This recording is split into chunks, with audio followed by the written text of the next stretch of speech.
Pardon me. Well, I know I'm a little bit on the early side, but I figured, what the hell? I want to play this, you want to see me play it. Well, maybe not. But everybody wants something out of tonight, and some people want to get drunk, some people want to get hammered, some people just want to watch the world burn. Me, personally, I want to get through a session of Warhammer 40k without, my mother's cat deciding to show off his butt to me.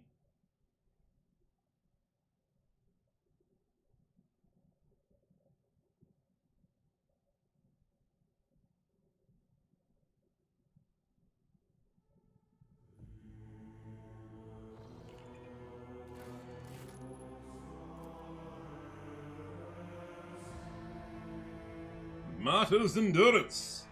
Wait, there's the Martyr's... Oh, yeah, that's right. I returned to Footfall. Why did I return to Footfall? Oh, I can't remember! What? That's annoying. Well, I still have to talk to the Liege. Wait, did I let him... What? What did I say? Oh, God, I can't remember what the hell I was doing.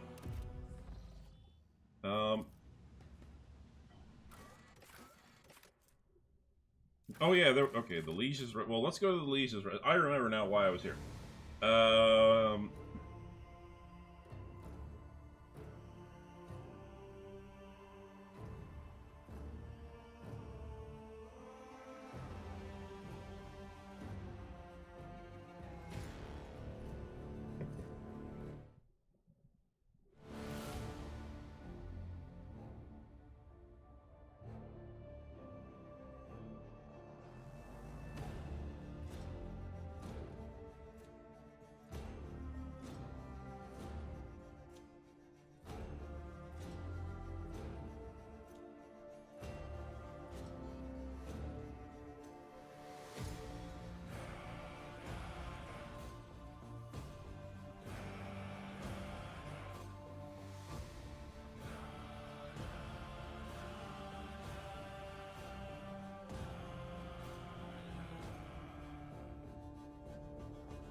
Right, okay. Liege's residence.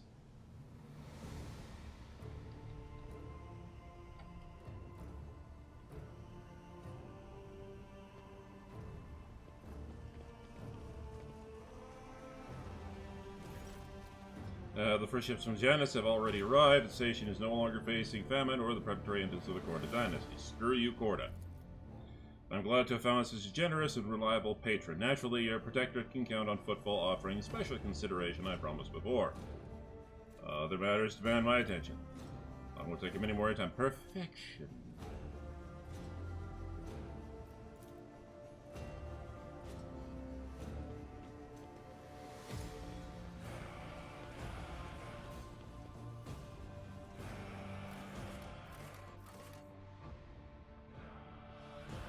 I'll come back later and figure out that rumor, hopefully.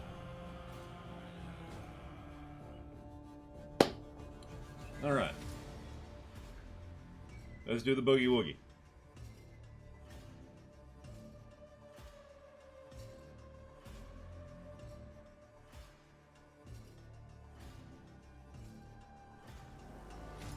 I was thinking of doing Spaceborne 2 tonight, but then I decided, you know what? They just finished the main storyline, and now they're going to start fleshing out the rest of the game. So I figured they're still technically on the version 4 release, or the dot 4 release, version 4 or dot 4 release. And so I decided I'm going to wait for a little bit, and then I'm just going to start over from scratch again.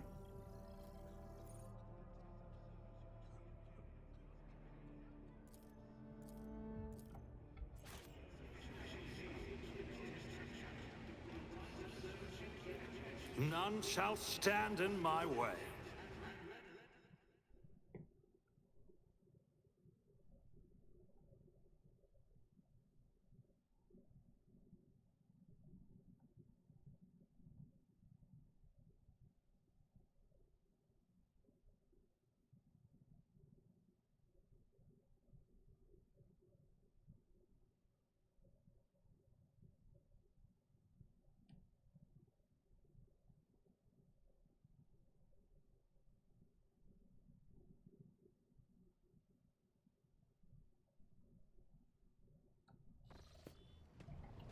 let's quickly. Yeah. So I wanna spend some time upgrading my.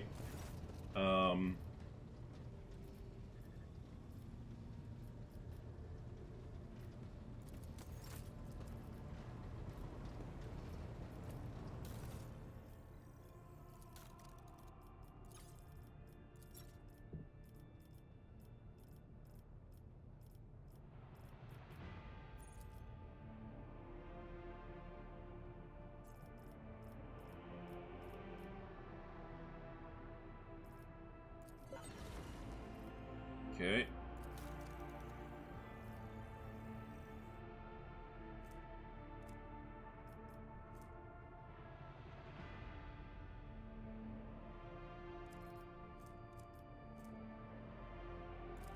Okay, so I definitely want you. I definitely want you.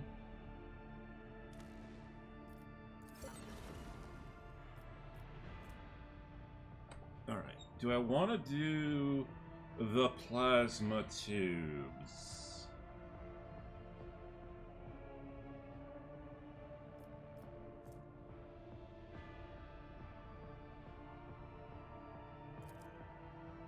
You know, I'm gonna stick with the plasma torpedoes for now. Okay.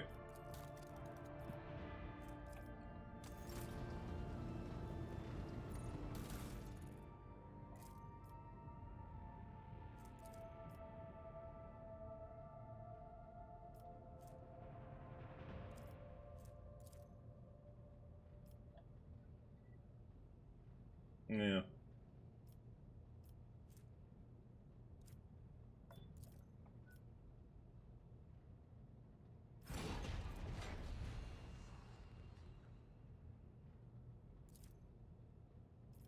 No, I'm gonna hold on. Oops.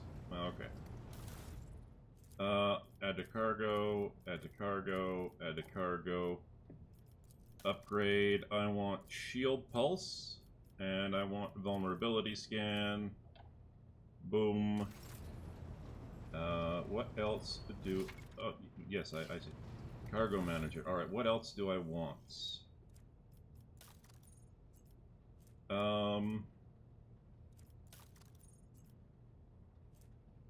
Efficient armored body glove. Ooh. Alright, well, that's something I gotta check into.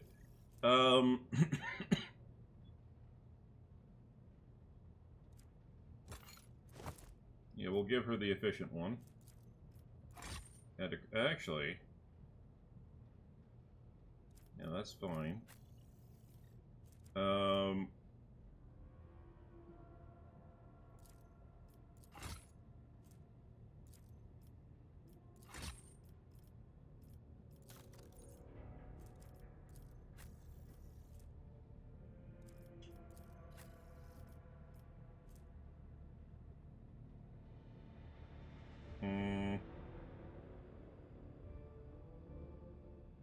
I will take the shredder shotgun.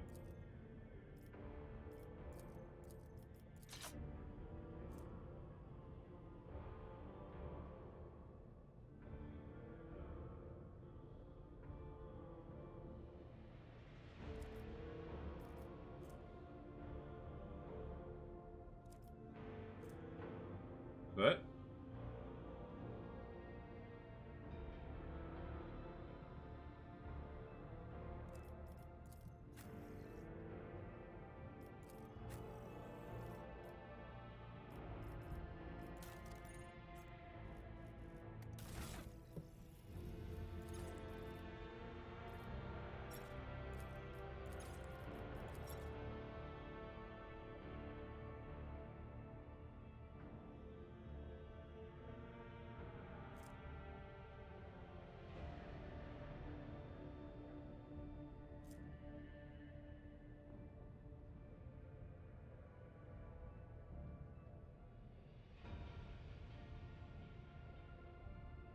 Could have sworn I picked up like a power greatsword or something like that.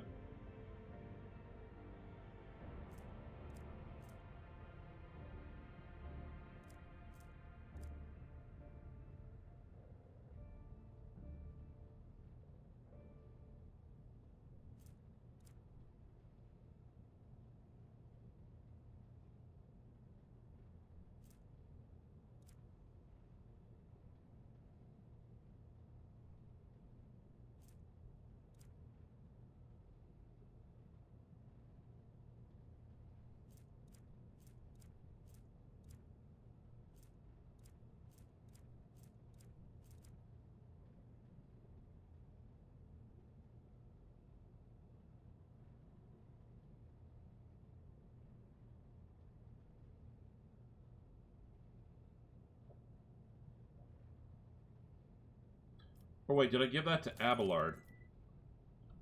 Hang on. No, you've got the Thunder Hammer. You've got the regular greatsword. I could have sworn last session I picked up some sort of... Oh yeah, Ancient Force Sword. Oh wait, no, that's...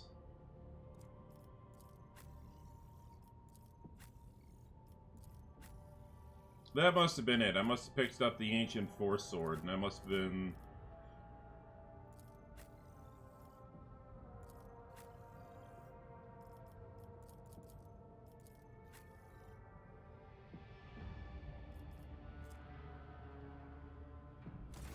Alright.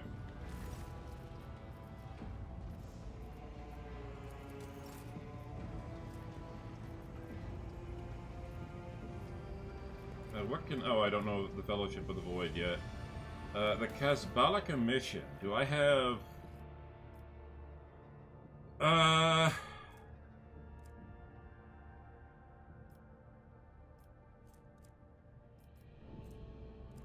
Okay, there's nothing in this one that I want yet. Explorators. Yes, I would like more mobile extractum. Ratobi pattern plasma pistol. I think I need this for Pascal, so I'll grab that.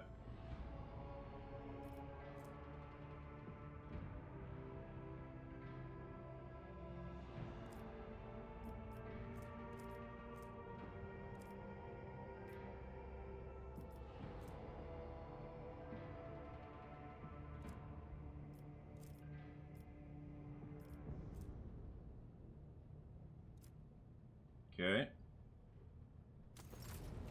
The Druizians. That's what it was. The Power Claymore. That's what it was. Okay, so I gotta buff my my reputation with the Drury boys, the Doobie brothers. No, Drucy boys. All right. Holy gifts. Gotta make them real happy with me. God, how many holy gifts have I been picking up recently? Good lord. Pop in a little bit of the jewelry.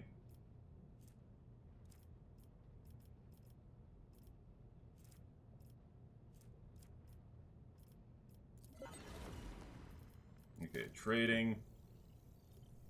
I don't think I need the Elite Chainsword. What does the Enforcer helmet get me?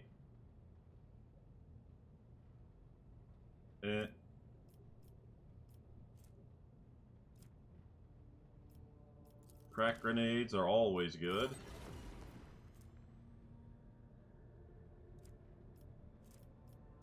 Heavy bolter, yes. Cloak of Retribution.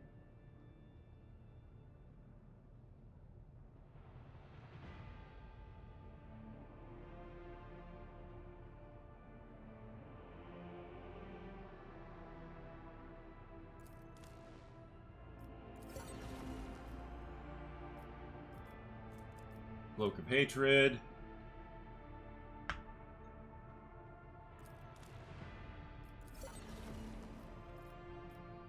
Power Claymore. Multi-key is always good. Okay.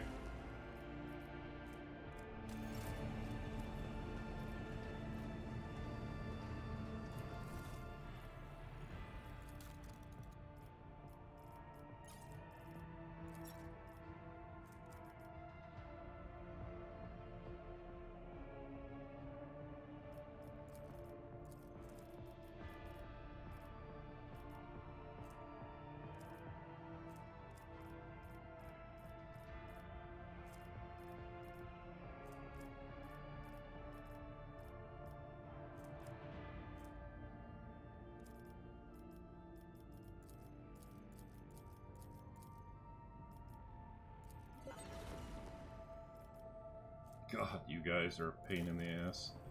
Alright, so I'm at level 2 with them. I don't have enough to get the precise bolter, which kind of sucks.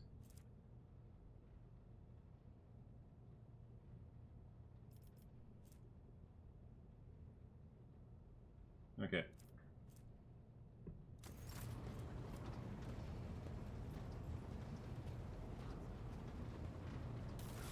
Alright, for myself, I want that power claymore. Daddy wants his spank. Well, specifically, I want that armor penetration. That armor penetration is ridiculous. I'm more than willing to sacrifice 2 points of max damage if it gives me, you know, all that armor penetration.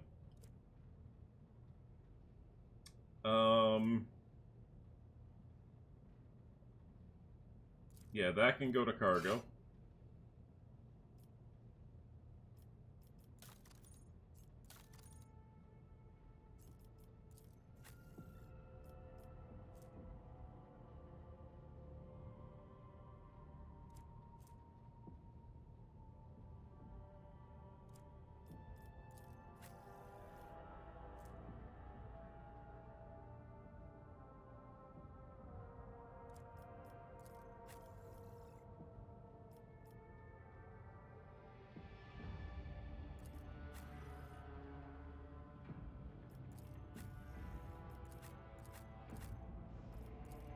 Cassia...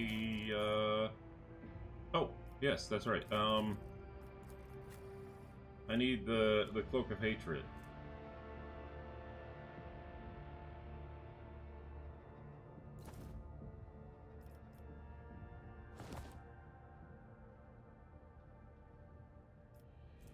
Yeah, because 15% bonus damage. Yeah, that's basically, you hit me, I hit back.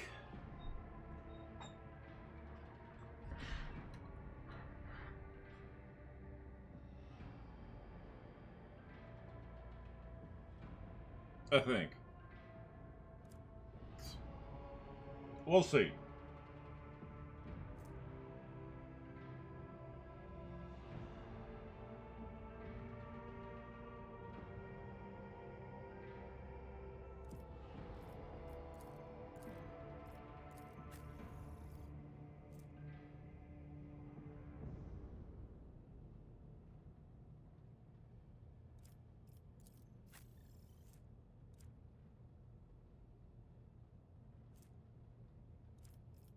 Yeah, Cloak of Hatred was just made for Argenta.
She's not wearing boots. Now she's got some.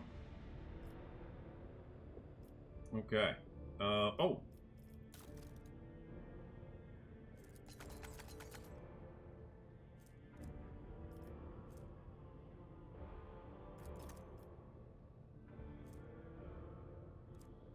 Now let's just give her a crack grenade, just in case.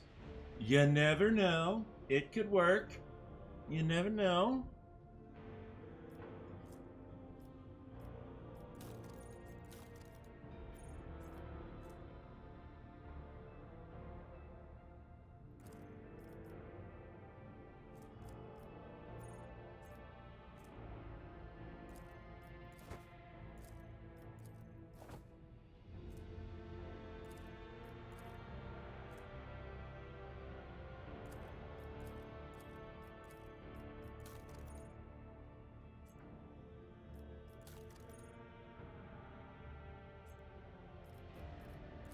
Alright, Argenta. Yes. Let me just take a look at this. Rate of fire 8. It's double the rate of fire.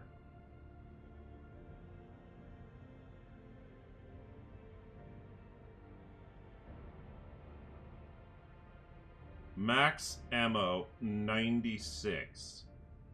Oh my god, she's never going to run out.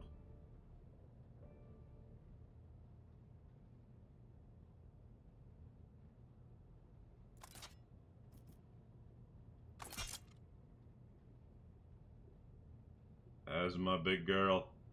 Jesus Christ, that woman. Like, she's wielding a gun meant for space marines. Good Lord in heaven above.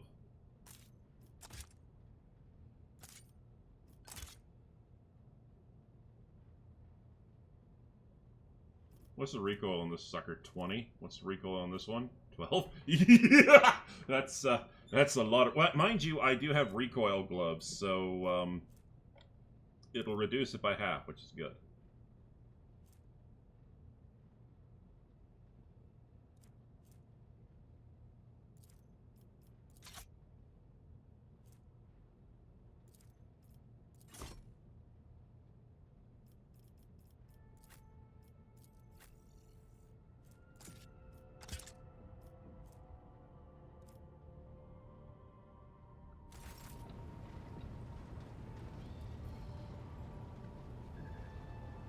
I don't want to talk to Heinrichs. No!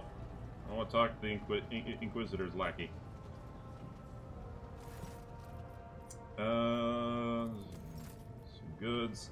Yeah, let's talk with the Explorators, because I think I can bump my reputation with them.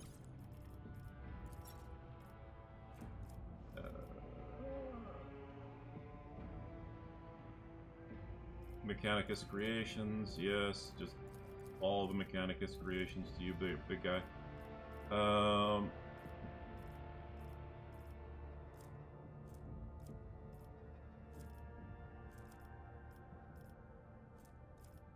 Yeah, I'll give you ship components. And heretic trophies. Oh, did I give those away already? I did.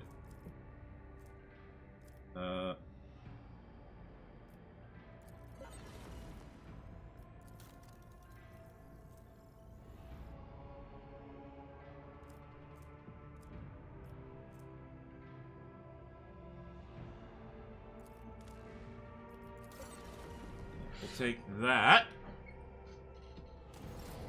And we will give that to good old Pascal here.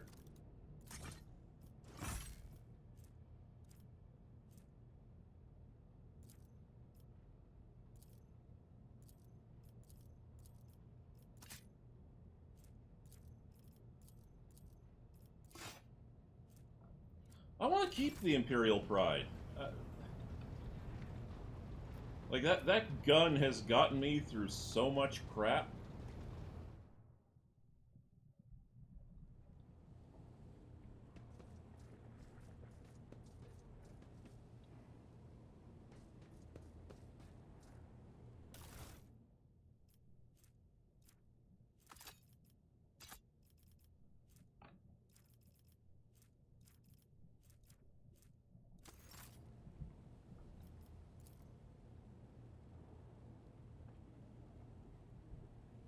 Oh, wait. Yep, there's the Immortalium. I gotta figure out what to get to Cassia.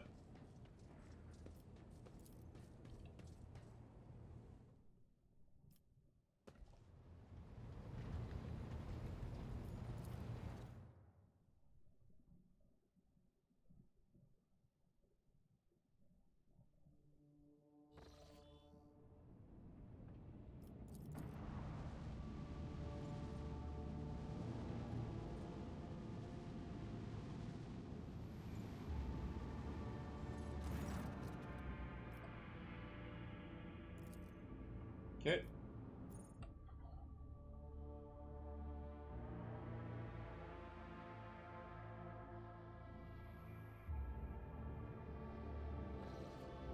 Alright, so... Voyage of the Kazbalakan ship. I have a clear and present line out there.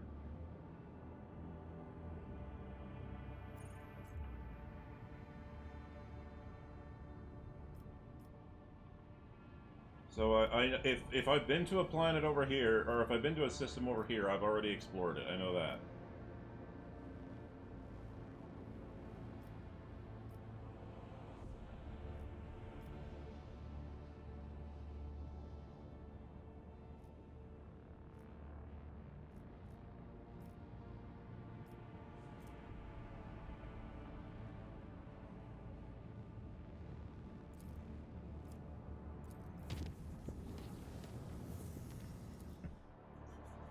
Let's go take a look, because if I haven't gotten rid of that rumor...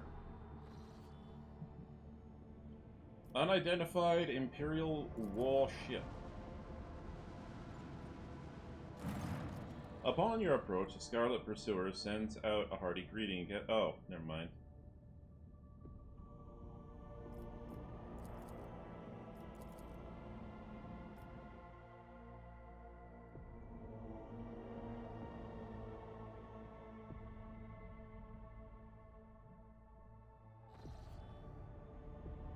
Yeah, okay, oh, chart new routes. Okay.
Excellent, nothing happened.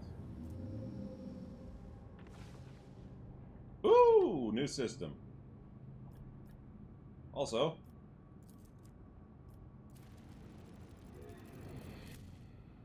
Yeah, baby.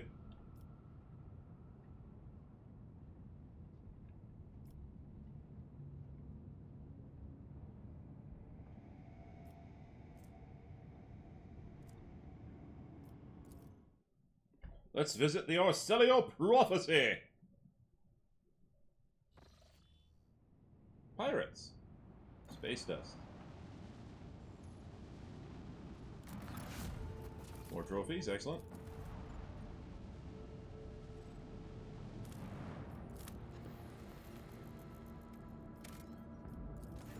It appears that a large void ship recently dumped a huge load of junk and faulty parts from orbit. The debris that did burn up in the atmosphere is now blocking the flow of a mighty river. This dam is causing the river to overflow, flooding a nearby valley. A herd of large hoofed rodents, okay, has gathered along the riverbanks. If the animals lose their usual habitat, they are doomed.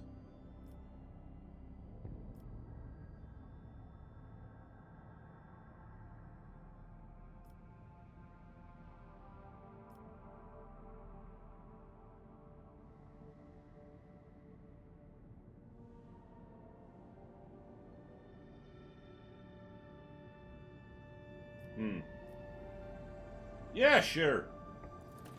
It takes many planetary turns and hundreds of crew members to remove the heap of trash and unclog the river, letting the waters flow freely once more. The rodents turn back to their pastures without so much as a backward glance at the people who saved them. Well, I feel better about myself.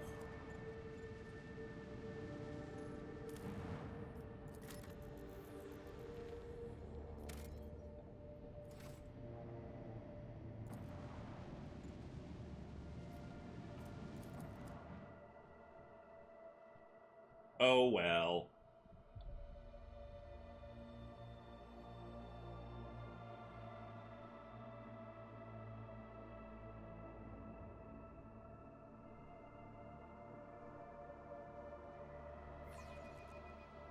All stations, report when manned and ready. Falchion-class frigate.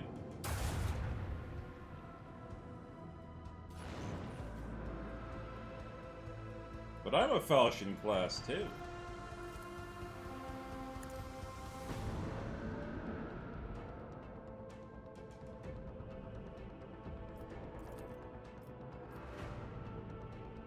Oh, it's one-on-one, is it? Oh, this is gonna be interesting.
Boom.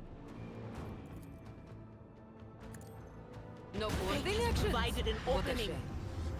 That is the fastest space combat I've ever done. Okay.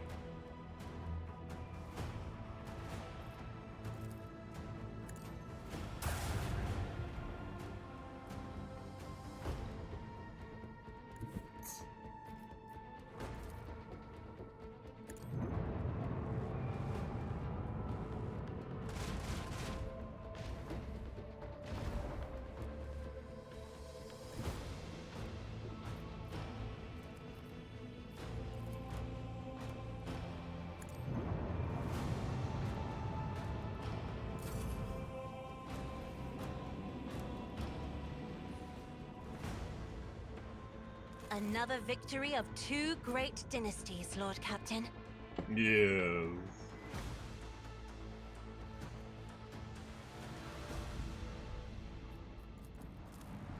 Alright, let's begin the scan over this planet. What were the pirates looking at? Were they hiding? Promethium 5. I still got plenty of Promethium, but it's good to know it's here. Also,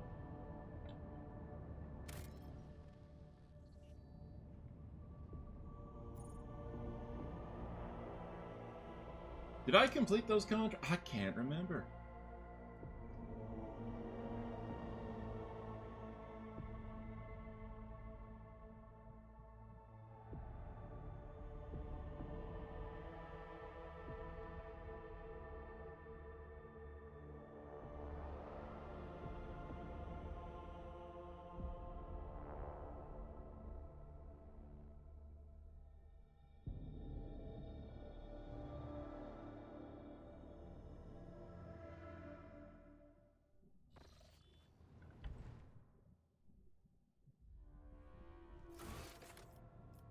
I believe I have some contracts. Yeah, shady dealings. Yeah, complete that contract.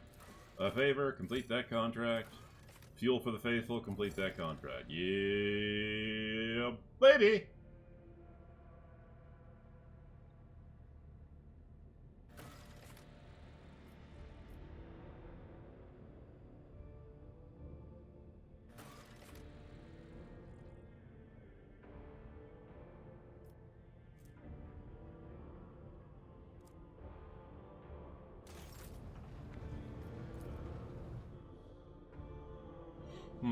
Well, if that's the case, if that's taken for that contract, then I'll probably plunk down a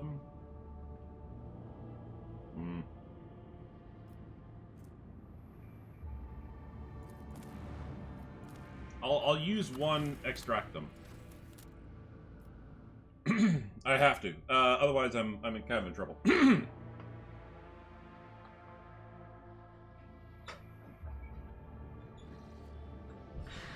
Okay, well,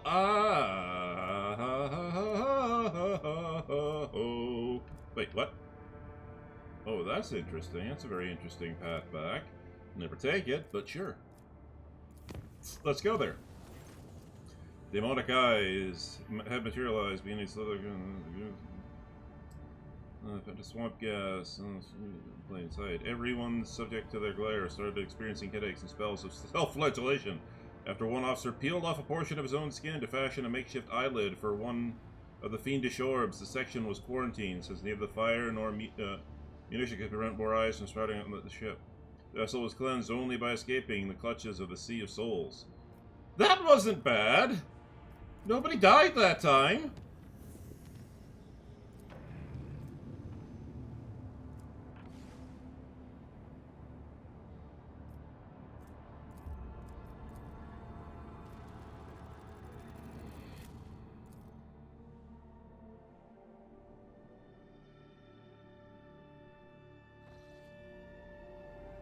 Enemies of humanity.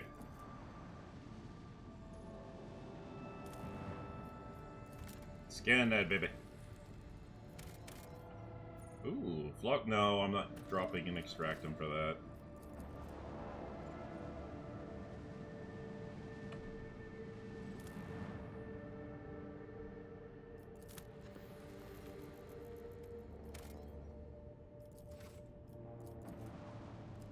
Okay, that world has gotta experience constant meteor bombardment.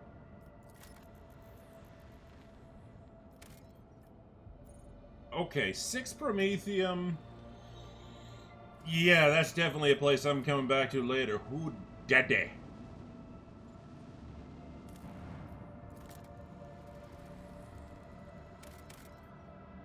The ocean world.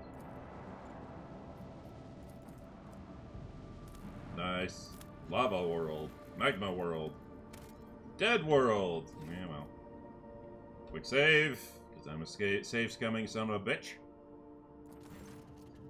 You are facing Chaos Worshippers. It seems our ships have been lying in wait here. The Vox Master reports an incoming transmission. We do not negotiate with heretics. Well, let's accept the message. A blood-curdling, visceral scream. Today's the day you... Well, okay. Should have known better. Should have known better. I had hoped to hear them beg for their lives, but... And then I could have killed them.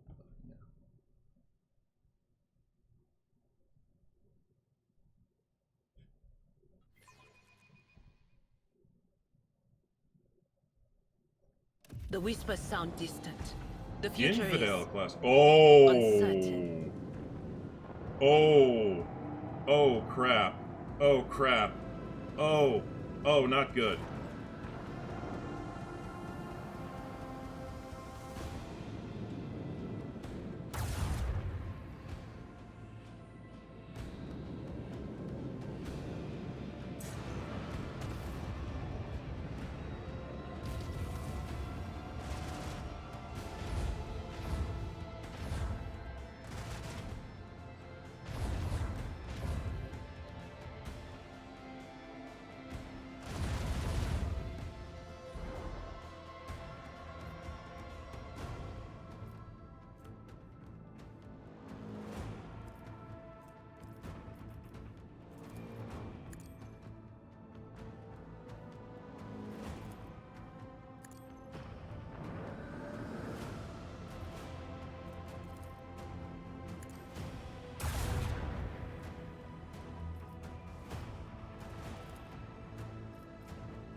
pure tremble.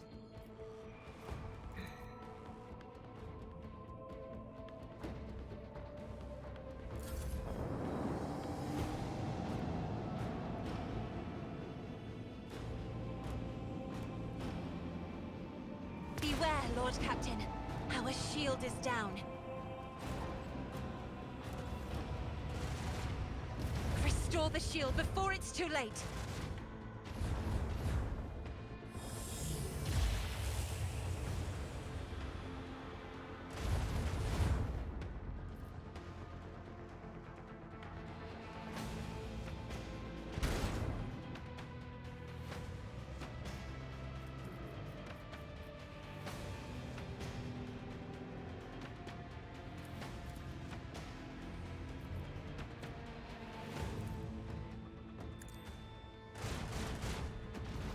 No mercy for the enemies of humanity.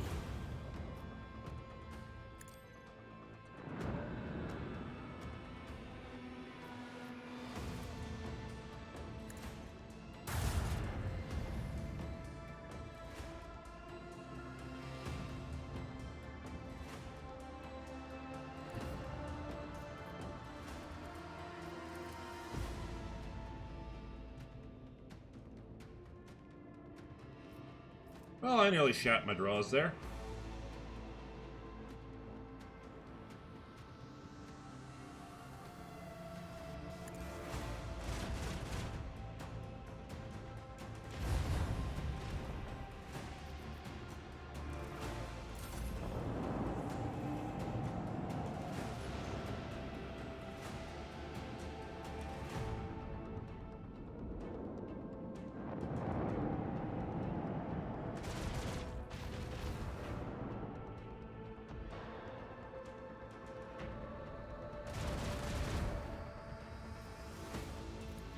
Please deal with those shitheads.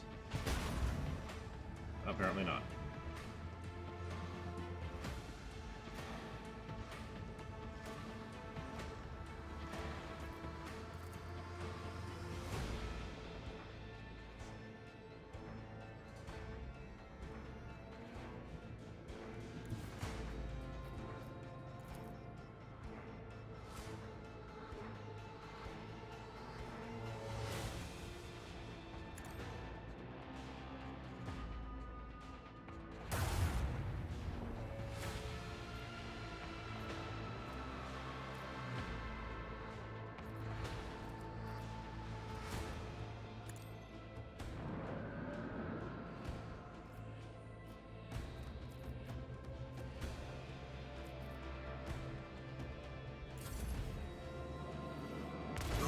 Is about to tear our void ship apart.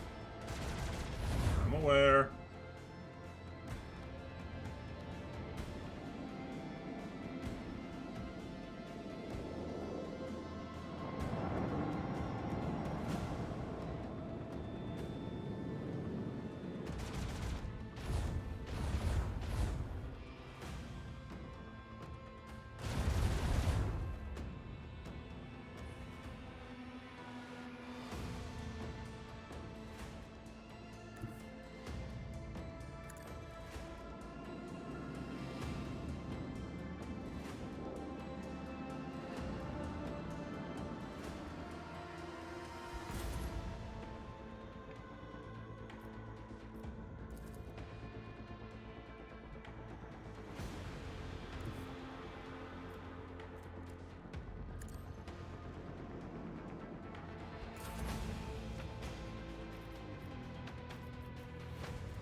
Ah! Almost made it. That was close. That was very, very close.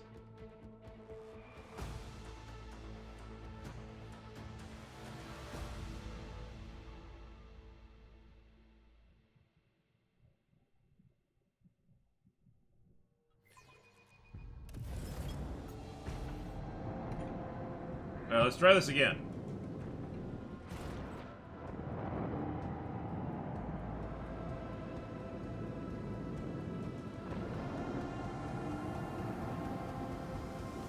I think I made the right decision taking that cruiser down.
I'll take what I can get.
Always target the weakest point.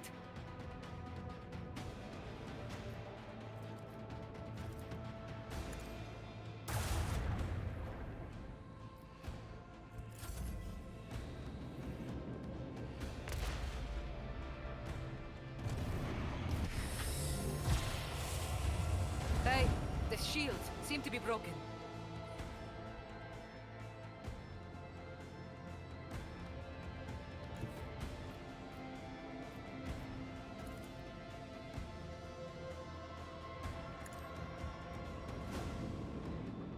Another enemy sundered by the void.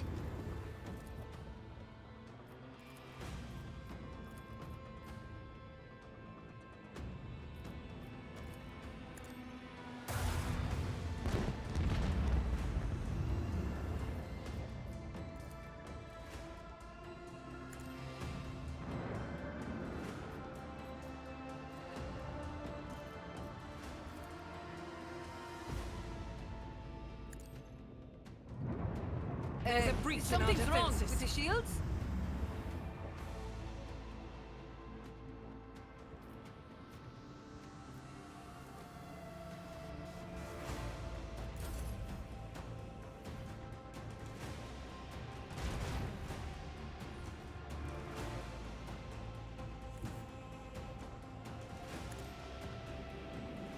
It's gonna cost me a lot of scrap to repair this shit, I tell you that much.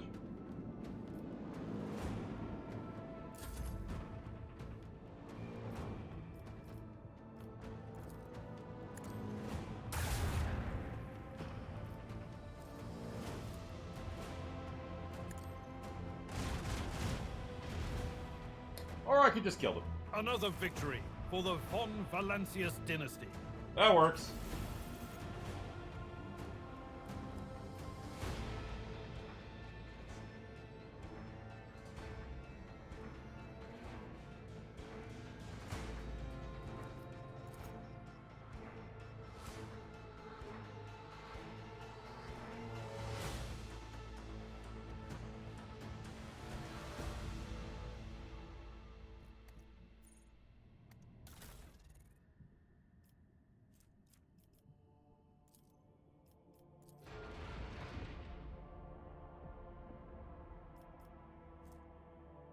No, I don't even have close enough. Alright, so what am I looking at?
Lost in the Void. Okay.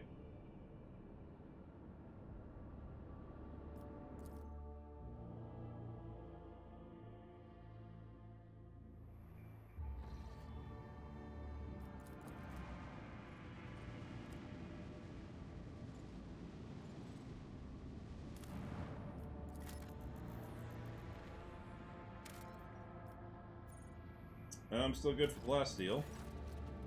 The ogres of an ancient mine shut the crowd. It looked like it's carrying equipment and settlers in the mining section.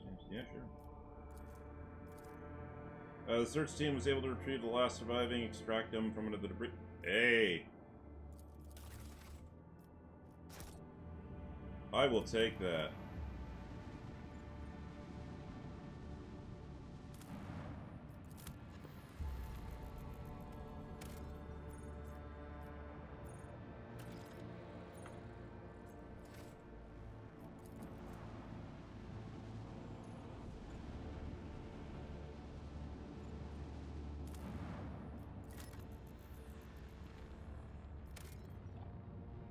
Jungle World, okay.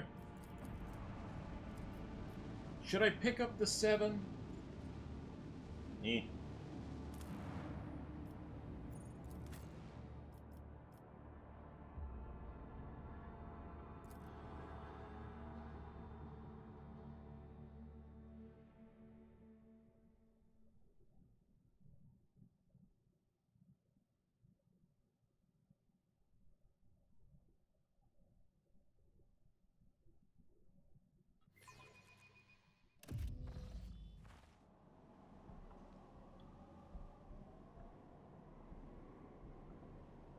Ooh, that is a beautifully done ice crystal. I do like that.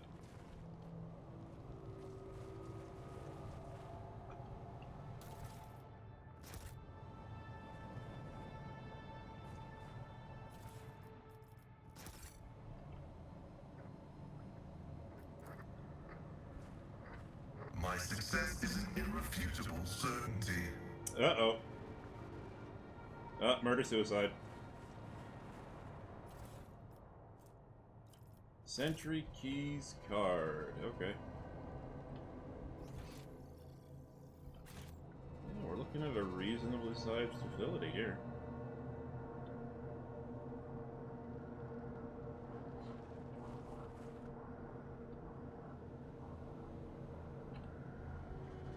It's about time.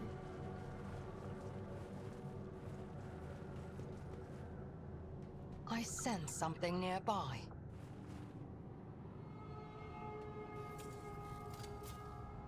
Never doubt me. Never do.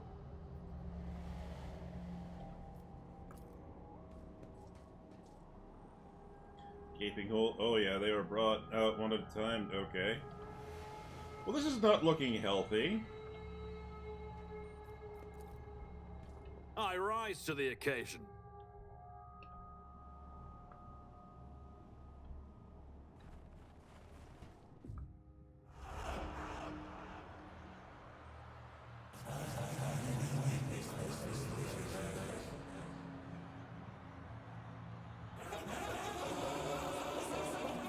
His screams are so loud.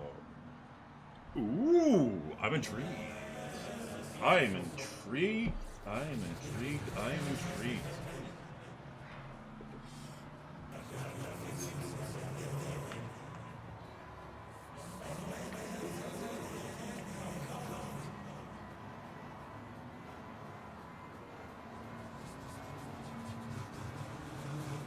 We want to live. We want full horny. Embrace the gift of... Oh, Decay, that's Nurgle. Great. I might have to deal with Nurgle. Joy. Oh, no, no, no, no, no, no, no, no, no, no, no, back here, back. Back here, back here. No, no, don't go running off like that. The premonition runs true. Oh. Well, that's not good. Going green, huh? Squalid, birth, heavily soiled with blood and vomit. Poop.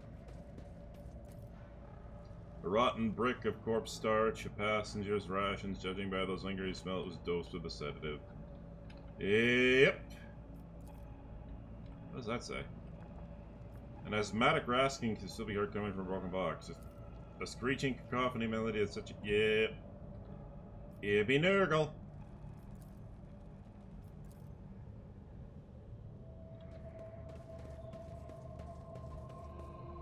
I'll lay claim to the stars. Small fish, eyeless and slimy, dart and wriggle about in the rank water. Joy. Well, Grandpa Nurgle it is.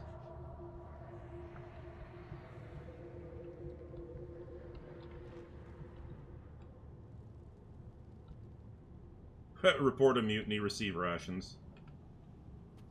I swear, Commissar, it was Jerry's fault. She got confused. I won't tolerate weakness. None are better at searching. What? What? Where? What? They want us all to burn. Well, you are all infected, so yeah. Nothing good. Cocoon's translucent film, you can see the vague outlines of a decaying body. The ribcage has been broken open. The heart still beats inside. Oh, joy.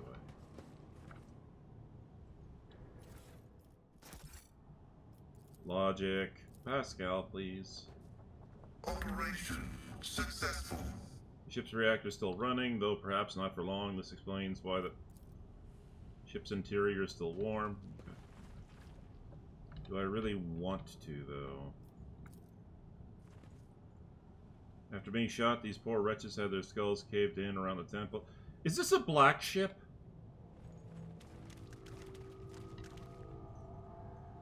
Victory awaits! Ah, crap.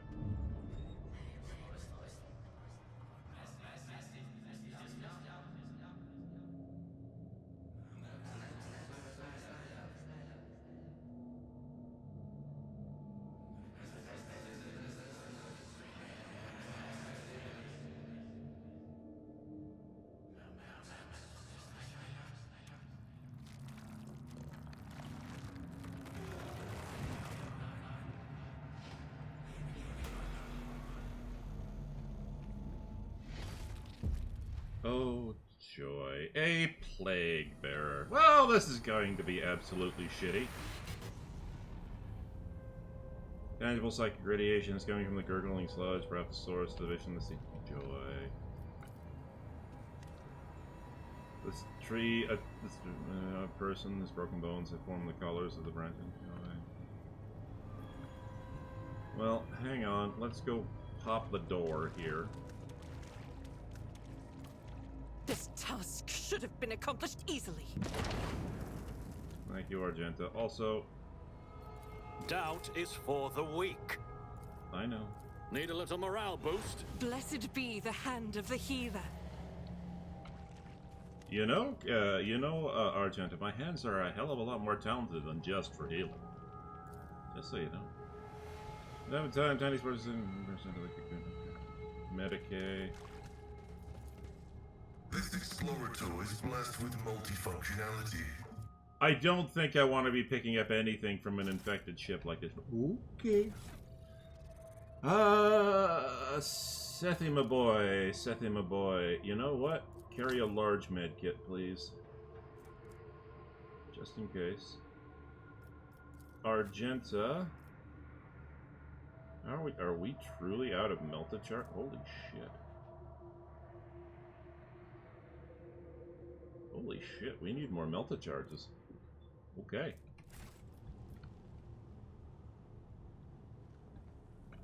It's about time. I'm gonna go buy some more melted charges. The whispers told me how. Grant us eternal life, nerd. Yeah. Yeah. Do you see that?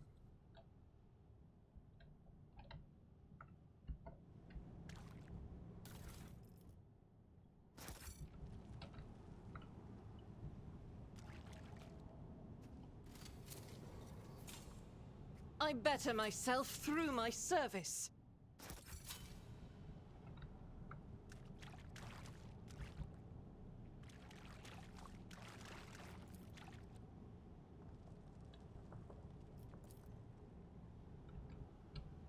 A new challenge for me. I've read about this. After the last shift consolidation, they transferred me to the pariah barracks, and everything they say about these freaks is true. I don't know if they're raised this way, if they really don't have a... Oh! Interesting.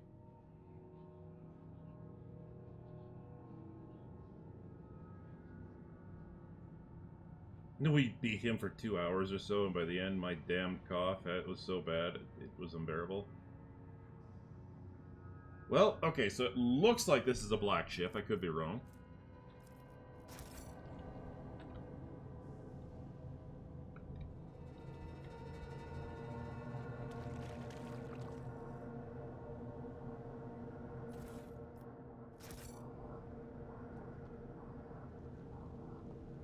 Need a key.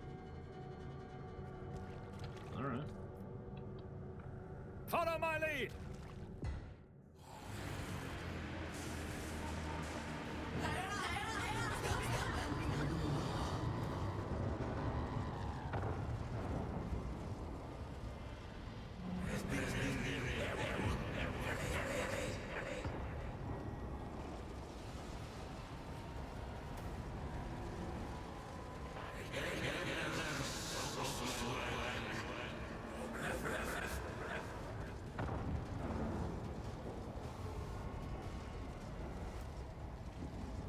Oh, an Inquisition acolyte. Okay. Who the hell is Yutan Hole?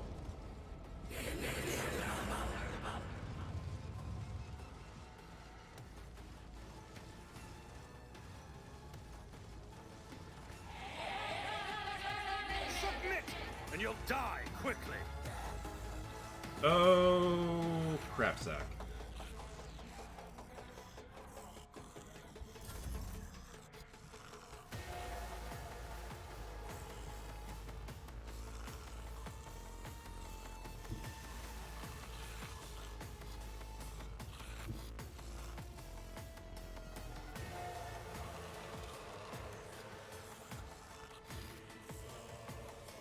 Emperor, give me strength.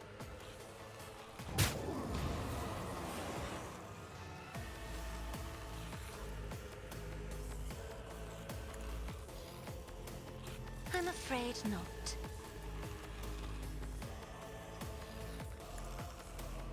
Witness the fury Oh! of Sorcelio. That was a hell of a way to start.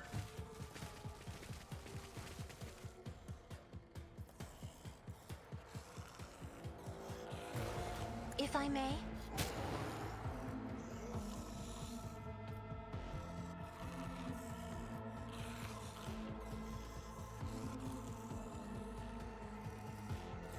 I'll paint your death in colors.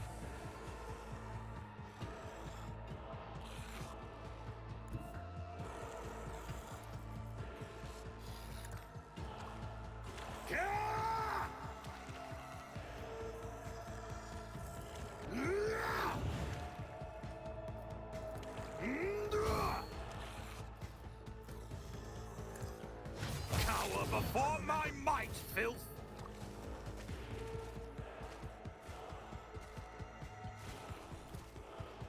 Not a problem for me.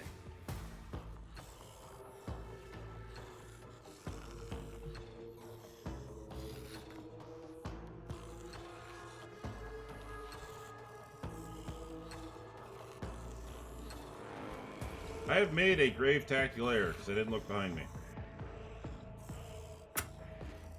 Okay.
If it serves you, I hear you moving. No more.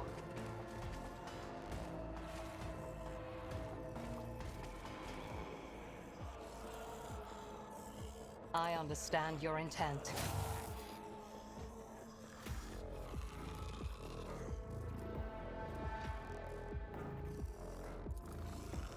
Pay with your blood in the name of Kaela Mensha Kane!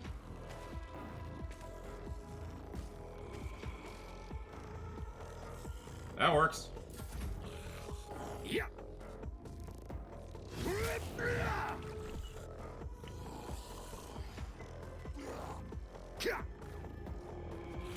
Nothing of value has been lost.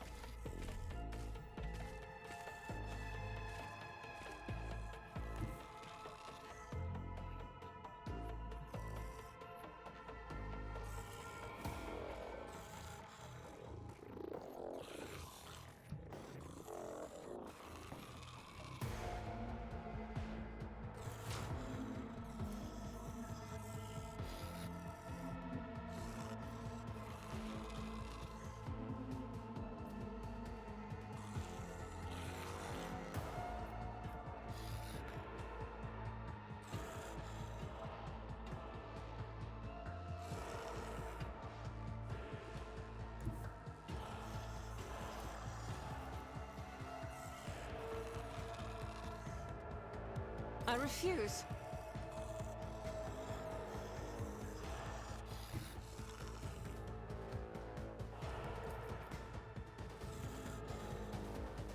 I will bathe this battlefield in righteous fury! For you, my Emperor! As the Emperor commands, I act.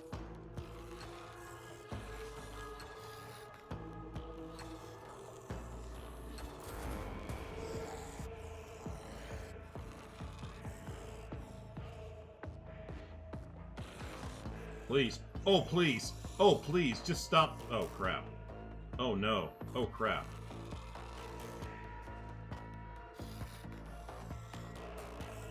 I'm not injured. I'm enraged. I will endure.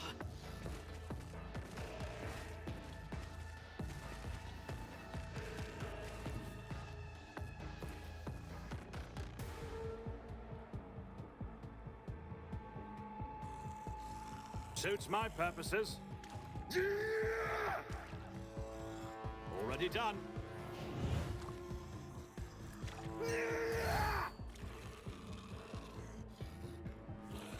All too easy.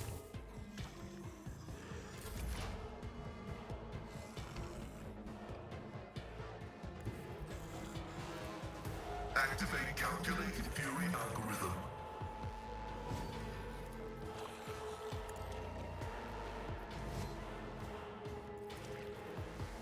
The scriptural prognosis is favorable.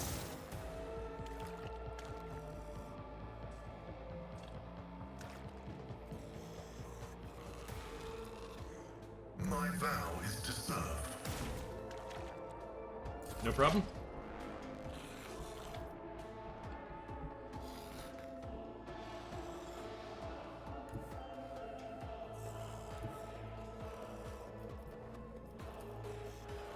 There is movement in the Empyrean. But of course,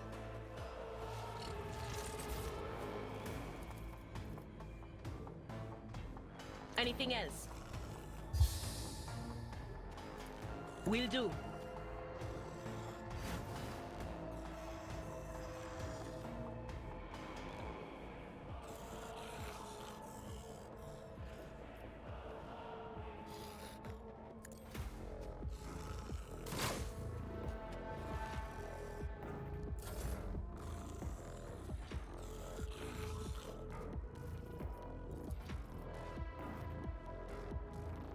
Me?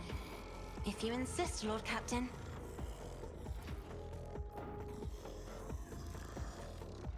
I'm not accustomed to being ordered around. I deal death with my hands.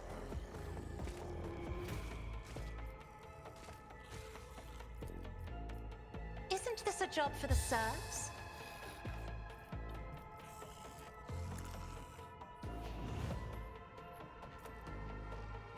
I am a navigator, not a servitor.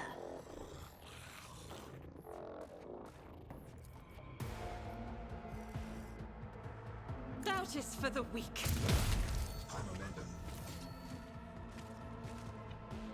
Power resides in the will of the righteous. Faith without deed. None can escape the Emperor's judgment. This is unacceptable. Pop a clip and off we go! Oh, and Cassia, please get under cover. There is no cover. There is right here. Get back there, please, and thank you.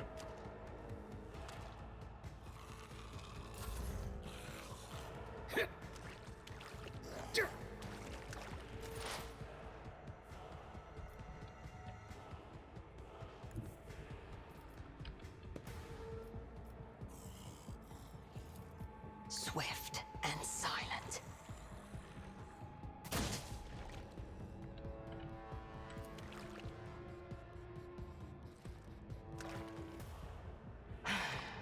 If I must. Yes, Earlet, you must.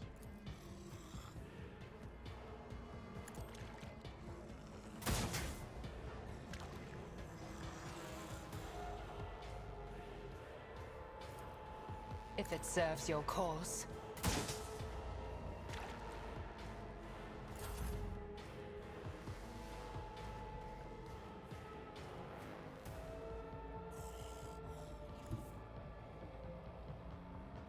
guided by faith.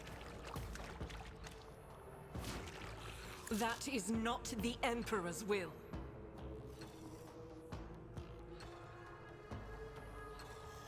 I'll do it.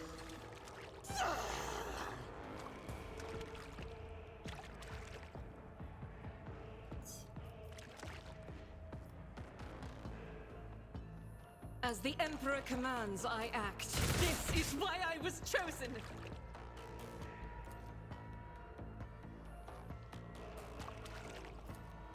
I'll do it. Each strike is a prayer.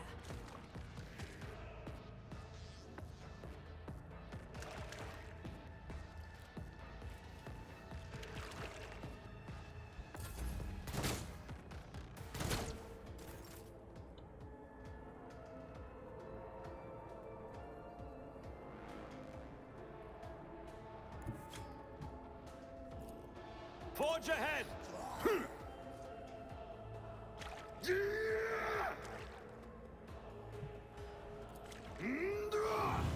Stick them in between one another and pray to God that they just shoot each Fantasy. other, because that's really all I can do at this point. Pascal, Shift 5, Control 5, 4. Hit him hard, hit him fast. Or just miss. Missing works too.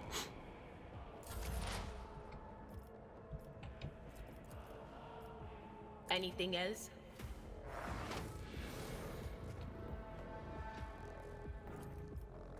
But of course. Anything else?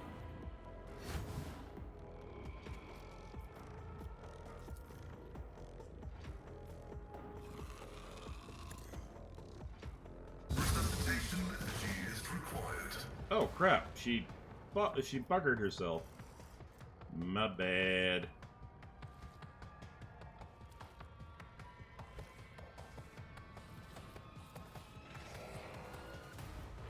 Me?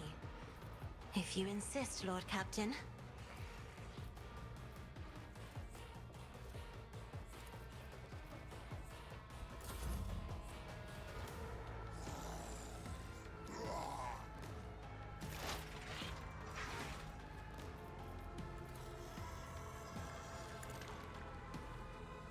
No weakness is hidden from my sight.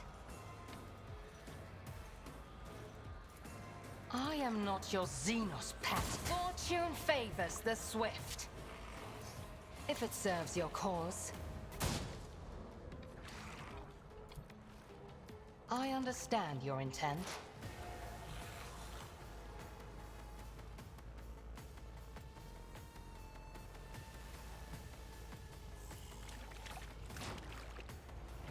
As the Emperor commands, I act.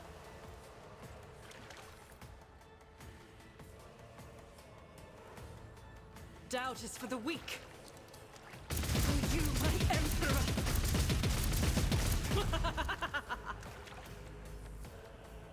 This woman is terrifying.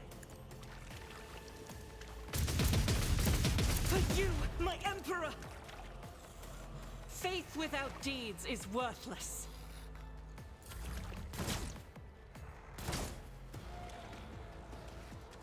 Blue horror? Ah, ah crap! Gotta deal with that shit now.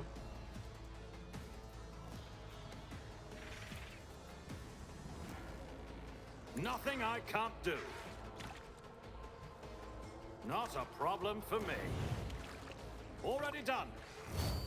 Not my specialty. Oh, good. That power strike is just doing hard work there.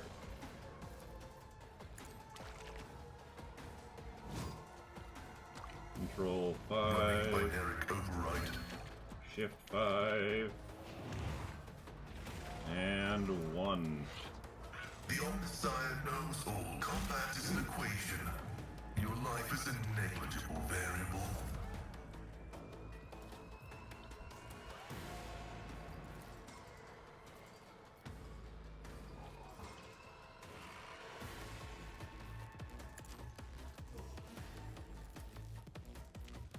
If I may,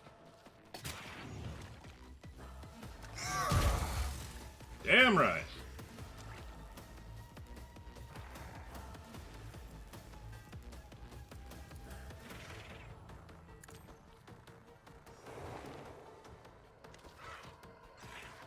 Ah, he passed the willpower check. That sucks.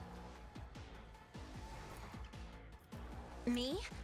If you insist, Lord Captain. I am a navigator, not a servitor.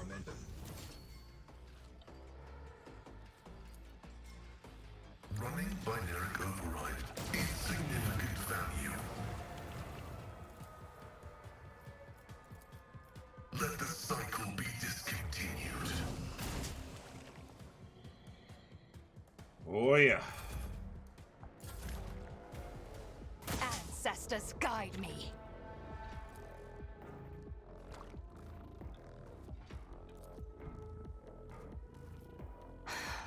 If I must. This tedium is beneath me.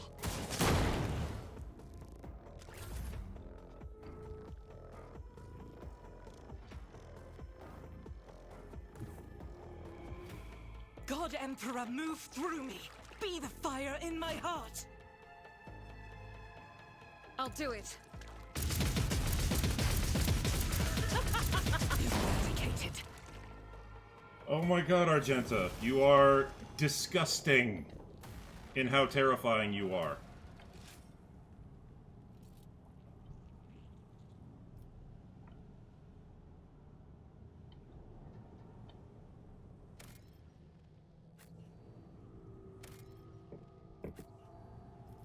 And I love every second of it.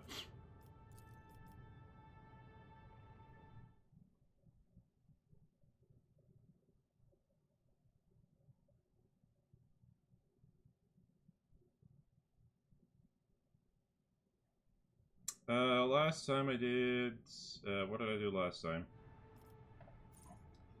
I took Fellowship! And, Swift movements, so it looks like I'm going to be doing Resilient Beacon. I will take critical damage reduction, thank you. Pascal.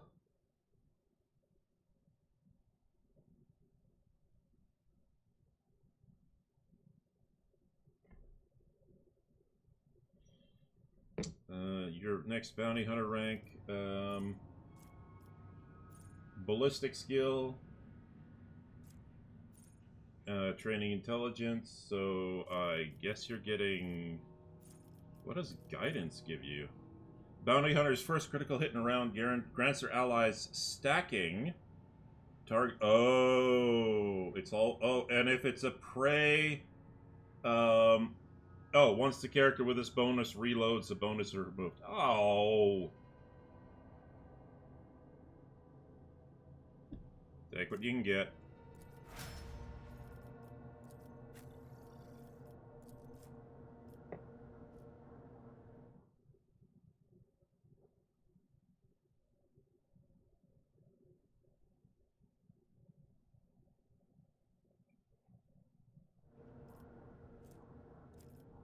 So I took strength and overpower. What am I doing for heavy gunner? Oh, yeah, yeah. Just more DACA there, Argenta. More DACA. Cassia.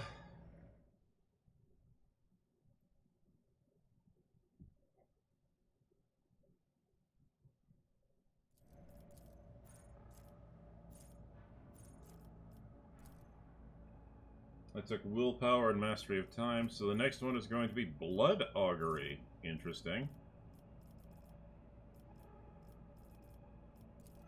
Enemies damaged by the navigator suffer a perception bonus, additional damage from any source of warp damage. This bonus stacks. The bonus damage stacks for each hit inflicted by the navigator. From any source of warp damage. Oh, well, yeah, yeah, yeah. That's definitely just dick people around.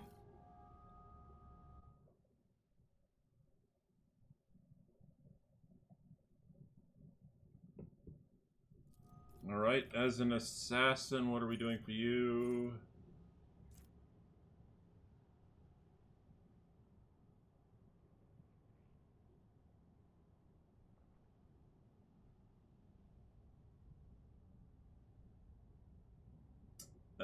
The last one I took was... It will not die and ballistic skills, so this round I'm taking mortally effective. Alright. Whenever the assassin hits a target with an attack that has 100 lethality or greater the first time in a round, the assassin immediately regains the AP spent for that attack. Yeah, okay. Yadira.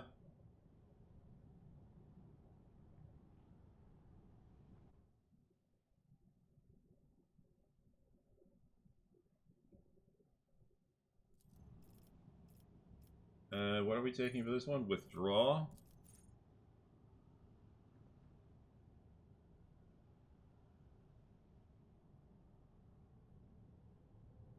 Ah. Yeah, no, that's definitely worthwhile. She'll be shimmying around the battle zone, but yeah, that's definitely a worthwhile, that's definitely a worthwhile talent to have.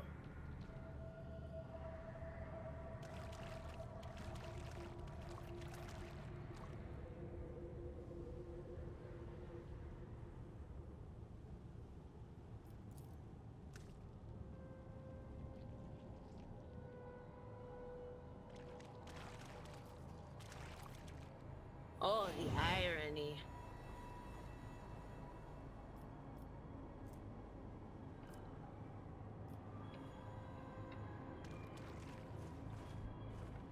None shall stand in my way.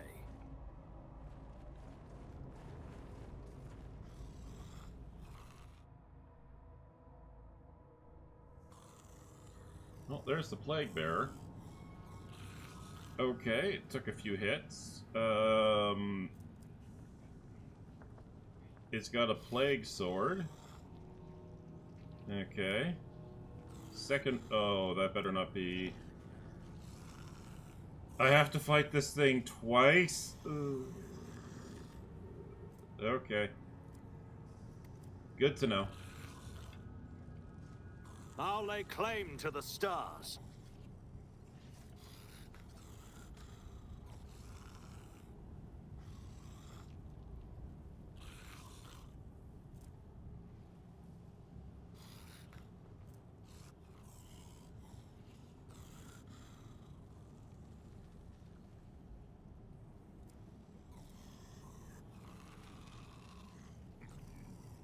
Oh! Oh, joy! Oh, joy, fucking joy. Okay, I won't heed your cries of mercy.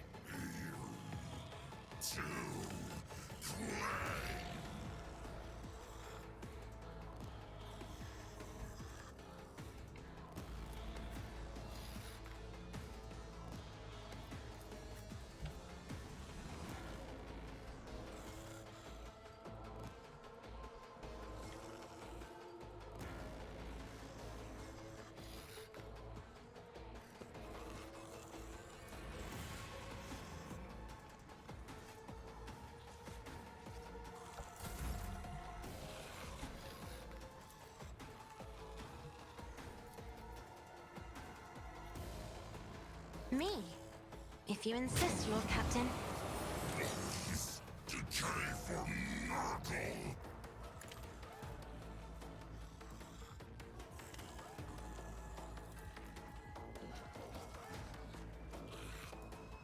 Isn't this a job for the serf, as duty demands?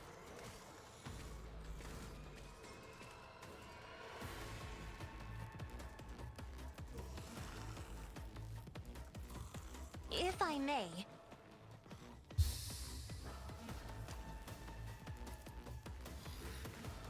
I am a navigator, not a servitor.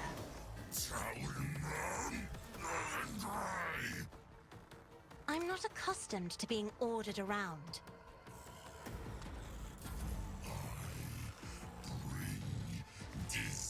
No!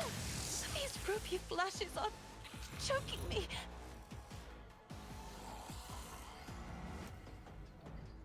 Okay, well, that was not good.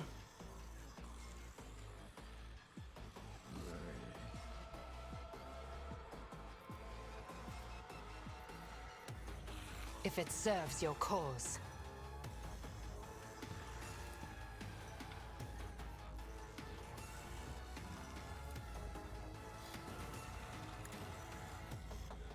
Another soul slips beyond the veil.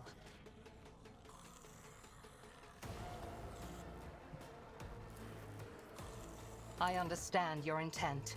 Fortune favors the swift. I am not your Xenos pet.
Suits my purposes. All too easy.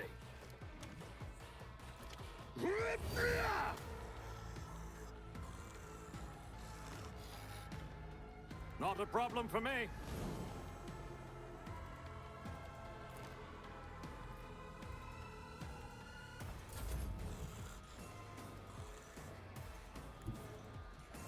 The enemies of the Emperor will be undone!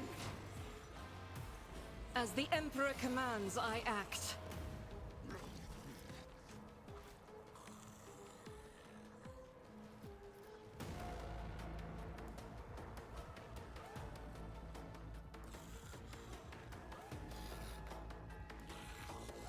I'll do it.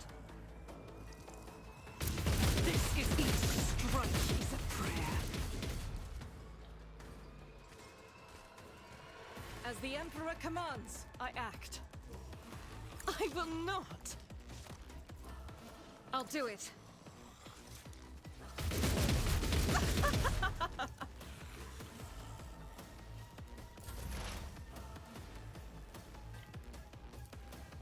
Will do.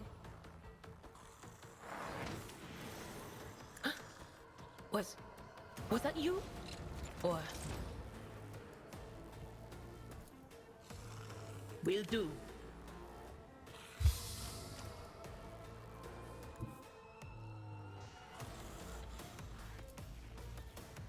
Cover me!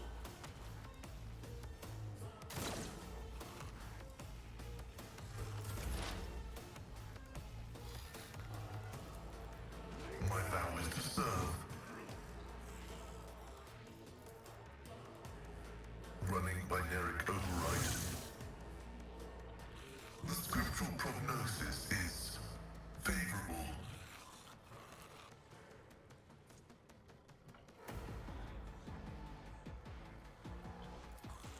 Running binaric override.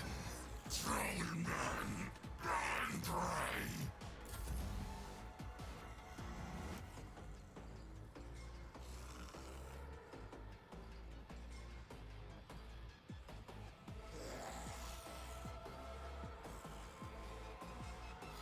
Emperor, deliver us.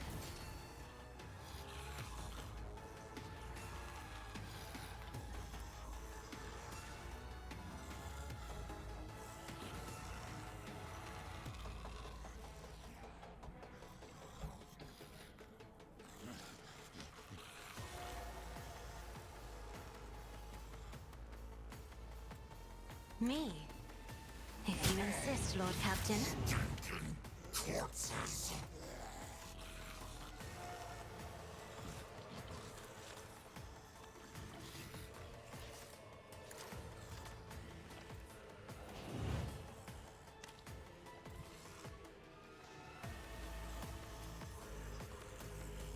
Do not dare ask.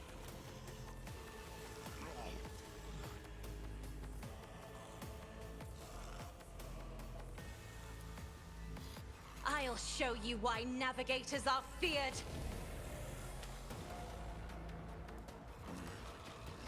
Faith without deeds is worthless. Doubt is for the weak.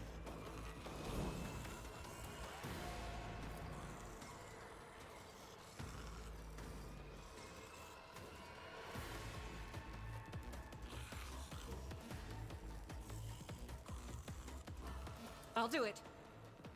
You,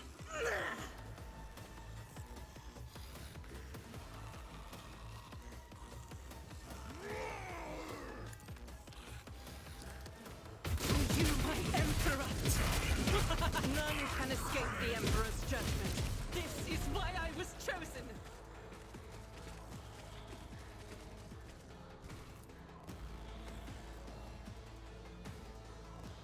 As the Emperor commands, I act. Each strike is a prayer.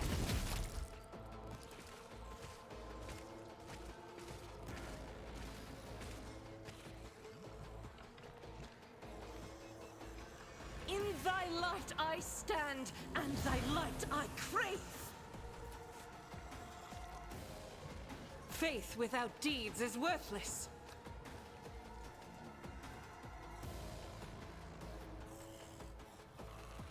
Doubt is for the weak.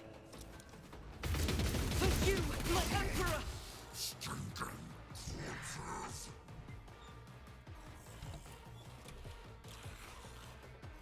And there just basically goes Argenta kicking ass.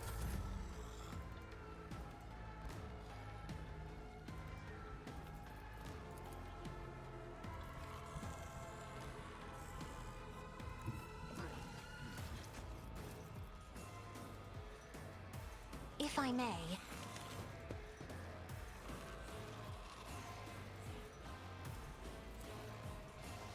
I am a navigator, not a servitor.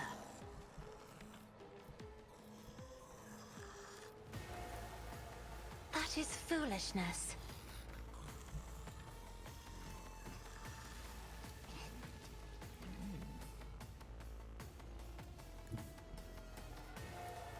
Isn't this a job for the serfs?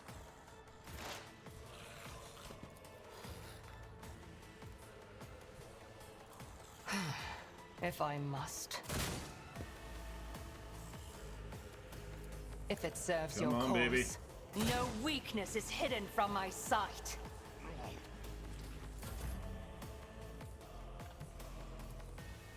I'm not accustomed to being ordered around. Opposing me was your biggest mistake. This tedium is beneath me.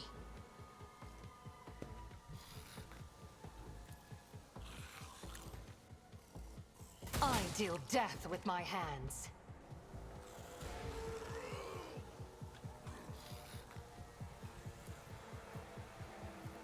I am not your Xenos pet. I understand your intent. Another soul slips beyond the veil. I am not your Xenos pet, monkey.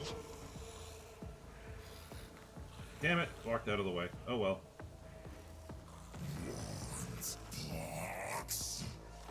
It's nothing!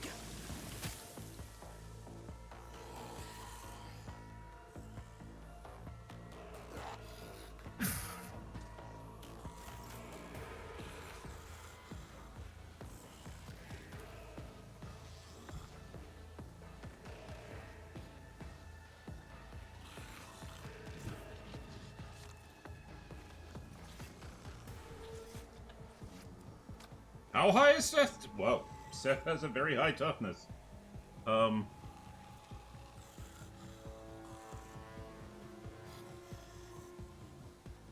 Okay.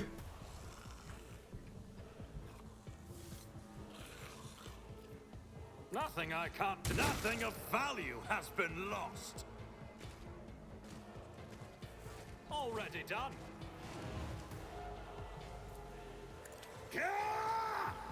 Come to daddy.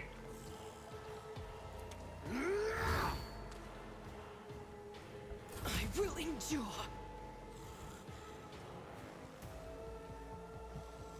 I'll do it.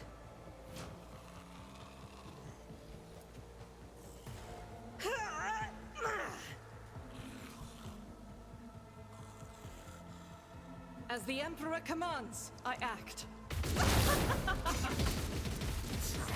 For you, my Emperor!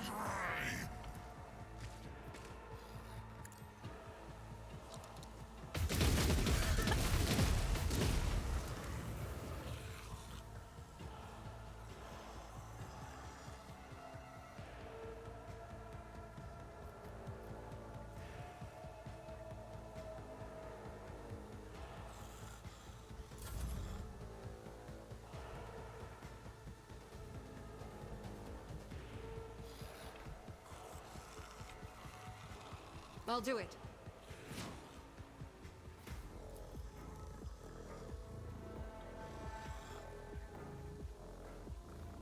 Doubt is for the weak. This is why I was chosen.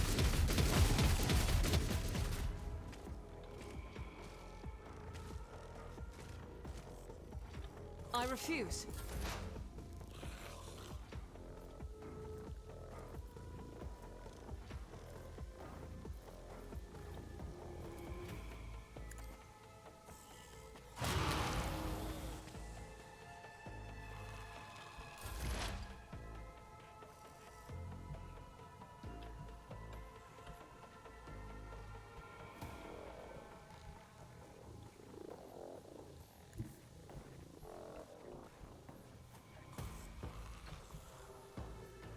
As the tactical imperative dictates.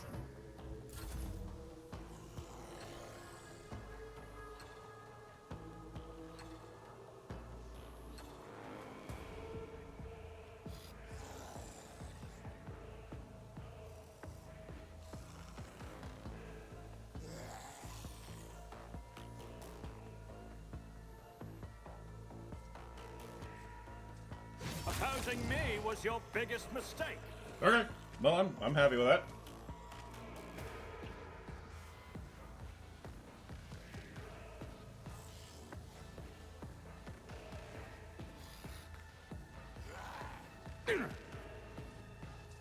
Nothing of value has been lost.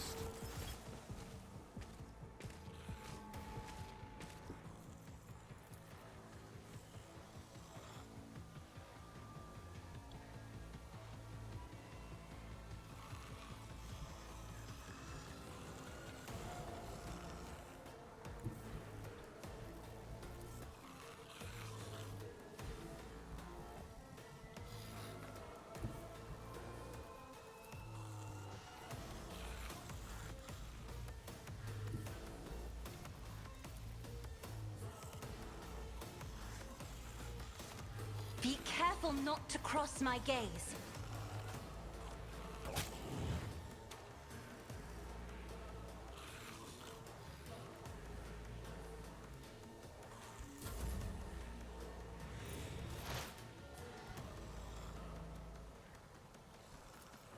If it serves your cause, I deal death with my hands.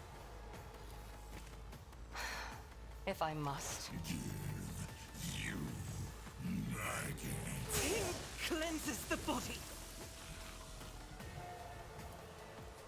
Nothing I can't do. All too easy.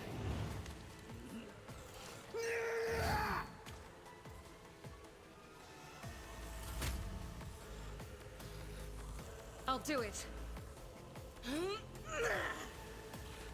Faith without deeds is worthless.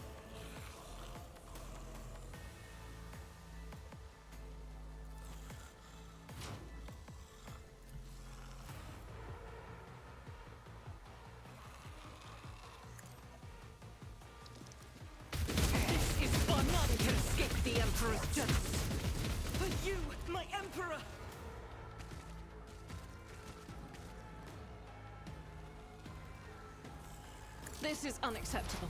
High momentum.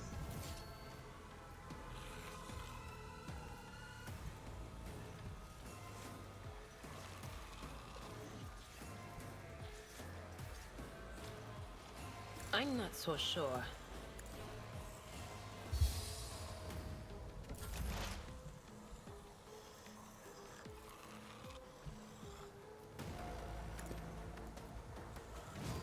Request approved.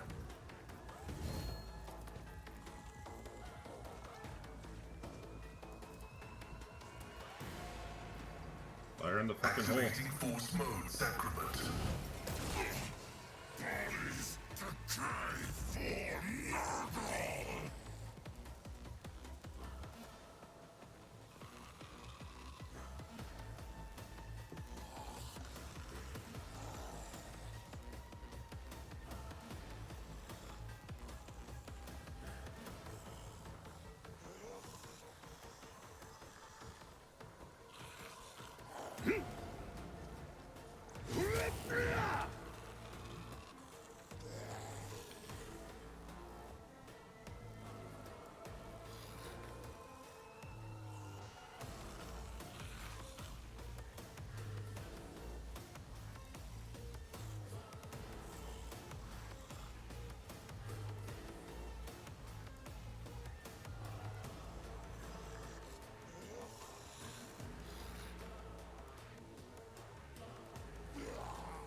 If I may, You didn't stand a chance!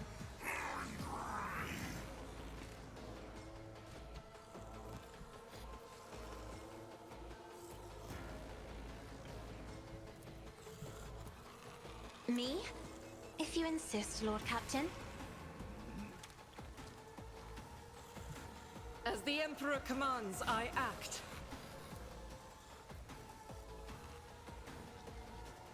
I'll do it. This is each strike is a prayer.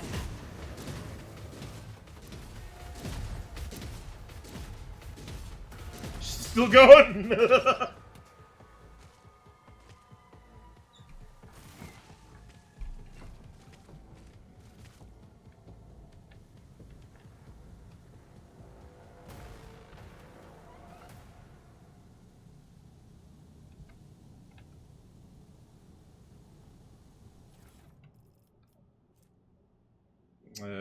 Serving on a black ship of the Inquisition. Okay, so black ship of the Inquisition. Yeah, okay, that's good. That wasn't so difficult.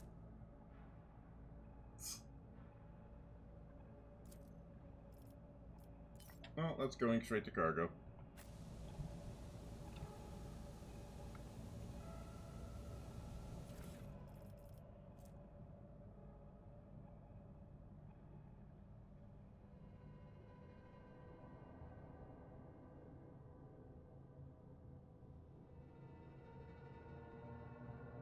Oh, okay. Interesting. It's about time.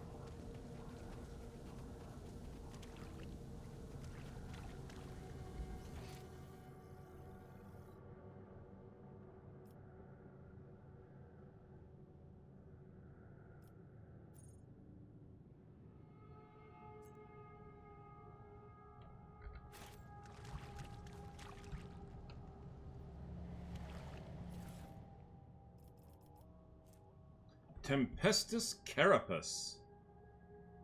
I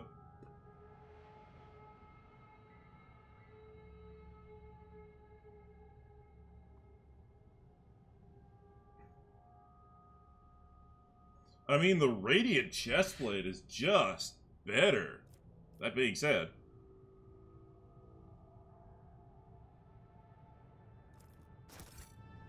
Wait, what gun did I pick up? The Inferno Pistol. A Melta Pistol.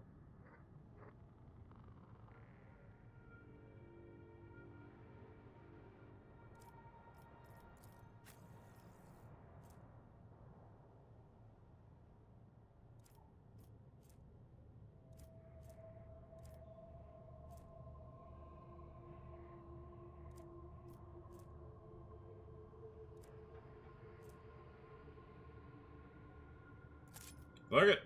I will not. Oh, she needs melt-a-weapon proficiency. Well, never mind. Don't care. Does anybody here have melt-a-weapon proficiency? Do I? Do they? Do we? Of course he does.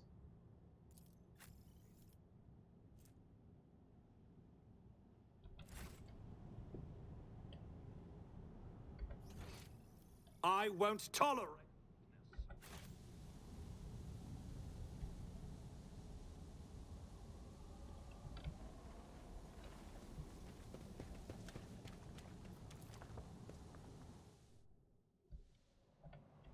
Oh.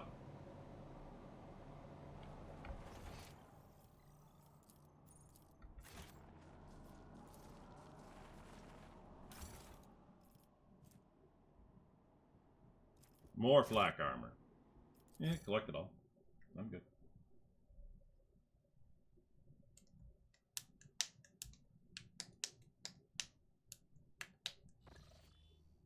Lord Captain, this is the Voxmaster Vigus Suri Auta Toloman speaking. I hope your heroic expedition. What will be your further instructions? The machine spirit of the vessel is dead and defiled. It should be sent to the Omnissiah in a proper nuclear funeral rite.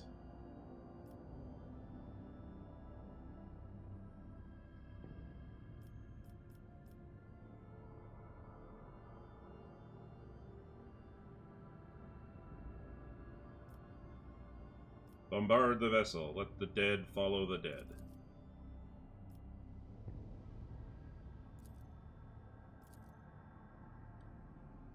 Oh,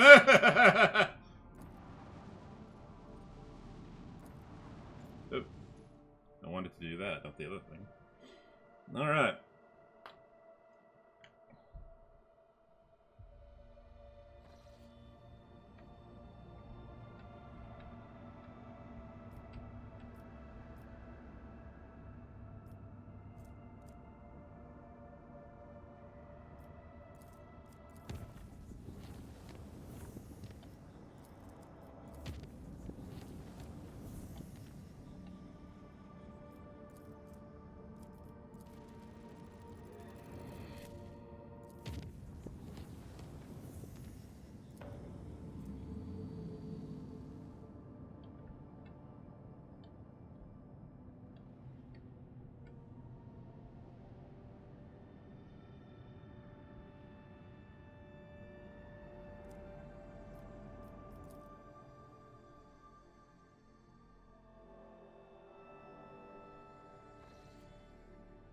That is one tick asteroid belt. Also, 1 second.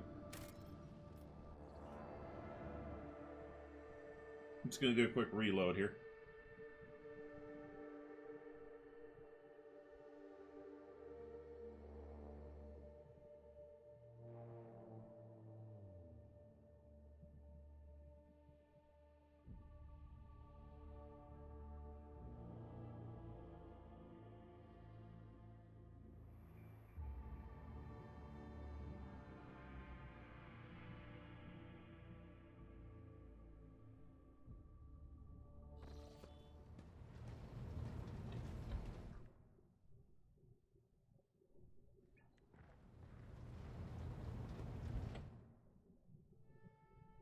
Hopefully that'll get the little glitch off the screen.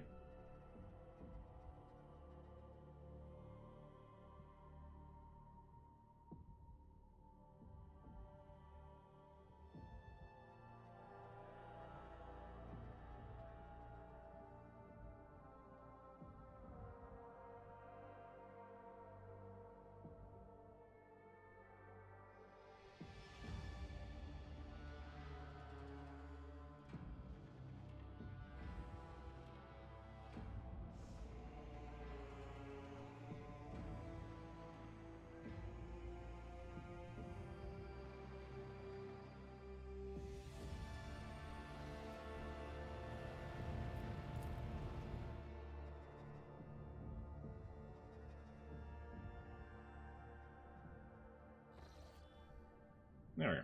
Okay.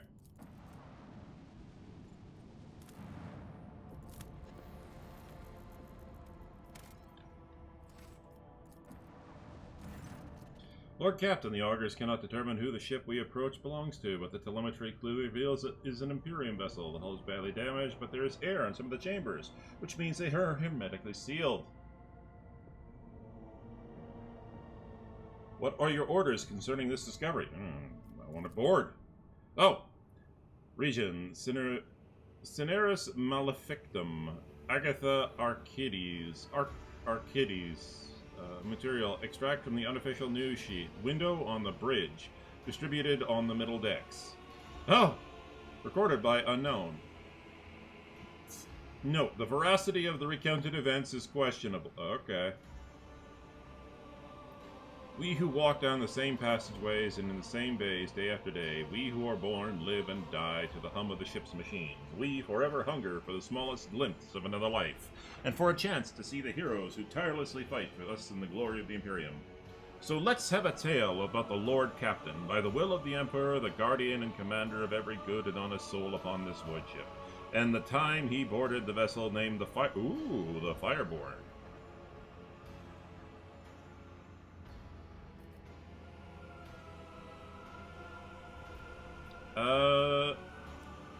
Tech use to train the penetrating gaze of the auguries on the damaged ship.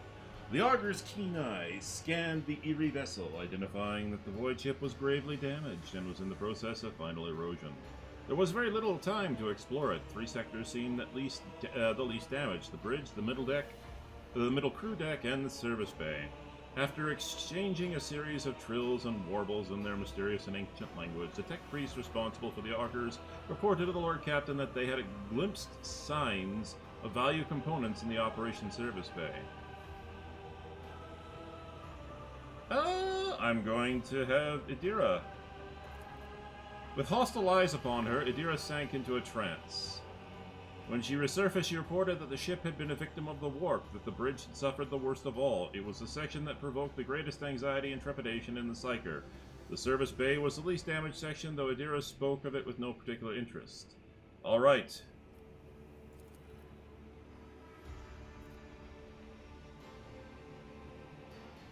The Lord Captain had to decide which of the 3 teams he would lead, and which of the 2 would be entrusted to their officers. Let here be known the names of the honest people who stood before our rogue trader in that moment.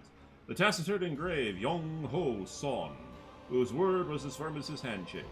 Captain Vesti, whose jokes would be remembered by everyone on decks 3 to 5. Captain Matina, the senior officer of the 3rd Unit, known to many as the Grey Matina. She had been leading units back when the current crop of scouts were snot-nosed kids. No one on deck was in any doubt that navigating the inside of the wrecked ship would be difficult. The units would be separated by kilometers of twisted metal, dead modules devoid of atmosphere, collapsed passageways and hull breaches the size of a house. The only thing connecting the brave teams would be a delicate thread of box link. And so, weighing the options, the Lord Captain chose to go with the crew headed for the bridge, because, goddammit, that seemed to be the worst. From here on, we relate the events based on what we have learned from the witnesses, the people who accompanied the Lord Captain on the tour of the dread ship. The shuttles started up one after another and dispersed, each heading for its selected target. An hour spent cutting through the hull in the freezing vacuum of space, a fussy boarding, and then finally, the rogue trader stepped onto the cold, dark deck of the dead ship. The lights of the torches revealed the sign in the gloom of Fireborn.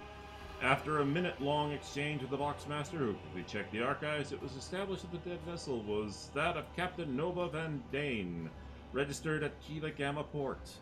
Every minute spent on board threatened to end in disaster. The ship's days, or even hours of existence, were numbered. From all sides came the sounds of distant crumblings. The floor underfoot trembled. Every now and then, the Lord Captain hurriedly moved deeper into the compartment when he suddenly felt the slightest puff of air against his neck, followed by a soft sigh, almost as if someone leaned in close, opened their mouth to whisper a dark, tantalizing secret, then fallen silent. The only thing was that the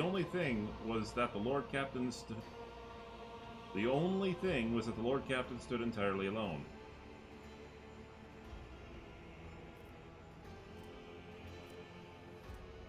Yep. From here on, we will relate the events. Whereas the simple mortals would already be trembling and weeping, the rogue trader only gritted his teeth. Shrieks and moans could be heard close by. Others were gripped by the illusion too. Young Ho Son, the unit captain, barked out orders. His team held back their comrades who had fallen victim to the uncanny terror, and who were struggling to break free and run deeper into the cursed ship. After a few minutes passed, the unit, though scared senseless, was ready to continue. 69 experience. Oh yeah.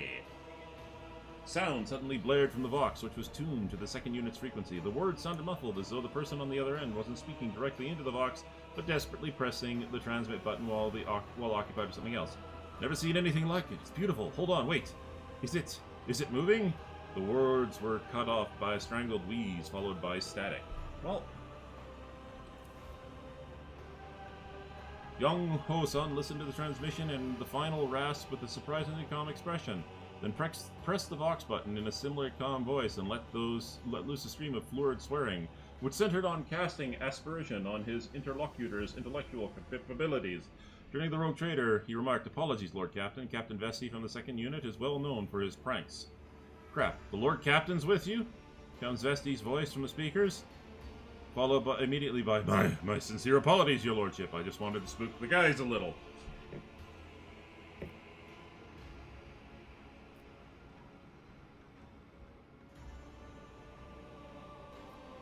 Yeah, the Lord Captain resolved to show leniency and laughed his ass off.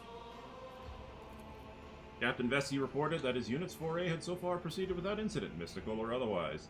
They had found no survivors from the ship's crew, or bodies, for that matter. However, the unit had encountered a problem. The passage leading to the deck section with the arsenal and storage depot was seriously damaged, especially the power cables. Proceeding further could be dangerous.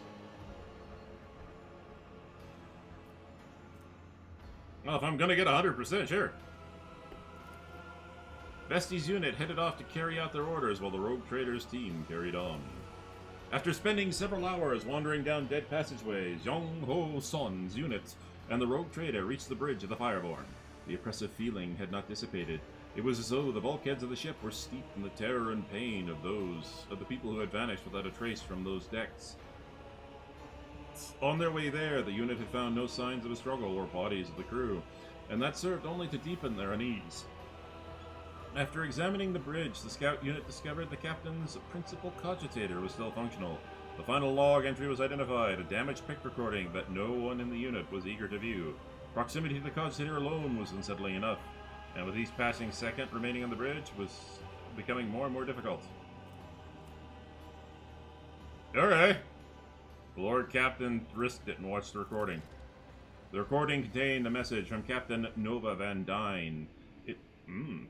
It was almost impossible to make out anything in the pict, only the captain's hand gripping the edge of the table and flashes of iridescent light.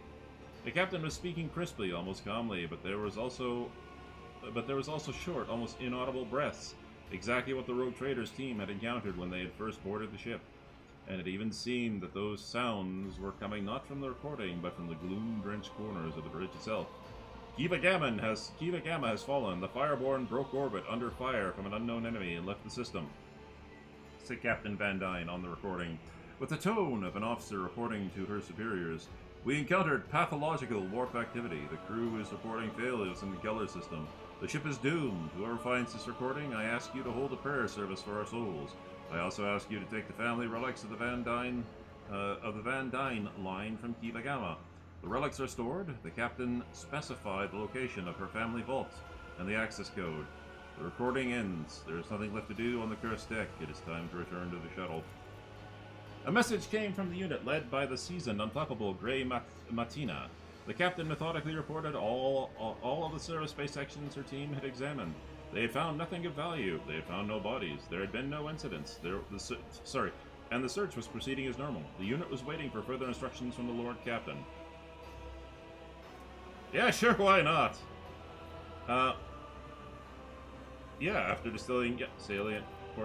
After returning to the shuttle, Seth received reports of the Fireborn status. The tech priest who relentlessly pierced the wreckage with the Augur's gaze insisted on curtailing operations as soon as possible.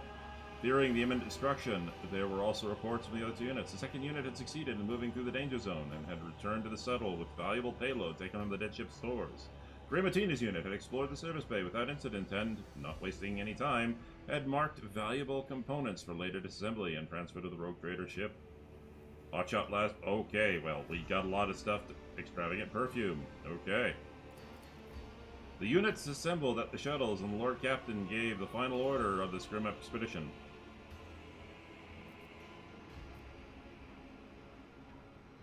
Honor the memory of Captain Nova Van Dyne and her crew.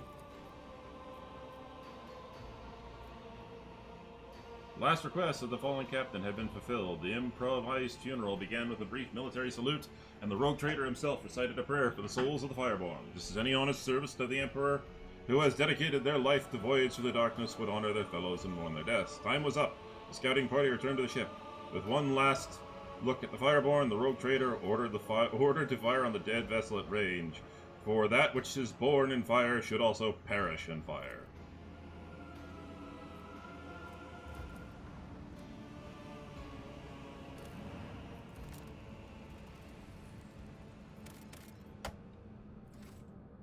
Give me a little EXP.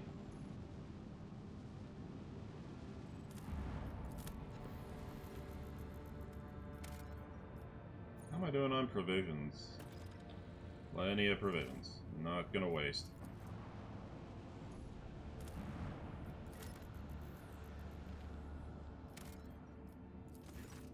The giant rings on the planet's surface can be observed even from orbit. Examine the rings. It has emerged that this planet has a native species of giant insects similar to Terran ants. Just like ants, they sometimes form so-called death spirals, in which one creature follows another without realizing they're going in circles. These were the rings discovered by the ship's observers. The strange phenomenon that was originally suspected to be a sign of warp activity or a nefarious Xeno structure turned out to be a quirk of nature, and a tragic one at that. Well, that's kind of silly. And, you know, tragic. To the Hulk. The augurs have detected a wreckage in the Void ship's vicinity, but the exact nature of the wreckage remains unclear. Continue your voyage. Well, bugger.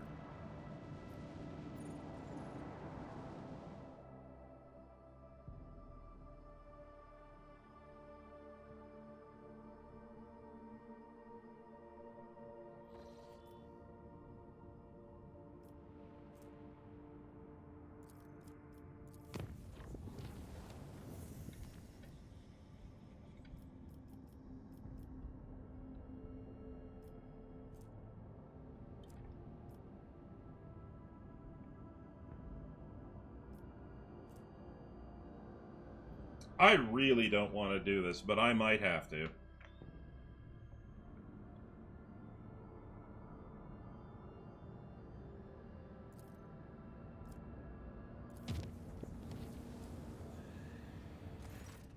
Another watch aboard the Void ship has come to an end. The Lord Captain of is... Oh, well, damn it. I gotta fight.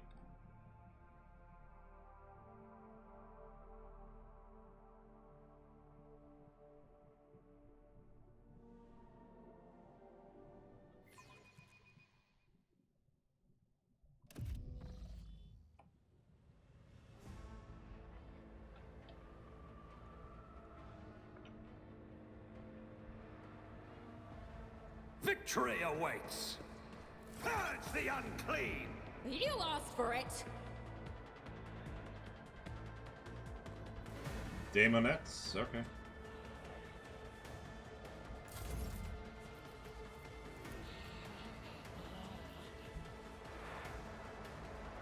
Well, this is gonna suck, Mighty Monkey Balls, but Nothing okay. I can't do. Not a problem for me.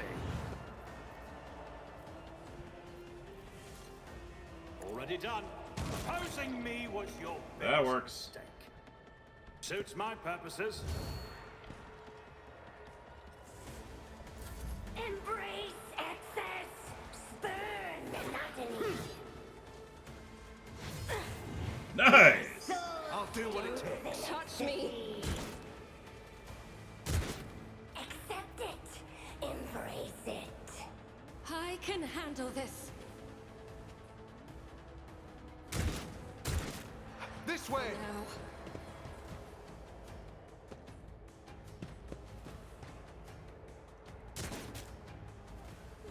Quick! Quick! Emperor, protect me! Vile delights beckon you. I can't stand it. Me.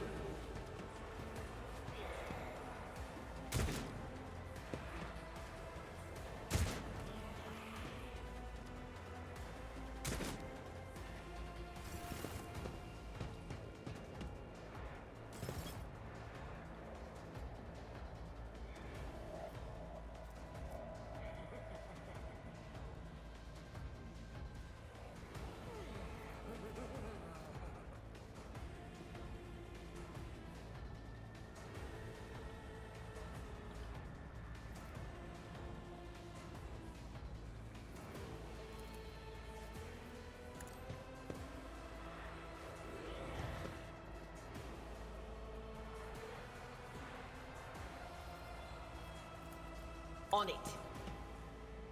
Oh, this is gonna suck. Will do.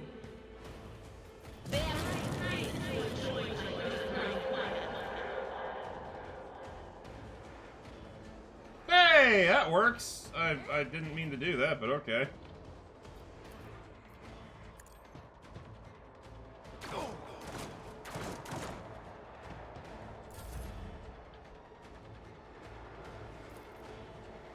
All too easy. Nothing I can't do. Already done. Nothing I can't do.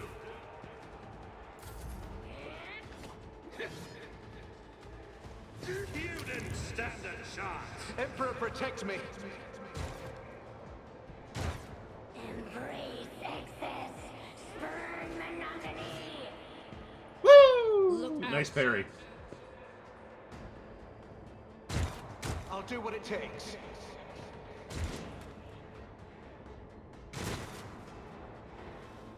Emperor, protect me. Give in to sensation. I am Quick, quick! Please send me Argenta next. I need Argenta. Oh! Oh, the God Emperor protects and the God Emperor provides. I will bathe this battlefield in righteous fury. As the Emperor commands, I act. Doubt is for the weak. As the Emperor commands, I act. That is not the Emperor's will. Rejoice in battle! Eradicated. This is why I was You wanted a kill for that? Oops. Sorry. Be gone.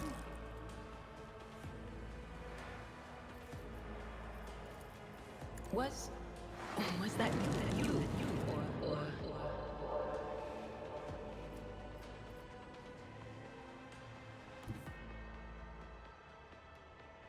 Yeah, fuck it.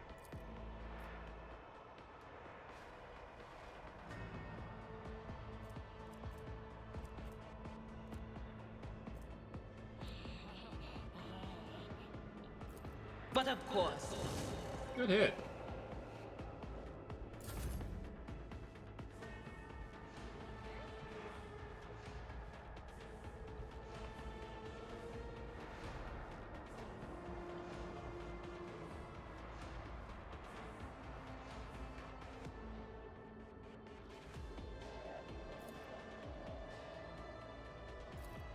Not a problem for me.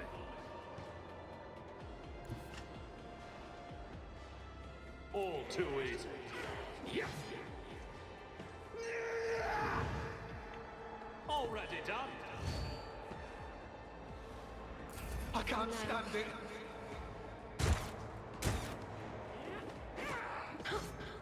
Parry! Emperor, protect me. That was insulting. Emperor, protect me.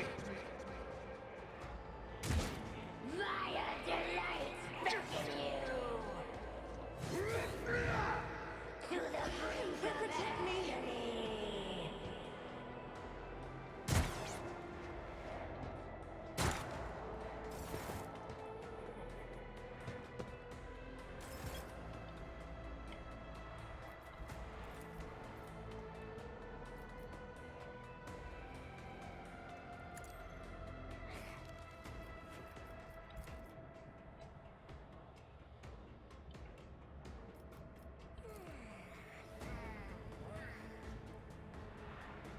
Isn't this a job for... Look out! This way!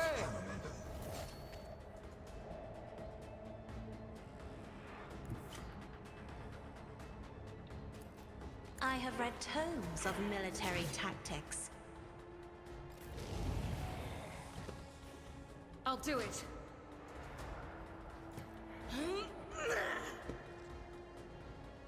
Faith without deeds is worthless. As the Emperor commands, each...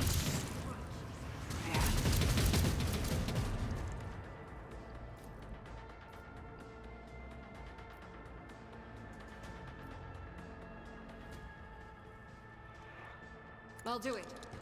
None can escape the Emperor's judgment.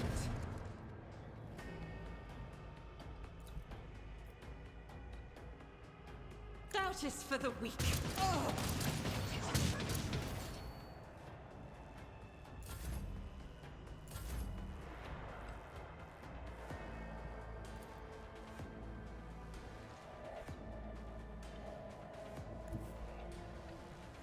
Guided by faith.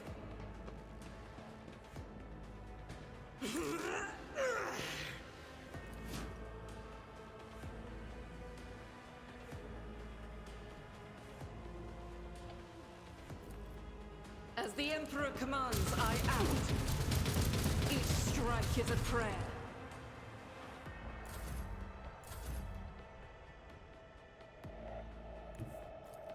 I feel bad for my people, but oh well. Opposing me was your biggest mistake.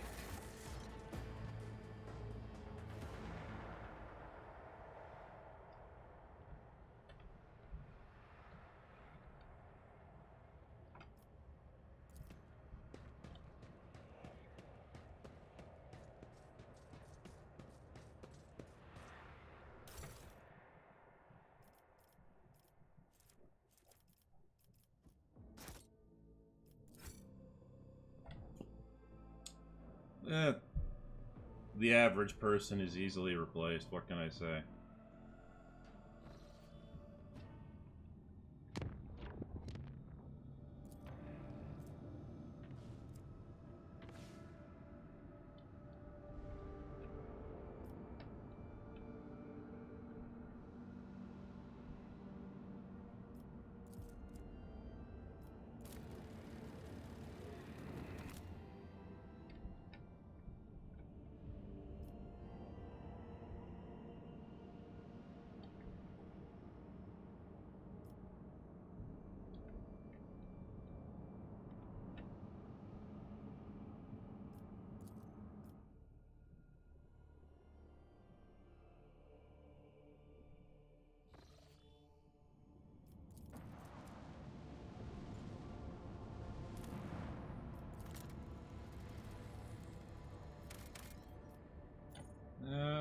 Still good on adamantine.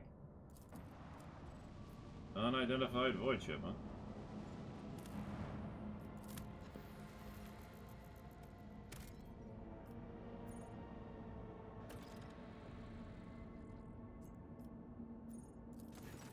The bizarre structure observed from orbit appears to be the ruined estate of a wealthy noble. Further searching reveals the remains of Envirodome, a landing pad, the main manor, and servants' quarters. It is impossible to determine exactly what happened there.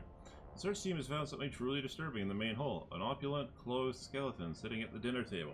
The table is set with gold plates covered with old blood and piles of bones. The bones on each plate are clearly human. No other remains have been found on the estate. Search the remains for anything valuable.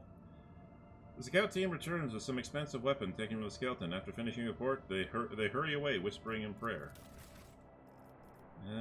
Assault lasgun.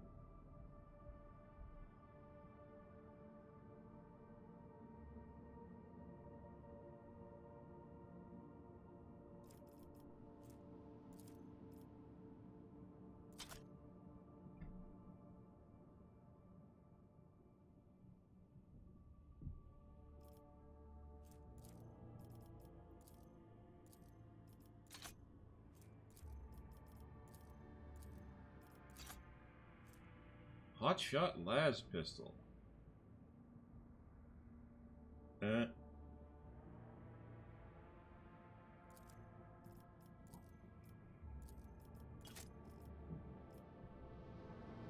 interesting.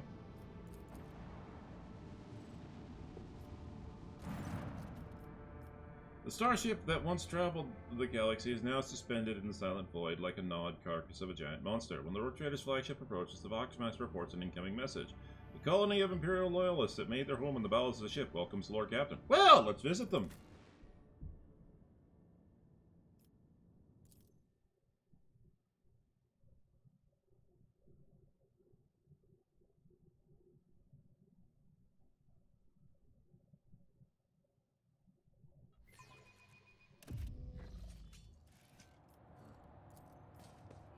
Actually, hang on. Let's bring out Jai. I need to level up Jai.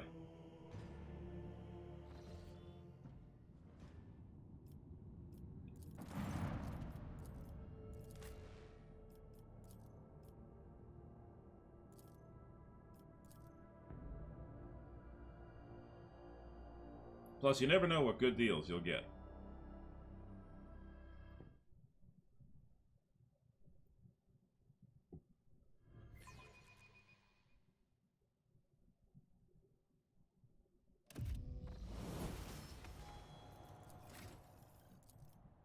Alright, so the last thing I picked for her was Comfort in Conformity.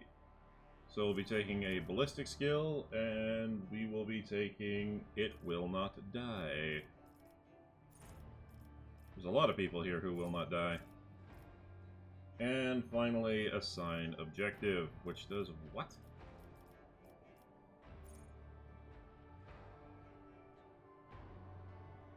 Oh, support the advance. At the beginning of the Master Tactician's turn, if their momentum is higher than 125, the first burst, fire, or area attack used by the Master Tactician turn... Okay.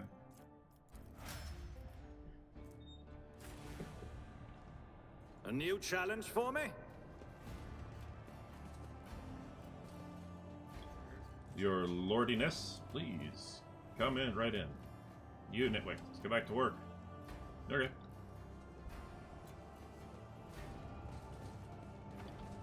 An initial survey of the vessel indicates that my exploratory brethren have already performed a requiem right here.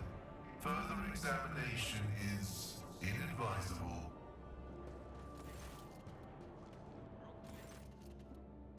Rita. A tired-looking woman of indeterminate age, clad in work clothes, breaks off from her task to greet you. She freezes momentarily, clearly unsure how to address you, then simply says, Your Lordship, please excuse me, I don't know your name. Welcome to our little colony. May the light of the Emperor be with you. And with us. My name's Rita Maximova. I'm in charge here. Oh, what is this place? We just call ourselves Retta's crew, and this place is Retta's camp. That's it. We're recolligers, scavengers in common terms. She does not speak the word scavenger with any kind of disdain. On the contrary, there is dignity in her voice, the kind which one would announce their affiliation with a respected guild or family. Tossing a glance at Pascal, she grimly adds, And our work is legal, even though your brethren have no liking for us. Pascal stares dispassionately at Retta with a hint of disgust. Evidently, he has not even considered the possibility that replying to this creature's words could be anything other than heresy. So, what do you do here? Right now, we're gutting this old heap of junk, slowly but surely. That's a recolliger's life for you. They drop us off at some decrepit station or an ancient battlefield, and we just sit there for years on end. We look for working tech, or valuable materials, or whatever else might be useful. If we find anything, we sell it to passing ships. Not the easiest job out there. These wrecks are chock full of all kinds of dangers. But, and I swear on my plasma torch, it's an exciting one for sure. This little bird's got all kinds of bells and whistles. Most of the tech is dead, but we find working pieces now and again. We spent 2 whole months clearing out this shaft we found. Finished just 3 days ago, actually. And we found this thing. A bit weird looking, but still functional. Retta's expression brightens a little. Perhaps your lordship would like to buy this component from us. I bet that big ship of yours could get plenty of use out of it. Pascal's voice crackles to life. Imperiously he tells her, Present the object, laywoman. But curiosity creeps into his voice nonetheless. Oh, okay, I'll buy the component. Oh! Well, isn't this something? The Emperor himself must have smiled upon us. Retta makes a triumphant gesture. I mean, thank you, your lordship. You'll be pleased with the results. Her mood visibly improves. You know, your lordship, it's kind of embarrassing to offer you this, but over in that corner there, we keep things we don't rightly understand or can't really use. You could send some of your people to check it out if you like. Clearly you know more about this stuff than us. You might find something useful.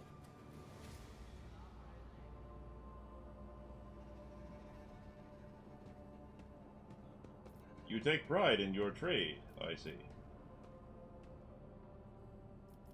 You've got your own ship? No, not even close. A luxury like that, you could count the Rickholligers who got their own ship on one hand.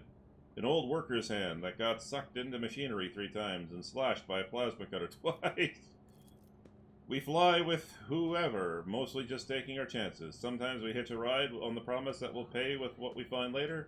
Other times we find some other means. Risky business, obviously. 5 or so years ago back, a crew got dropped off at an abandoned station, but something wasn't right with the life support system, and the ship came back to pick them up 2 years later and found nothing but bodies. About 15 years ago, back before I had my first little one, a ship took 3 crew to locations and ran into pirates on the way back. The ships go out on expeditions for years at a time. So it was ages before anyone realized they were missing, and it was even longer before they remembered the scavengers. Plus, it took time to find the ship that could check up on them and pick them up. Long story short, all 3 crews had bought it. Yep. Can you tell me anything about this wreck? Not much. We're not eggheads, you know? We're manual labor. It's an ancient thing, pretty dangerous. We don't really know much beyond that. Before we came here, some tech priests had done their own bit of gutting. I mean, ritually. Bowing to the spirits, all that. That lot don't tend to leave a whole lot of valuables behind, it's true, but it's way too scary to go in before them. And hey, we dragged a dozen of their broken servitors out of the mines after. The carcasses smell awful, but you can pluck a decent number of parts out of the servitor to sell them. Doesn't seem like there's anything nasty living inside the wreck now, but the wreck itself is barely holding together. You got a couple of modules here, and that's it. You won't take another step without fearing that broken reactor might cook you alive, or a whole module might depressurize. Well, it's nothing we haven't handled before, so we're having a poke at it. We don't have a clue what this ship is or who it belonged to. You take pride in your trade, I see. Sure do. It takes skill and luck and a good head on your shoulders. We risk our lives every day crawling on top of these old buckets. If something goes wrong, we die. By the scores sometimes. One moment we're there, the next we're gone. Kind of like worker ants. But you know what, your lordship? Our job also has something, how should I put it, poetic about it. Hope you don't judge me too harshly and don't take it as insolence, but some people, even big people like you, think too highly of themselves. Let's say your ship hops into the warp and someday doesn't hop out in time. And about 1,000 years later, another gal like myself who needs to feed her 3 ankle biters somehow will be rifling through its remains, looking for anything good. That's just the nature of things. Each of us comes and goes, but the way the world works stays the same. We all have our lot in life, as mine is just as good as any other.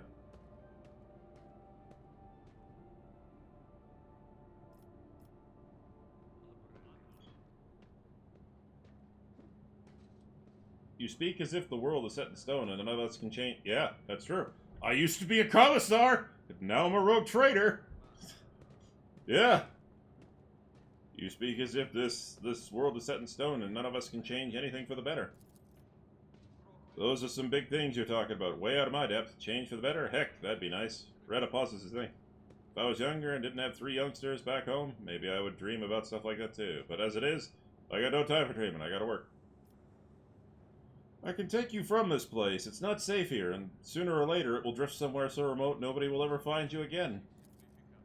But this is our livelihood, your lordship. You take us away from here, and what are we going to do? Sit in some hold, slaving away? Here we've got our own colony, our own operation. No, this is our path. We won't stray from it. Well, I can respect that. I see.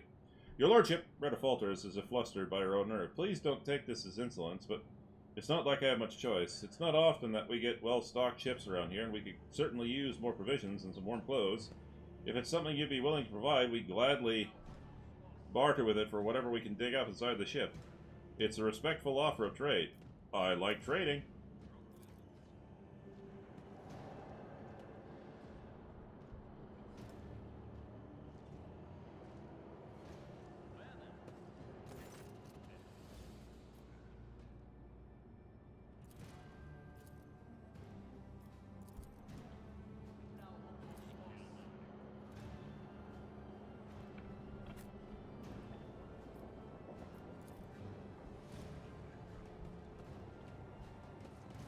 Follow my lead.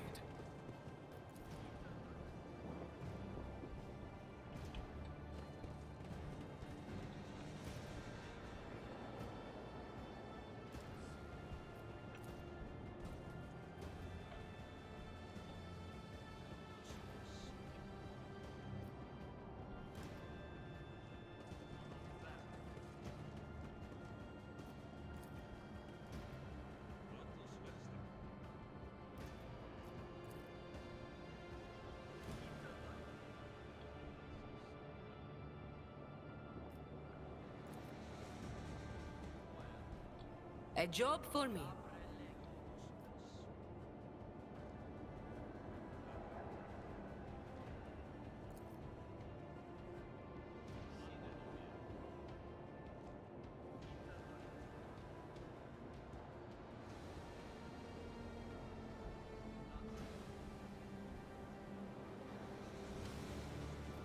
That's what I wanted. Duty prevails.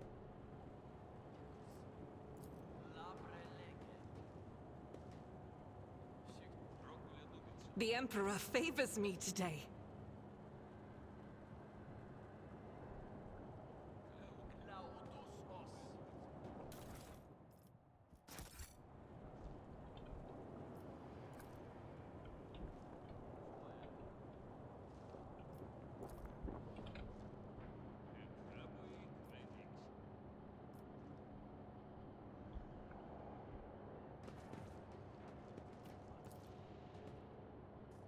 The machine god grants me insight.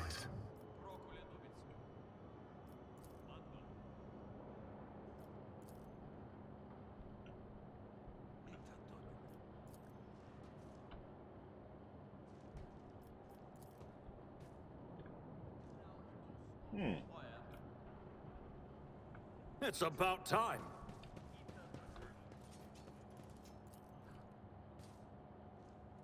My success is an irrefutable certainty.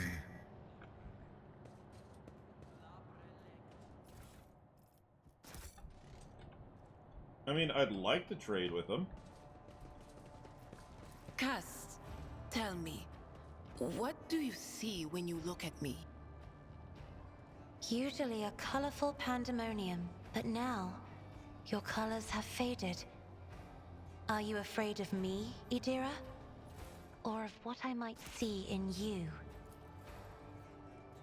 The machine god grants me insight. This Explorator is blessed with multifunctionality. I'll lay claim to the stars. I do kind of want to trade with these guys. Like, that would be cool.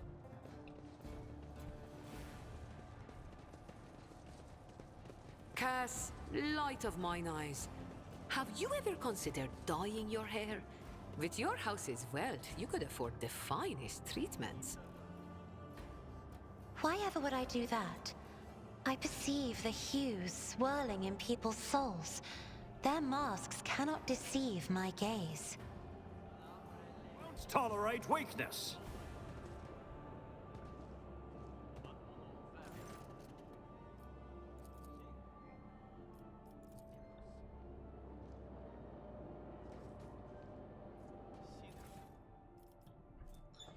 Eldari? What? Ooh, Fractal Blade. Okay, that's cool. Chameleon Cloak. Cool.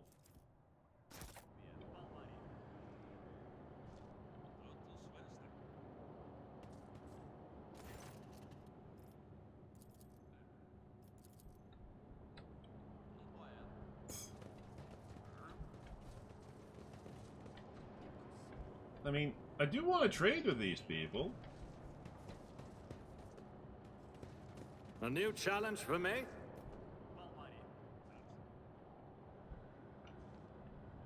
I don't know. Hopefully, when I leave, I'll be able to, like, send some stuff their way.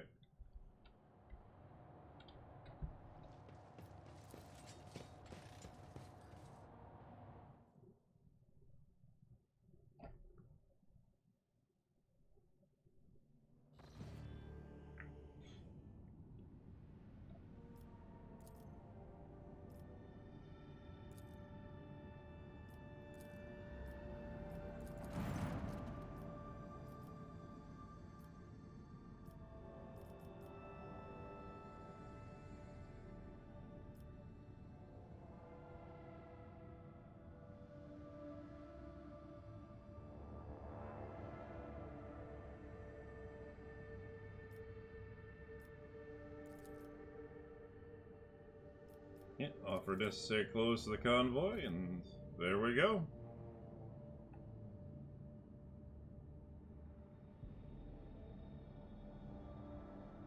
Ooh!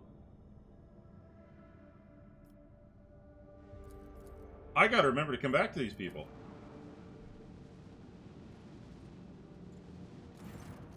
A Vox notification from the Argru drowns out the usual noise on the bridge. An Imperial vessel, the Dark Piercer, and its escort ships are headed your way. Your archives make no mention of either ship or its owner. As you consider your course of action, the ship's captain contacts you first. Introducing himself as a pilgrim, the captain greets the rogue trader courteously and offers to purchase any information you might have on crystal phlogiston deposits.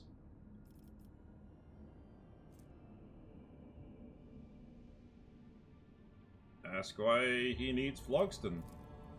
Captain's coarse laughter echoes from the boss. Phlogiston is part of the parcel of many designs. It's not exactly discussing all that humanity prizes. Okay. Jai immediately remarks that someone with without a name is not to be trusted. Deals with such people tend not to end well. If she were you, she would first find out his secrets, then scrupulously remove him from the equation. Pascal becomes visibly animated at the mention of phlogiston. Though indifferent to the prospect of a deal with a shadowy individual, the Magos nonetheless recommends that you find more about phlogiston deposits. Your own protectorate would benefit from that. I actually do have some. Sister Argenta believes it's a golden power.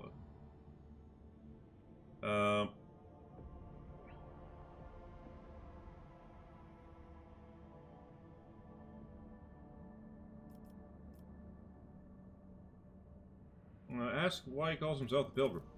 Captain admits he's not always done the right thing in his life, but he once beheld the blessing of the Emperor himself, and has followed the special path of service to him ever since.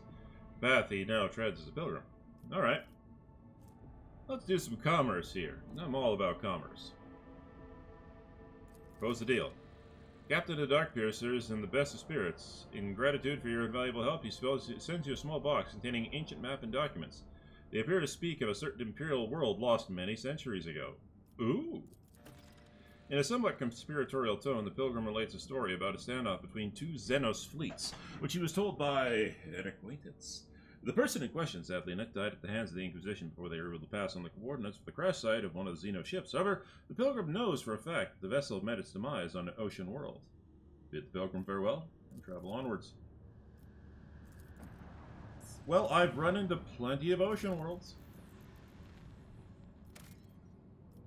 And that is not enough flat steel for me to...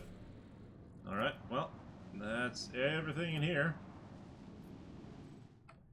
Time to fart along to the next location.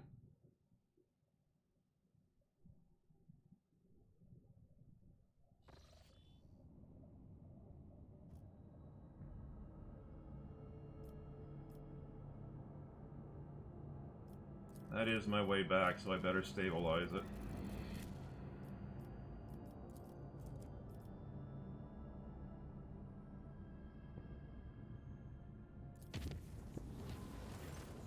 It was discovered that one of the smaller events in Engine Hall 5 should have been filled with waste waters, but they looked like blood. The incident was deemed to be not of serious concern. Yes.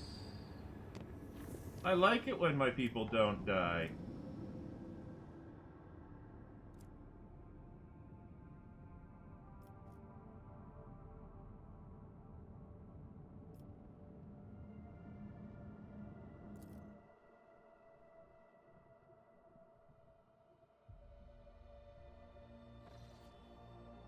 Enemies of... Oh, God, it's a cruiser. A warp gate. Okay.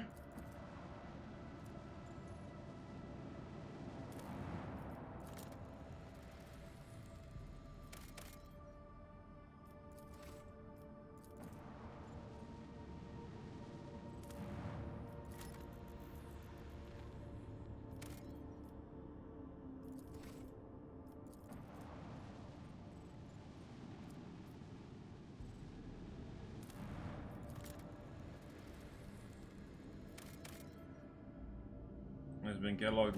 Okay. And the warp gates. Lord Captain, we are passing a construct marked on the star chart as a dimension gate. Our dimensional gate. Our augurs are not showing any suspicious energy readings. The device is dormant, thank the Emperor. What is this gate? An ancient Xeno artifact, older than humanity itself. Judging by its design, it is a gate leading somewhere. Possibly straight into the wicked abyss of the warp, considering all the nasty shit that used to roam around here. Many captains, Her Ladyship Theodora included, have tried to reveal its secrets, but it seemed no one can figure out how it works. Good for them, if you ask me. What was Theodora interested in? Yeah, that's actually a good question to ask. Her Ladyship didn't exactly share her plans with us, always kept them close to her chest, but I'll go out on a limb and say she was searching for a way to open the gate and see what's on the other side. The Cognizance fleet concluded its own analysis of Xeno artifacts. All records of the expedition up to this site were added to the exploration catalog. Nasty in what way, exactly? I don't want to repeat the rumors, and I don't know the truth, but it was bad. There was word of ships and even a whole trade convoy disappearing. Captain started avoiding the system until eventually the Lord Inquisitor came here and made short work of it. Hasn't been much of the way of rumors ever since. Actually, the Inquisition made sure voyagemen kept their mouths shut. Whatever the gate used to spew out must have been profane and a danger to humanity. Report received. I wish to study this construct. Lord Captain, I would advise against approaching the gate. The Inquisition has declared the entire area around it off limits and packed it with mines. Oh, well, then ignore it.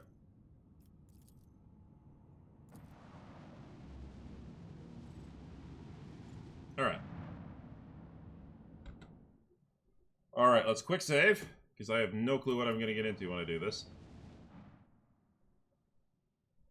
My ship is still a little bit on the weak side.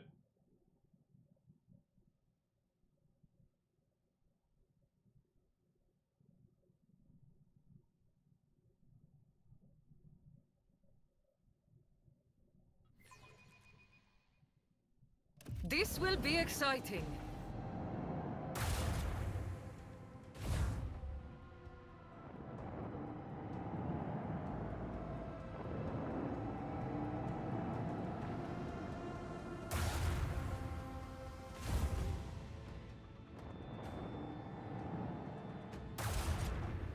Okay, so far so good. Iconoclast avoid ship ram. Oh crap! Fine.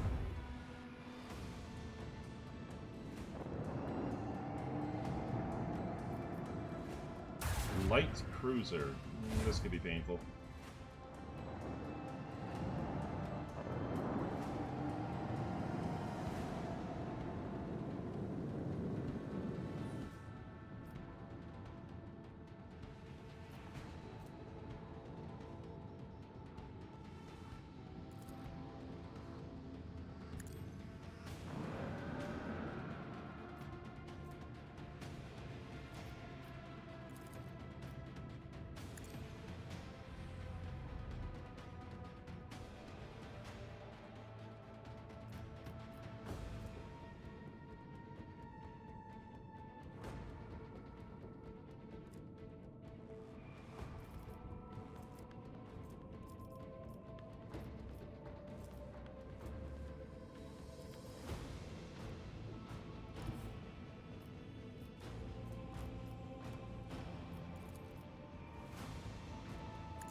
See if I can't push him out. I will take that. That is some good stuff right there.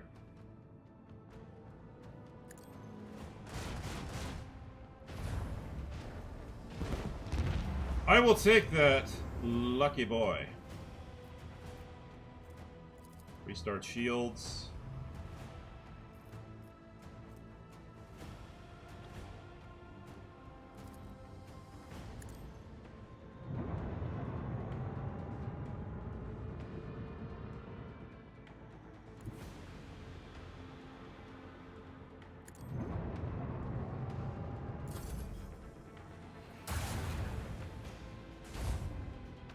Take that on the front.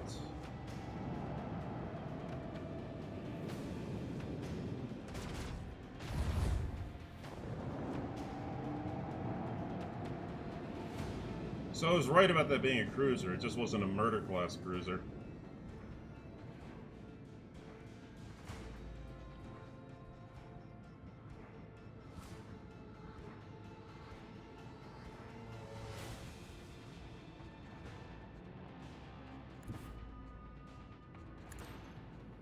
Gonna see if I can use Argenta's ability to grab that and shift it over a little bit.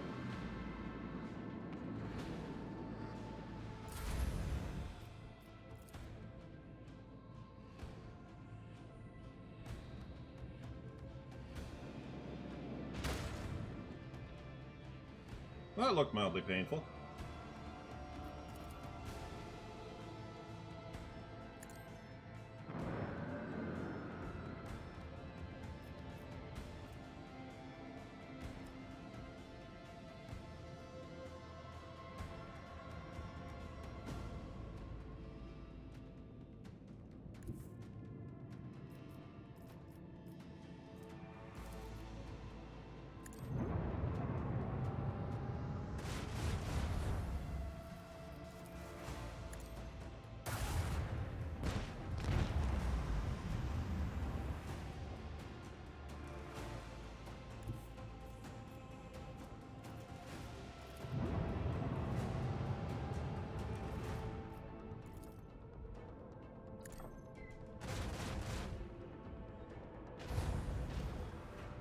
Nice!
That was cute.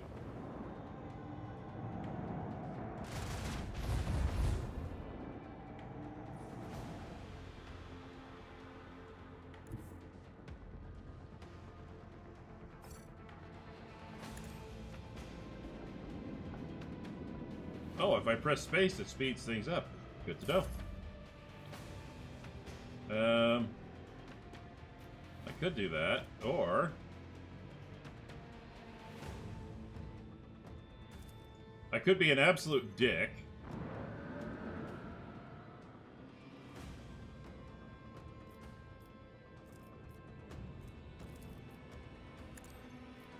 A breach in the enemy's shield has been revealed.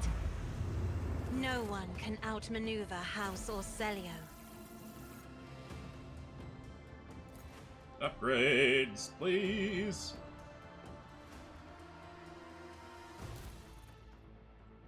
All right, what we got here?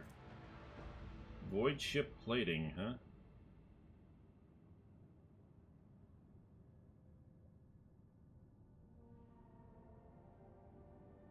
Interesting. Interesting. Definitely all about broadsiding.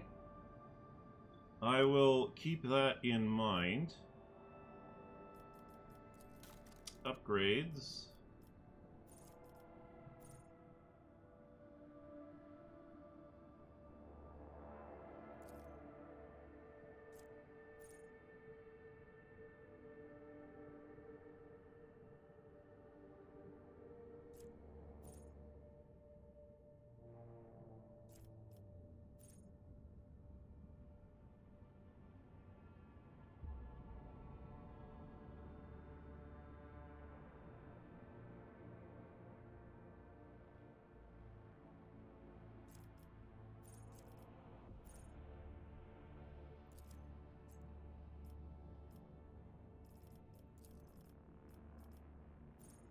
Ooh.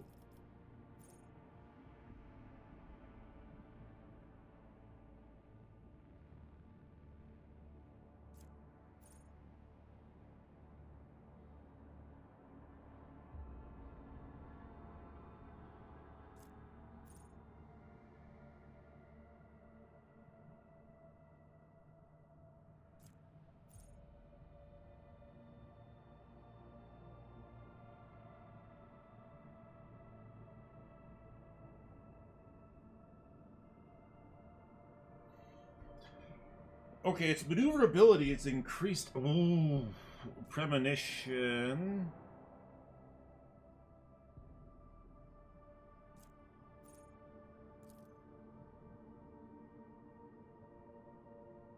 I'm actually going to do maximum overdrive. The ability to just move further, yeah.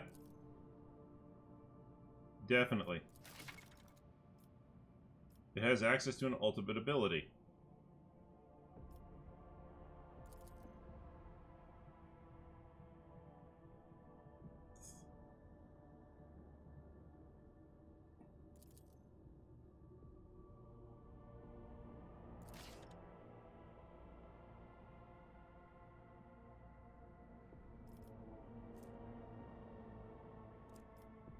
Okay, what's my flagship's ultimate ability?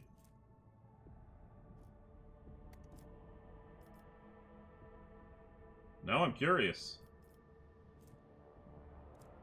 I'm guessing it's maximum overdrive, but whatever. Alright.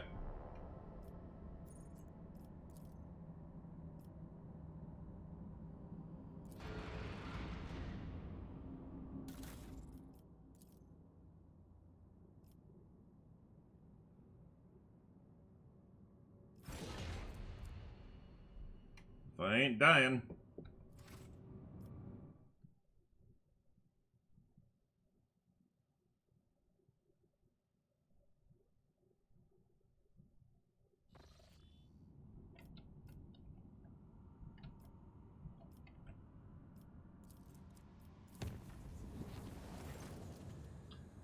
Strange intellect,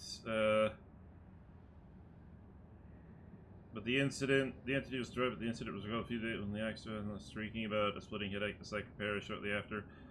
Of countless bloated larvae consuming his brain, the corpse and the insects were safely disposed of.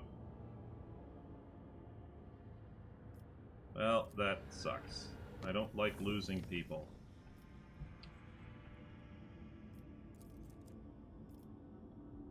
Well, this looks like the only way to move forward, so I don't want to waste two, but got to.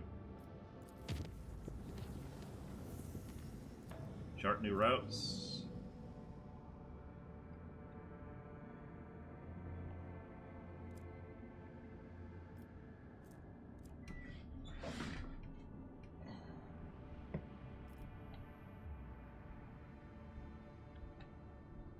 Well, let's visit.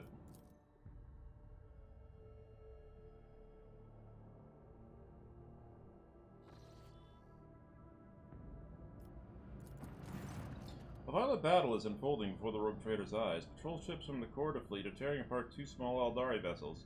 Once they are finished with them, the Void ships give chase after the third, already damaged vessel, clearly with the intention of destroying it as well. Seeing the last ship's impending death, Earlet calls out to the Lord Captain and voiced trembling slightly. Yep. Stop the battle. The Oxmaster relays the captain's command to stop the battle and soon returns with the reply. According to the Corda ship, the Scrupuzitos are malicious criminals. They are guilty of raiding systems, planets, and robbing merchant vessels. Incendiary Porter's void ships are intent on performing their duty before the Emperor and exterminating the Zemos.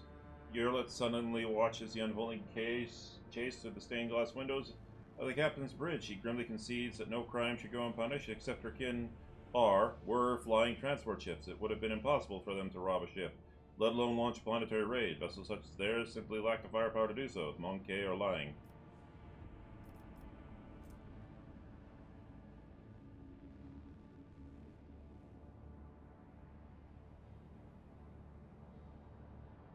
Analyze the intact Xeno ship. Despite the presence of some weaponry, the Xeno ships are more likely to miss. Okay. Ask for proof. The patrol captain reluctantly admits there is no conclusive proof. The system sometimes is sometimes the target of pirate raids. However, this changes nothing. His servants have no mercy for the enemies of humanity.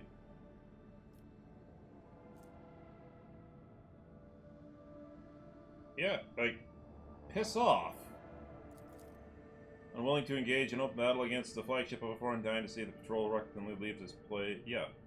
Like, look, I know I'm supposed to be fighting against humanity here, but I am getting, like, I am working with the Aldari. Plus, I've got a bunch of Eldari back home. If I can get them off my planet, without a fight, without them doing any more wonky mind control shit, you know, plus they might have information we need. We are in a time of crisis. And sometimes, well, circumstance makes for strange bedfellows. I'm not going to make friends with the Drukhari, I'm going to tell you that much. Meanwhile, the wounded Xenoship is rapidly distancing itself from the recent battlefield, attempting to hide in the shadows of the nearest world. Every attempt to contact it is met with frustration, and the Vachmaster reports that the vessel is in deplorable condition. Who knows how much more Xeno technology before the irreparable happens. The Eldari are too scared and resentful of the Monkai for the recent deaths of their kin to answer the incoming hails. Despite this, Yurlet is certain she can convince them to cooperate with the Elantak if she's allowed to speak with them. Yeah? Let her. Oh, God. Failed. Yurlet appears to her kin's wisdom, but the words of the outcast cannot make them trust Monkai. The pain of loss fills the Eldari's hearts. The pain of loss fills. Only recently did humans destroy 2 of their vessels with the children of Asiran. Now they offer aid. Worse, they offer aid through the mouth of their captive sister. No, the Eldari will not fall for this trick. Trying to outpace the pursuit of the Monkai vessel, the Eldari overload their ship's void drives. One of the damaged vessel's engines is unable to bear the strain. Before the eyes of 100 officers, the Xenoship flashes a fiery blue through the stained glass windows as thousands of tiny shards disperse across the system. The bridge officers openly rejoice, offering prayers to the Emperor. Today the Expanse is cleansed of more filth. The enemies of humanity. What is this if not his providence? And only the thin figure of the Eldari stands motionless against the backdrop of intricate stained glass windows, mourning the fallen in solemn silence. Once the pain in Yurlet's soul is numbed, she turns to the Lord Captain and nods, a short gesture of gratitude for their attempt to save those who could hardly be saved. Well.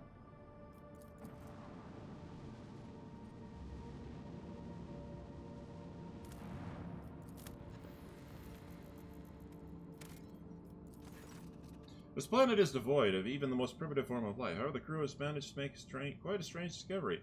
A mirror lying right in the center of a huge crater. Completely ordinary mirror, and framed by all appearances in pristine condition.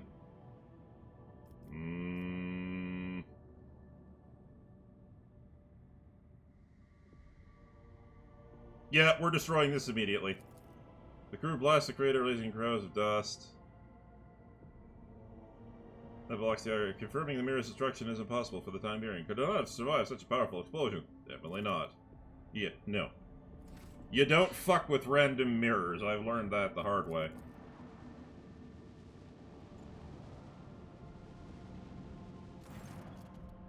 A vigilant member of the Augur crew has detected a small Xenos vessel drifting through the void. The ship is unpowered and no signs of being crewed.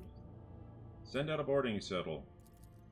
The squad boards the vessel without issue. Corrosion has laid waste to the ship's system, which led to the death of the entire crew. The interior is full of Eldari corpses. No weapons were found on board. The dead Xenos, judging by their clothing, were not part of any warrior caste, merely crew of the now defunct ship.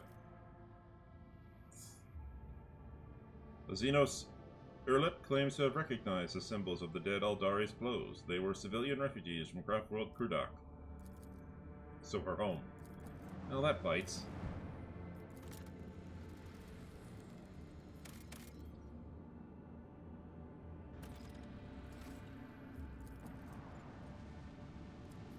Okay, 3 unknown ships.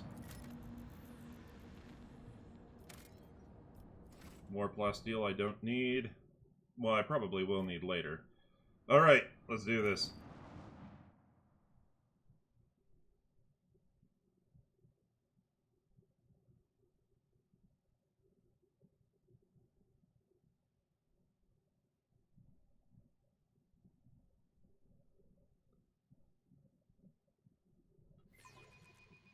The skeins of fate can lead us to victory. Sigil class destroyer. Okay. Oh, that does not look happy.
the fires of retribution.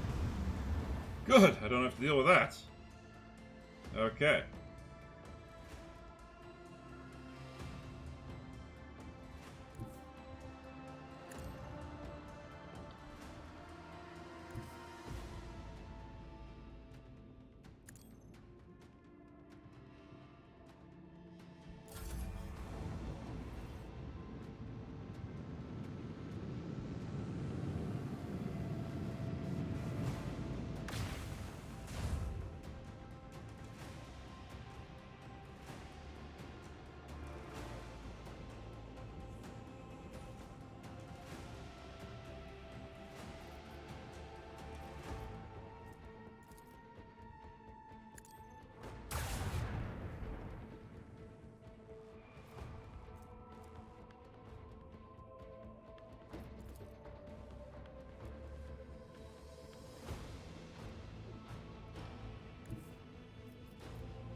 Hit that 90-degree turn.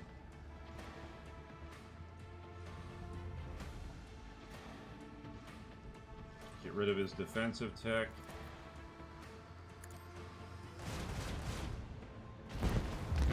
Nice!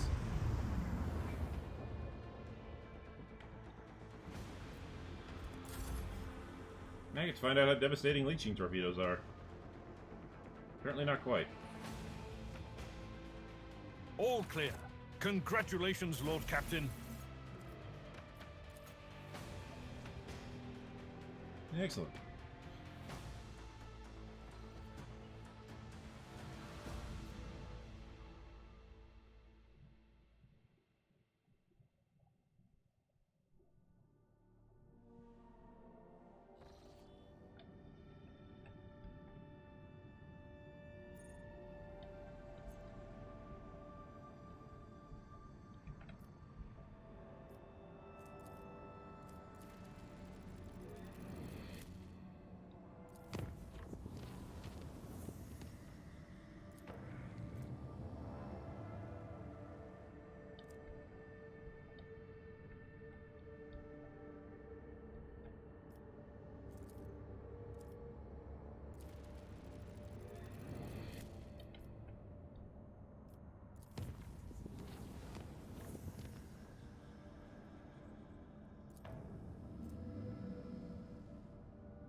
Nice, and those 6 points I spent to open this up, well, I now have a direct line all the way back to Fuzzy Bundus.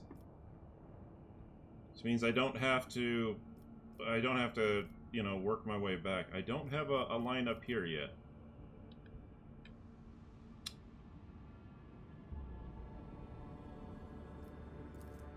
But let's go here first.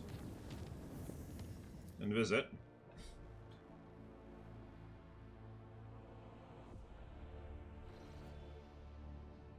Ah, nothing too exciting.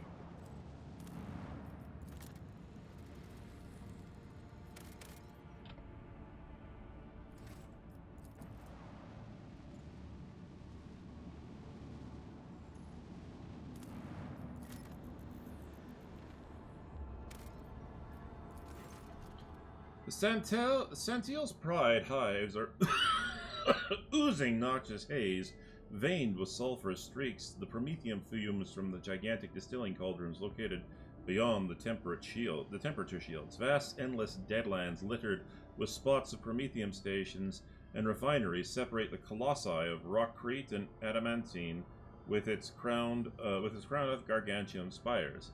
The heat of this system's star has turned this world into a boiling but lucrative gland within the body of the House Corda Protectorate. It's hard to tell what's more impressive, the grotesque grandeur of this place or its extreme toxicity. Fair enough.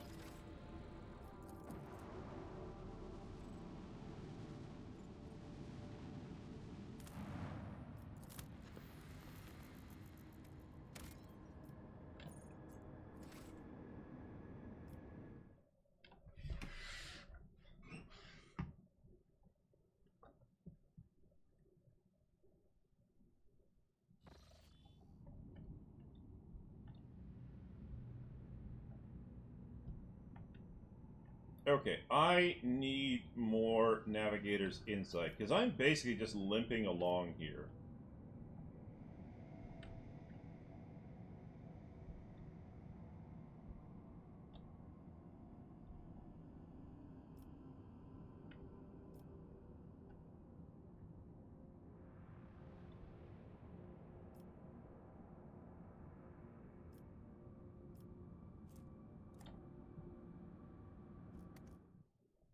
And the only way I know of to get more navigator's insight is to basically complete a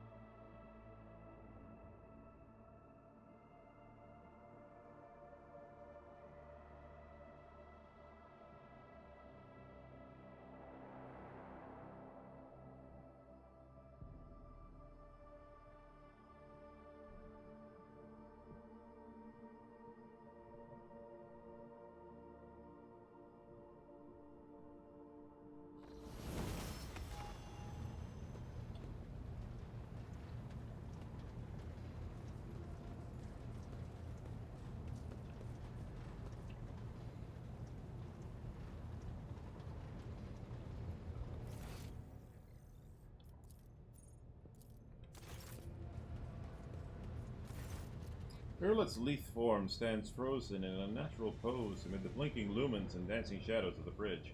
Her hands are clasped together, and strangely, her eyes are tightly closed. Her chest is utterly still, as if she is not breathing at all. Let's not disturb her. Urlet remains unmoving the entire time that you watch her, and only the barest flicker of her eyes beneath her closed lids lets you know that she is still alive.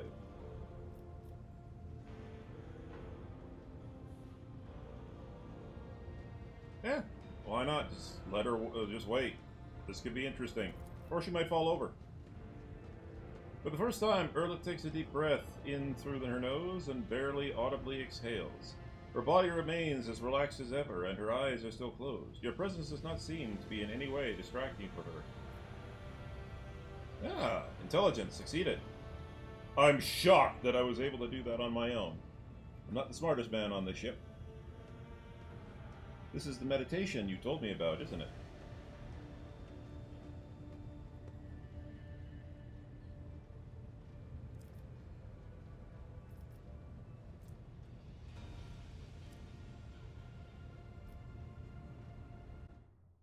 I mean, it's rude if you're meditating, but...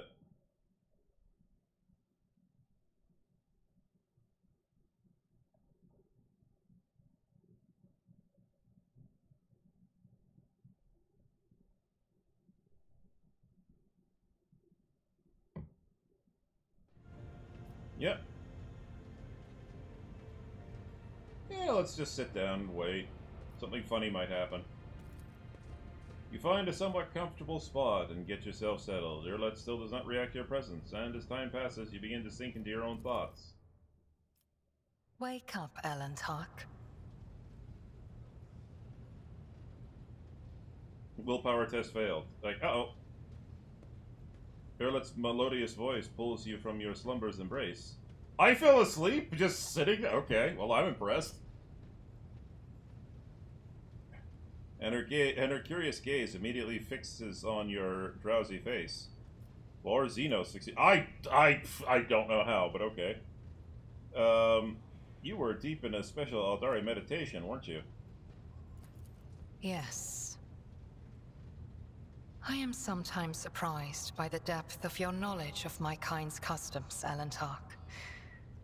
But even if listening is your only skill, That in itself elevates you above billions of other monkey. Continue. My meditation is immersion. Immersion into myself, my inner world. It is my chance to speak to myself, but without words, or to heal wounds that cannot be seen with ordinary sight. It is difficult to explain, even in the language of the children of Asurian. There are so many meanings and shades in its sound alone, and the monkey tongue is too sparse and awkward. No. Immersion must be seen to be realized.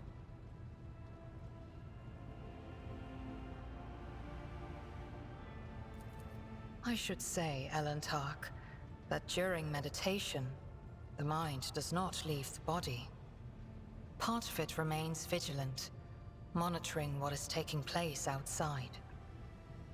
So I heard every word you said, and I saw everything you did. I feel like I'm in trouble now. Restraint is not a trait that your kind is known for. And yet, you did not interrupt my immersion, Elantark. A worthy act. I will remember this. When did I nod off? Almost as soon as you decided to join me. Do not worry. Your heavy breathing did not disturb my immersion. So you knew I was here the whole time, and you did not even bat an eye? Immersion requires concentration and unity of mind, body, and spirit. Entering this state unprepared, or coming out of it suddenly, can be harmful. Fair enough, yes, okay, I was joking about saying something funny could happen, but no, that's not, we have pressing matters to discuss.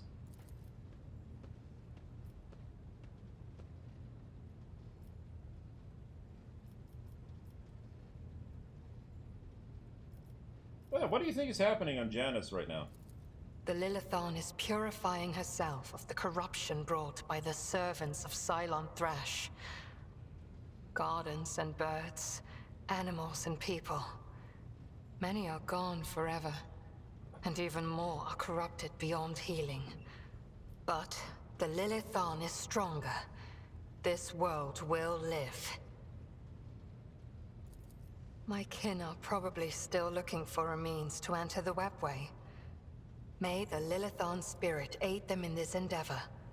Beyond the gate lies salvation, and perhaps even knowledge about the fate of Krudarok and the remaining survivors. Okay.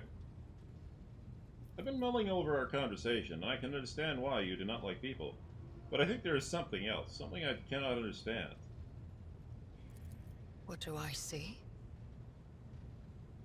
Your words ring with the desire to know the soul of another. But will you be able to comprehend my answer? You and I, Elantark, look at this world in very different ways. And I see many more facets, and deeper meanings, and brighter colors in it. But to capture the full truth of this world in the miserly language familiar to your ears will take time. I will come to you with an answer later. Interesting.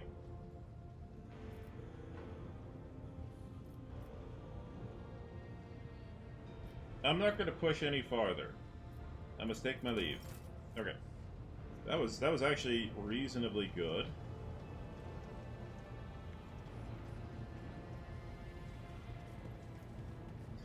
Let's pop over to Idira. Let's see if anything is... When Idira sees you, her lips curve into a smile. Okay, I must take my leave. Of course. The Navigator.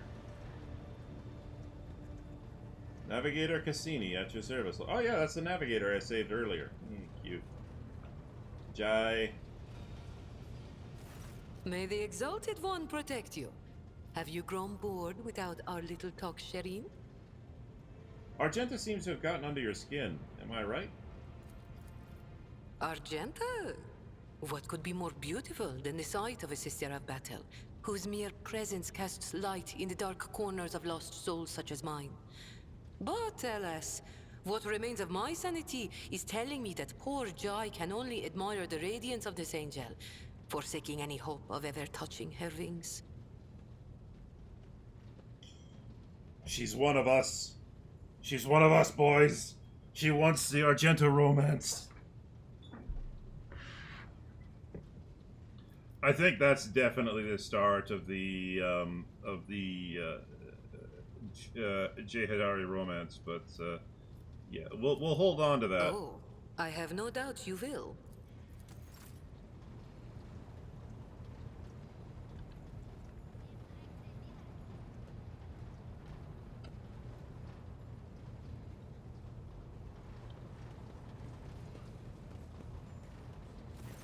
Lord Captain, your presence is welcome.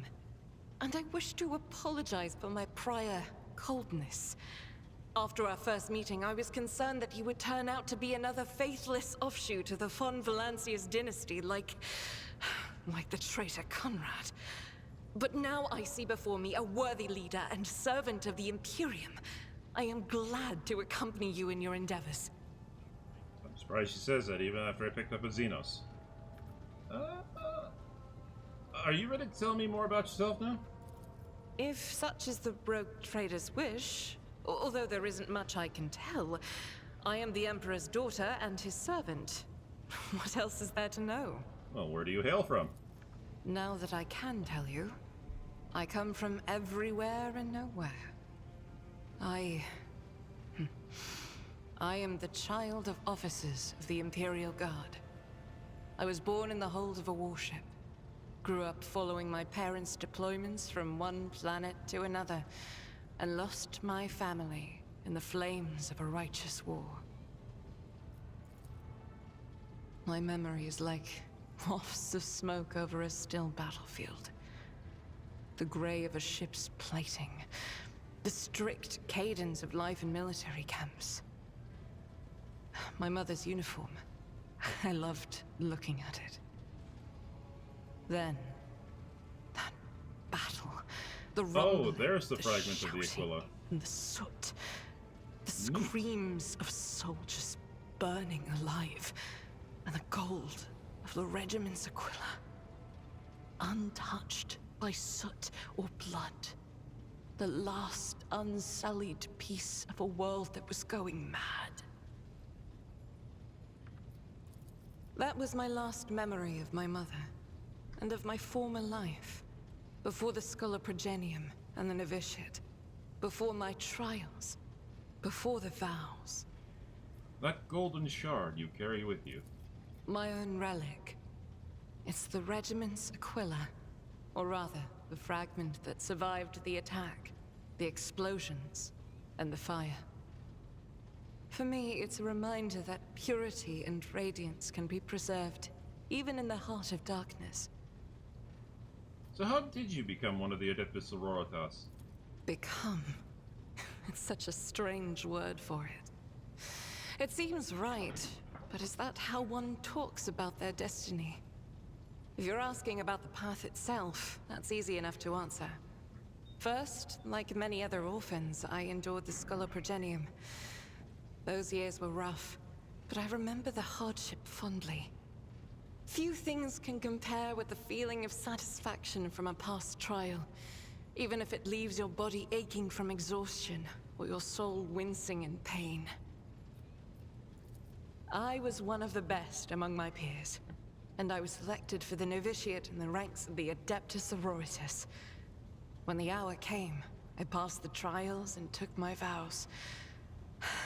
The most joyous day of my life. The Emperor's light has always been with me. But to accept it with all your heart, to utter the oaths, that is a rapture like no other. I'm gonna take a chance here. Have you ever wished for a different lot in life? Have I ever... But that would be shameful weakness, almost heresy. Of course not. I was born for this. I live by the Emperor's will, and in his light, I myself am the light. I must be the light. For myself, and for those who ask for my protection. Well, I mean, Argenta, it doesn't mean I'm not suggesting that you shouldn't be a Sister of Battle, but you do realize there's other orders within the Sisters, within the Sororitas, right? There's the Sisters Hospitaller, there's the Sisters Dialogus, etc., etc., etc. You didn't need to be a member of the Order Pronatus. I was chosen to serve.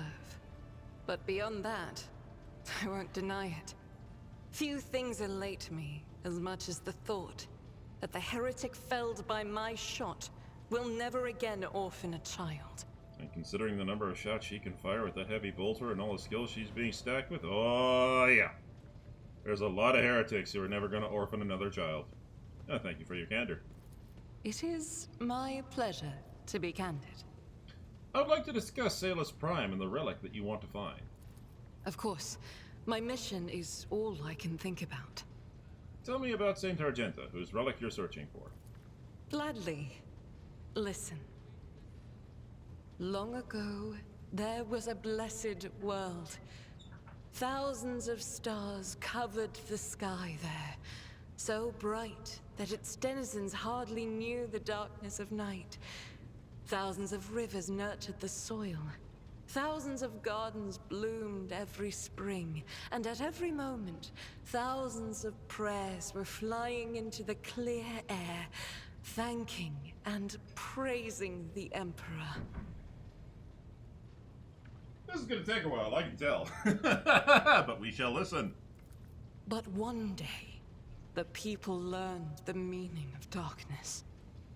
Like a storm, accursed heretics who had sold themselves to the archenemy descended upon the planet. Shells flew from the sky that desolated whole cities and burned the gardens and filled the riverbeds with the blood of the faithful. Smoke and soot swallowed the skies and the 1,000 stars that had once shone over the world.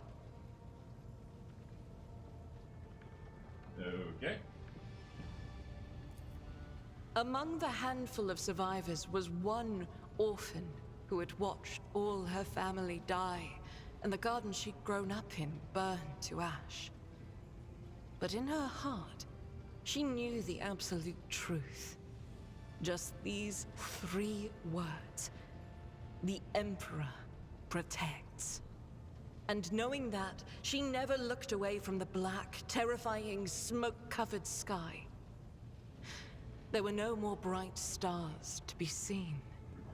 Except for one. Oh?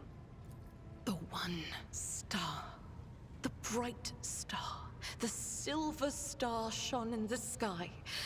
And when the orphan smiled at it, the one star fell right into her hands.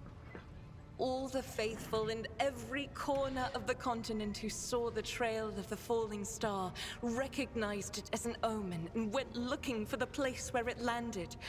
And they rallied together.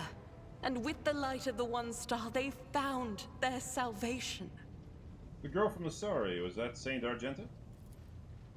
Yes, that was the beginning of her hagiography. It is known that she lived on a world where heretics staged a terrible insurrection. They wiped out all life on the planet, except those whom Saint Argenta managed to save with the one star, and with the strength of her faith. Continue. After that, she traveled between worlds, gripped by turmoil on her ship marked with a silver star, and brought hope to the faithful. Numerous accounts confirm this. Her coming helped people turn the tide of the war and wipe away corruption before the Imperium's main forces even arrived. Millions of people owed their lives to her, but the heretics, having realized their imminent defeat, sent the remnants of their forces after the ship with the Silver Star. It fell from the skies onto an obscure world. There are no definitive records of how old Argenta was at the time, In some chronicles, she's even called the Child Saint, but their credibility is questionable. Either way, she didn't live long, but she left a bright trail in her wake. So like a falling star. What is the One Star? If I only knew. Neither the hagiography nor the legends give a straight answer. Classical iconographers believed that the star turned into a banner woven from silver thread, which, when brought onto the battlefield, would shed light that blinded only heretics, but did no harm to the faithful. Most of them portrayed Saint Argenta as a girl carrying this banner. Others think that upon falling from the sky, the One Star became a holy chainsword, which Argenta later used to strike down monsters and enemies of the Imperium. In some of the earlier engravings, Argenta is depicted wearing power armor with a silver star on her chest. One theological theory suggests that this armor was, in fact, the relic. Some even think that the One Star is actually the ship on which Argenta traveled. Interesting. I feel that my undertaking will be fulfilled when I find the answer that has eluded the Ecclesiarchy for millennia. I pray we find the way to Salus Prime soon. The ruinous powers must be aligned against us. They stand in the way of faith. I have no more questions. One day we will reach Salus Prime and stand before the gates of Saint Argenta's ship. I know it. I believe. Thank you for this conversation. Until next time. Okay. Cassia! Let's just quick save since we are technically on the romance with Cassia. Words cannot describe how boring the bridge is without our stimulating conversations.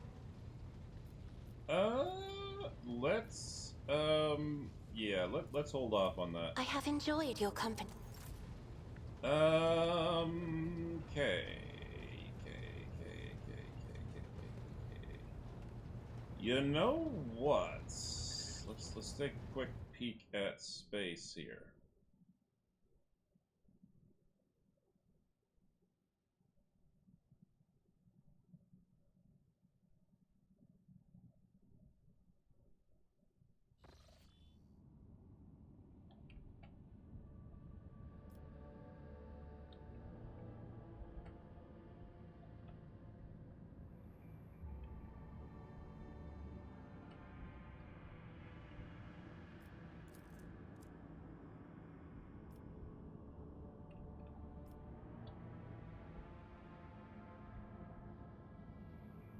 Probably the way over there is from over here.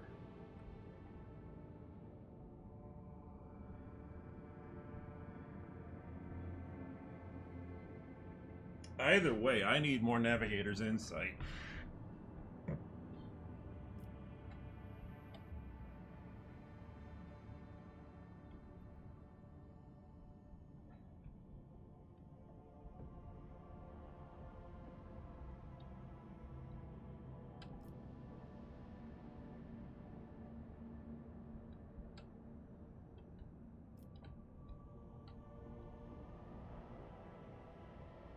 Alright, I didn't want to push the story ahead, but I do need the points from this, so I am going to go to Kivagama,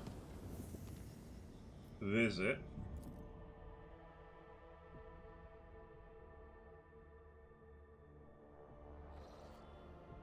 Lord Captain, according to the telemetry, we are in the system of Kivagama, the main industrial world of the Von Valencius dynasty. However, our Astropass report that attempts to contact Governor Gaprak have been unsuccessful. But wait! The Voxmaster is silent for a few seconds. Lord Captain, new report. Kivagava is sending a request to exchange data. Should we accept it? Reply with our own request. As you command, Lord Captain. The Voxmaster switches to a nearby comm channel to relay your instructions. For several minutes, nothing happens. Lord Captain, reporting. The Manufactorum is ignoring all our requests to send us its own. The longer we do not accept the message, the stronger and more persistence. I've never seen anything like. Suddenly, a deafening screech erupts from the bridge Vox system. You hear violent tirades of garbled binary code, like the low chuckles of machinery. Lord Captain, Interference detected in the compartment's Vox system. Looks like the bridge is cut off from the rest of the void ship. Okay. Coronis Expanse. Cineris Maleficum. Chronoc. Picked reports on the events of the bridge on approach to Kiva Gamma. Recorded by Servo Skull, Watcher XVI. Start a pick recording. The void ship's bridge. Sounds of working cogitators and officers' footsteps. The everyday scene is interrupted by an ear-splitting beeping sound, followed by the lumens going out. In the dim glow of candles and emergency lights, one of the officers in frame cries out, another falls to her knees, clutching her head. Over the beeping of voxes, shouts can only be heard. What is going on? The doors are locked. We've lost contact with all compartments. One of the bridge officers turns to the throne. Lord Captain, the Vox stations are malfunctioning and overloading the system. None of our outgoing transmissions are getting through. The incoming ones that do make it are distorted beyond interpretation.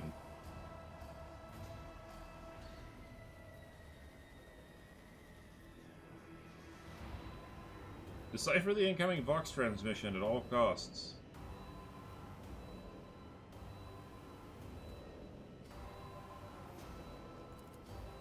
Proceed. A team of decryption experts gets underway. Data tethers are inserted into sockets as they connect to the cogitators. One of the Vox clerics leans over the console. Another is writing something onto a piece of parchment, but then she bursts into mechanical laughter and stabs herself in the eye with a steel quill. Another scream. A tech priest who was in mid-prayer tears herself to pieces with his own mechadendrites. More and more lunatics are mutilating themselves. Portions of the pick recording are damaged after contact with the unknown.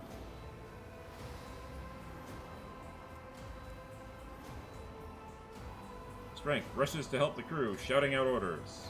I have that. The image on the pic is funny, nothing but a glimpse of people shouting, "Rocket," and the Lord Captain's orders. Within minutes, the crazed crew members are either dead or bound and unconscious. The officers are clustered around Lord Captain, are barely breathing, but unharmed.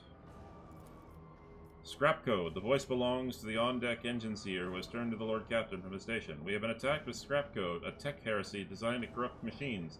The transmission received from the planet was infected with this taint. And is now running through the ship's veins. Omnissiah, preserve us. The Voidborn officer appears before the Lord Captain once more. Whatever it is that it's attacking us, we have a backup procedure that can circumvent the Vox barrier. In the atrium leading to the bridge, there is a terminal for an isolated system that might still be unaffected. A loud pop pipes over the officer's head. A loud pop. The pipes over the officer's head burst, and a blast of hot air fills the void. Flings the Voidborn away from the Lord Captain, his body slamming straight through the cogitator panel. The pick frame spins uncontrollably. The servo skull was jolted by the gust. The pick recorder fogs over, the Vox picking up the crackling of electricity and a death cry. Gas on the bridge! A junior officer shouts and is instantly doubled over, inhaling poisonous air. Gives the order to evacuate immediately. Yep. The rogue trader personally oversees the evacuation. Bring the plasma cutters. Get the wounded to the exit. The officers repeat his orders. When the servo skull following the rogue trader reaches the door, they fall to the plasma cutters and crumble outward. The rogue trader is the last to leave the bridge, as it should be. Leaning on the support beam, the rogue trader takes several deep breaths, trying to flush his lungs with air. Then he straightens, smooths his uniform, and then heads towards the goal known only to him. The servo skull follows. The atrium is in a state of panic. Silhouettes skitter about in the dark hall, illuminated only by the flickering of emergency lumens. Curt orders and someone's feverish words of prayer can be heard. Having lost all communication, the beheaded ship is writhing in agony. It takes a while for the Lord Captain to find the cogitator mentioned by the fallen officer. The panel of the isolated terminal is riddled with cracks and bloodstains, and on the floor by the terminal, a tech priest lies in a heap with his head smashed at technical liquids mixed with the blood oozing out of his ports. The Lord Captain decides to take his chances to restore the terminal. The rogue trader rips away the power key off the tech priest mechadendrite and opens the cover on the terminal. Sparks fly into his face, but he is confident in his manipulation of the tangled wires and clanging levers. After replacing the cover and ensuring that the system is restored, the Lord Captain brings up the required data screens. The maintenance bay is sending out hundreds of desperate distress calls that have gone unanswered up to now. When the machines went out of control and started turning people insane, others, driven by some hateful and paranoid logic, started butchering the servants of the Adeptus Mechanicus. Deck priests have sustained heavy losses, but the remains of the cult are still holding the line. Out of everything that's happened on the ship, the situation in the maintenance bay is the direst. The Lord Captain knows where his help is needed, and he heads to the maintenance bay himself. The rogue trader arrives not a moment too soon. The crew, frightened out of their wits, have already cornered the priest of the Omnissiah and are about to execute them. The Lord Captain stands between the angry mob and the test priest. His sheer presence already giving the crowd pause. Harshly cutting off any objections from the crew, the rogue trader orders the officers he gathered on the way to escort the mutineers out and set up a guard post outside the bay, where the tech priests begin to offer desperate prayers to the crippled machine spirits. Let's return to the bridge. The walk to the bridge is uneventful. The crisis has passed. Although wounded and crippled, the ship is nonetheless returning to normal operation. Life on the bridge is bustling as ever, and even though people are surrounded by destruction, the senior officers have the situation under control. And the people have been organized. The emergency crew have already finished repairing the pipes. The technomats are setting up cogitators and consoles, and the healers are backing up what few corpses there are and examining the wounded. By the comm station, the rogue trader turns to the Voxmaster. Praise the Emperor, you're in one piece, Lord Captain. The situation on board is satisfactory. I was just in the middle of setting up comm channels. Soon, all Voxcasters will be fully operational. Another man appears in the picked frame, a junior officer, completely out of breath. Carrying a heap of scrolls, the Voxmaster nods at him. Ah, here are the reports, Lord Captain. If you find yourself able to return to your station, I can immediately give you a rundown of the state of affairs of the ship. Okay. Lord Captain, the Voxmaster's voice is quivering with exhaustion. The situation has been brought under control, more or less. It will take some time to eliminate the consequences of the attack completely, but the vessel is capable of motion. We may even be able to conduct a warp jump if you feel we should leave the system. Allow me to bring you up to date. Fortunately, the bridge crew suffered only minor losses. The reports mention only a few casualties that have already been replaced. Kiva Gamma went silent after transmitting the harmful signal. I will refrain from sending inquiries to the industrial world to avoid a second attack. I'm afraid we've exhausted our options for remote analysis, or more information can only be attained by closing distance, or even sending an away party to the planet's surface. The Vox clicks as Heinrichs joins the channel. The time has come to remind you about our agreement, Seth. I must be present in your entourage during your expedition to Kiva Gamma. I am counting on your cooperation. The crew is awaiting further instructions, Lord Captain.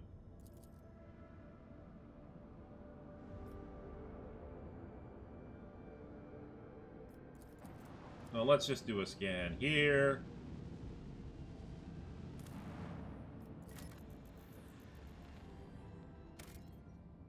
It's a dead world. Let's do a scan here.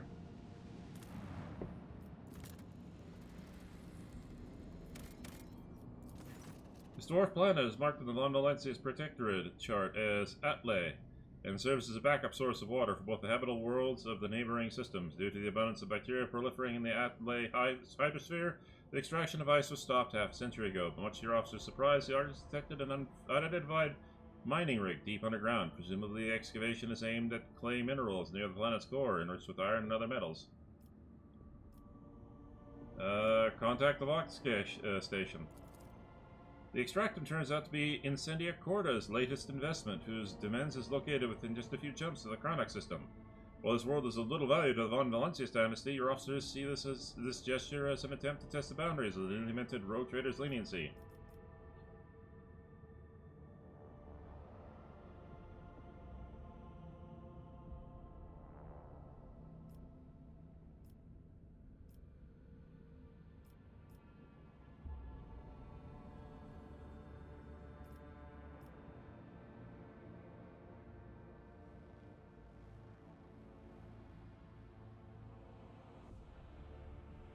Yeah, I'm gonna punish you. Like, fuck, if you're gonna give me something to mine with, it's mine. Your people easily assume control as the frightened workers and token security crew do not even attempt to resist. The Extractium's machines are restarted shortly after. The amassed containers filled with precious ore are delivered to the flagship's cargo hold. Of plasteel. Alright, I need to take a quick break and then I'll be right back.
Alright, I'm back.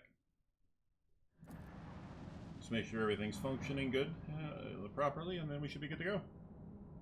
Alright.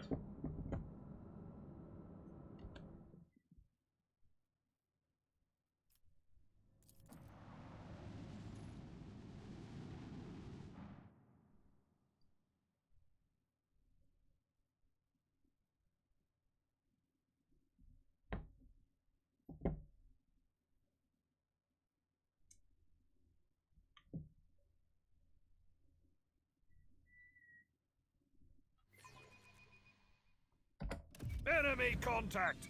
All hands, make ready to unleash our fury!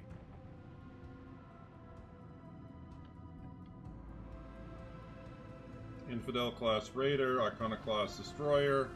Okay. Well, this is going to be rough.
Oh, that was just silly.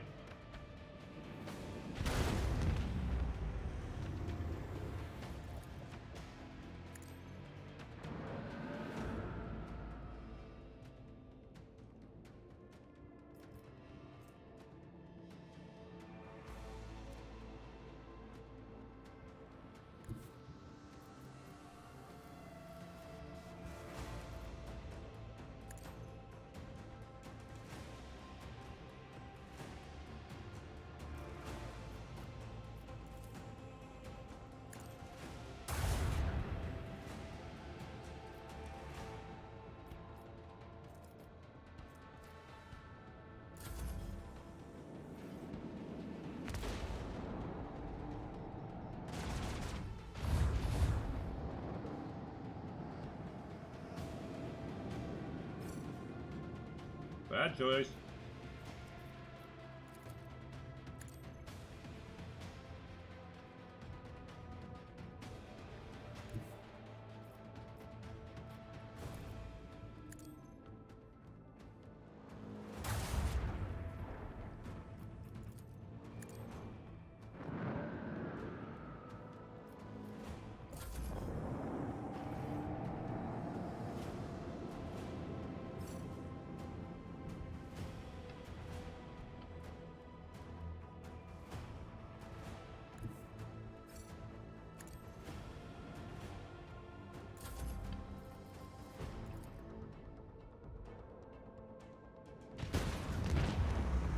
Told you that was a bad choice. have missed this feeling.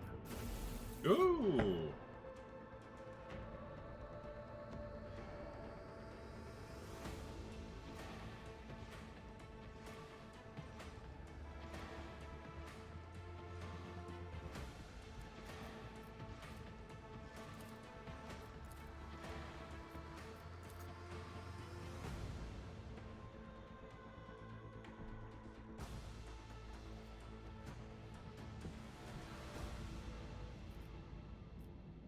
Down we go.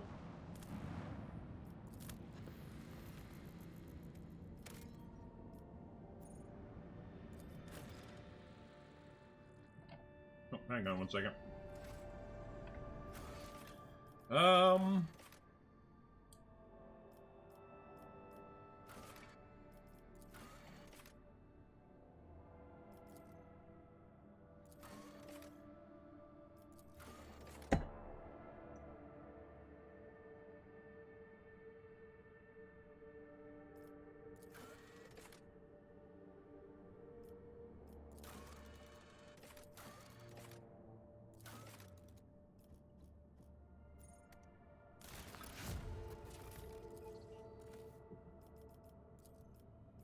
Okay.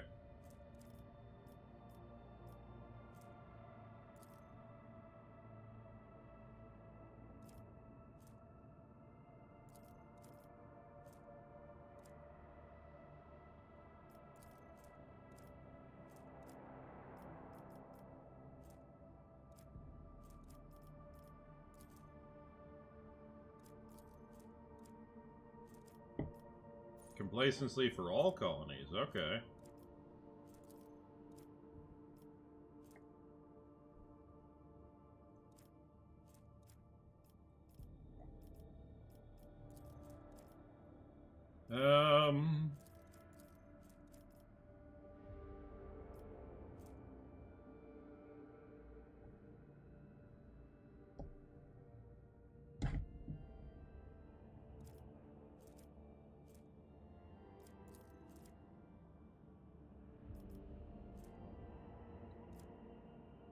Okay, sure, why not?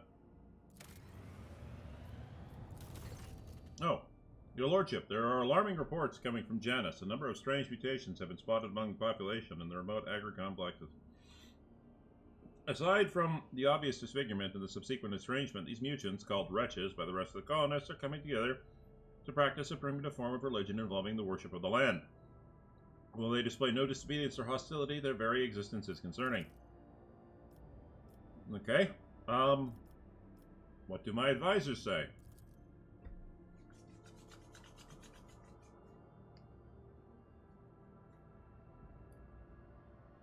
I saw your agent's pic recordings and the signs these Monke leave behind. They're idols. And I cannot deny a pathetic, though extremely abstract connection to the symbols of my people. Their guttural prayers echo the sounds of the children of Siran's speech. The probability of them having come into such close contact with our civilization is non-existent, and yet they are somehow connected. Protect these people, resettle them to distant abodes, where they will not be harmed for their peculiarities, and keep watch. Someday the truth may be revealed. The blessed sanction of the Imperium does not grace these mutants, but nor does it declare their existence anathema. Should we sentence them without further study? There are mutants whose existence is fully sanctioned, such as the Ogrins, the Ratlings, the Pariahs, the Peligers, the Felinids, the Catgirls, or the Troths. Our library had many treaties on the Genitor's craft, and I could impart some of that knowledge to your servants. Purely theoretical, of course. This mutation has not been properly studied, and is missing from the catalog. I am not registering a basis for delaying commencement of immediate genetic purification. I recommend launching a thorough investigation into the genetic makeup of this forbidden strain.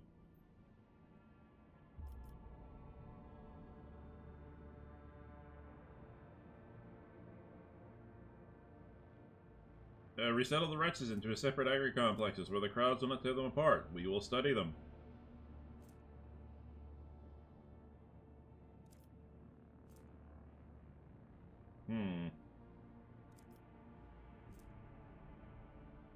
Yeah, I'll just take straight security, please and thank you. I feel these Monkai have been touched by something wondrous. It's the bad touch. Mutants were resettled in distant agri complexes where their unorthodox appearance will not put them in danger of being massacred by the serfs. The mutants were put under surveillance. One of the watchmen spotted a mysterious relic in the hands of the group of wretches. It turned out to be an item of Xeno origin. It is unlikely the mutants understood the nature of the object that they worshipped. Cool. Alright, next level. The Secrets of the Winter Scales. I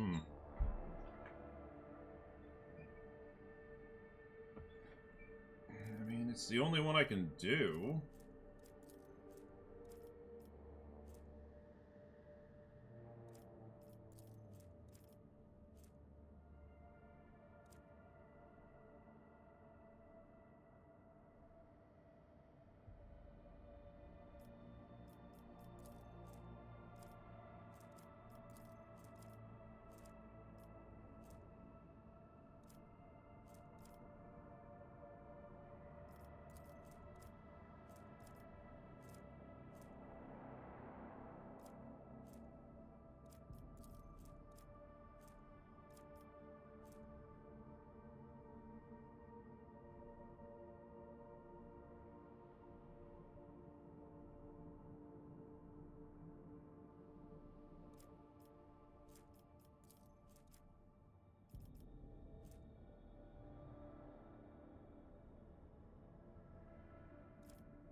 I mean, having a replenishing Churgeon's medkits.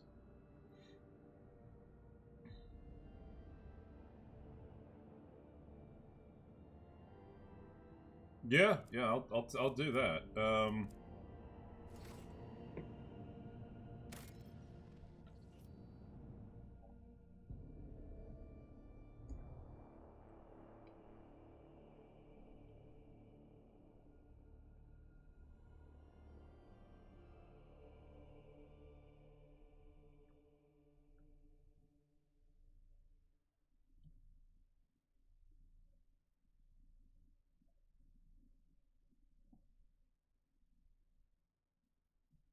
Having the ability to remove traumas in the field, that's actually pretty darn good.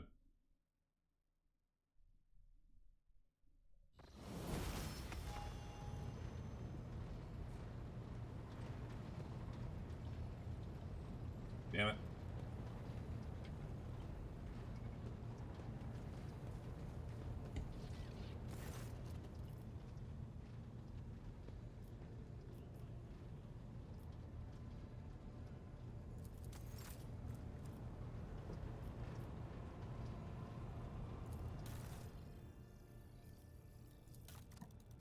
Oh, I need explorators. Never mind.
Trade.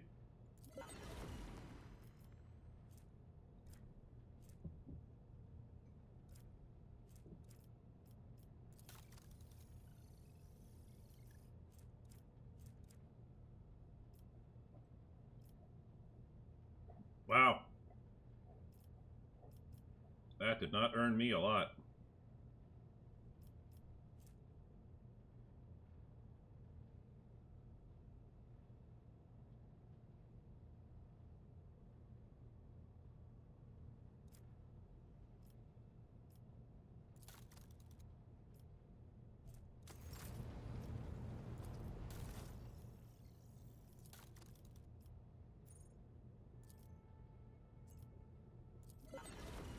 Nice.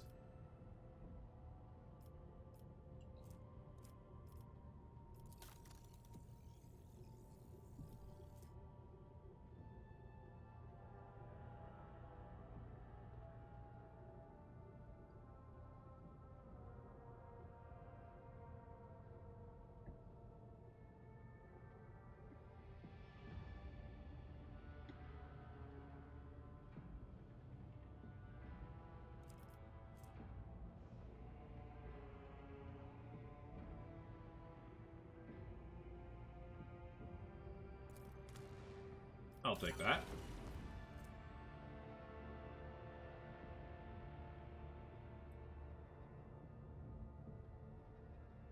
I'll take that too, might as well.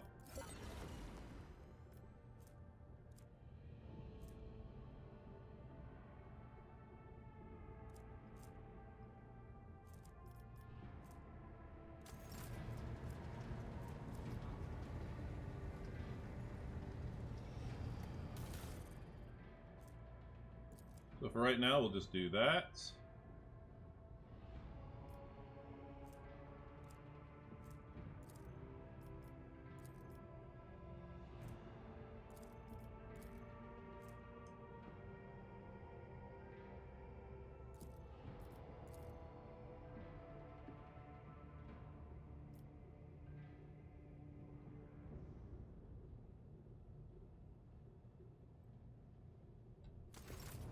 Okay. Colony management.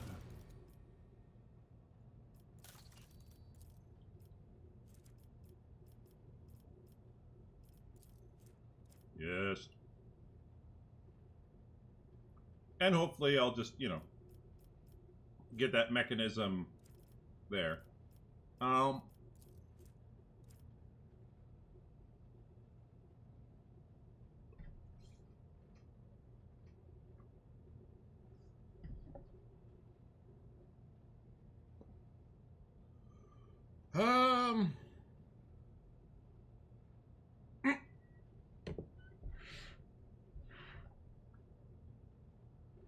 let's not piss off Winter Scale yet.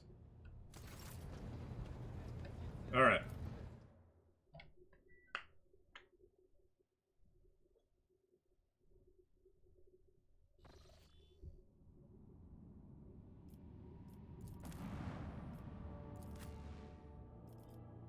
Gotta take Heinrich.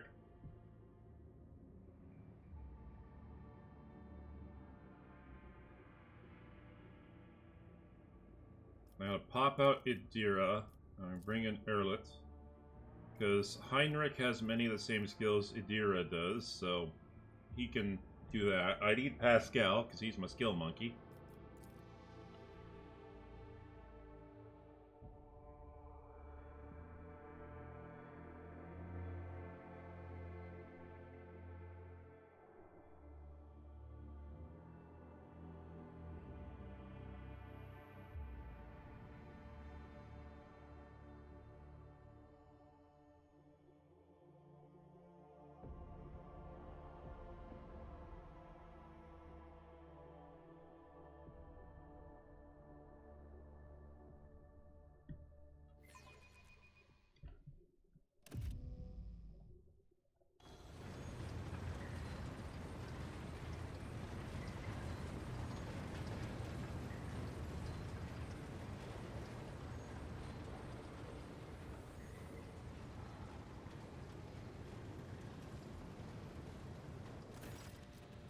Heinrich frowns as his eyes sweep over the Manufactorum's dark halls. No solemn ceremony, no personal meeting with the Magi.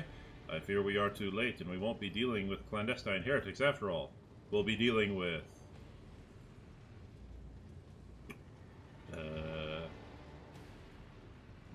Never mind. Binaric auras of alarm stream out of Pascal's Vox synthesizer. In their neurotic broken rhythm, you sense a call to arms and a warning of danger. Any suggestions for how to proceed? To start, let's look around and find out why the arrival of the Rogue Trader did not elicit the usual fuss. To speak plainly, I would not count on a warm welcome at this rate. Better keep your weapon at the ready. Well, we'll learn nothing by standing here. Forward! One second. My throat's dry. I'll be right back.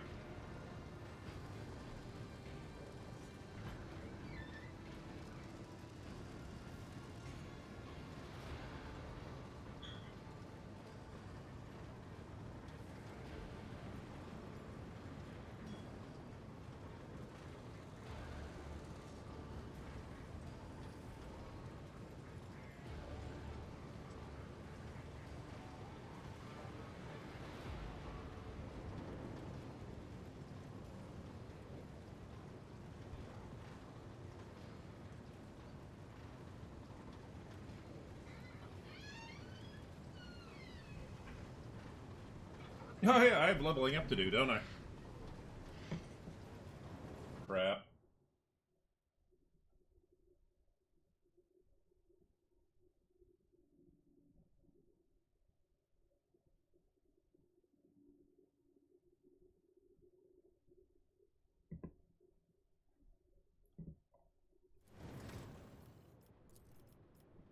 Okay, I did Resilient Beacon last time, which means...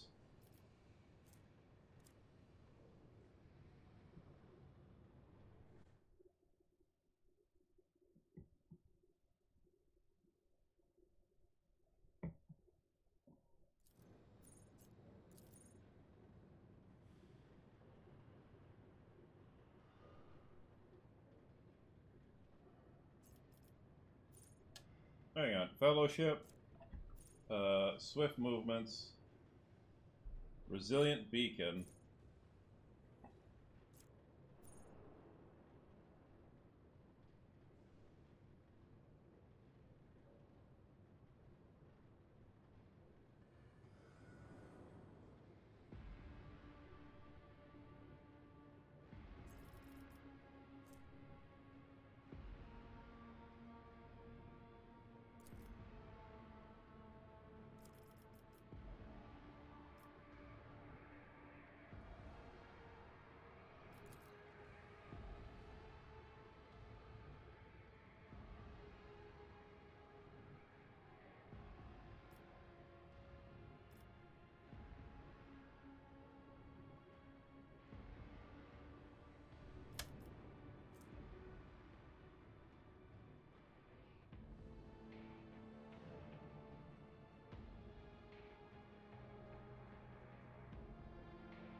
Weird. Okay. It's a little bit different from the guide, but I can adapt.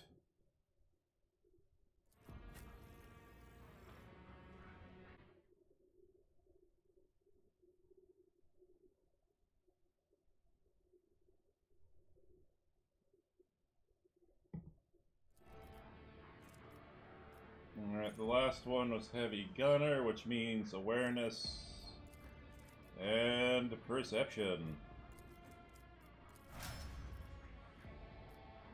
Next up is Cassia.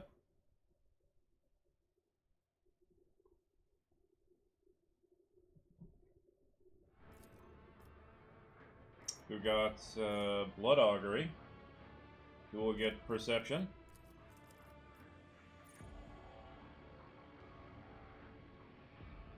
And okay, and Lore Imperium. All right.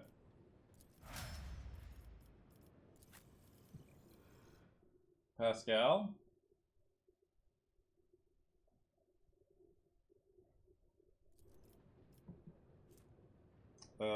Before he got Guidance, and he's gonna get Logic and Intelligence. Okay.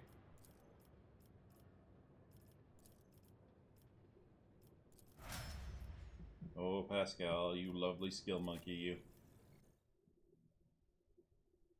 Heinrich?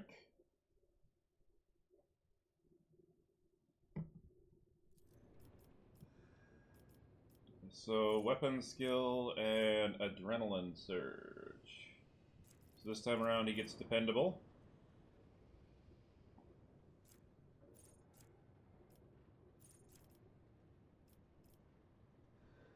And next he gets athletics. And weapon skill.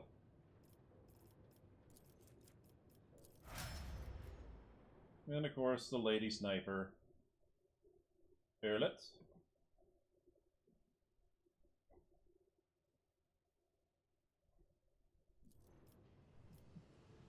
Gets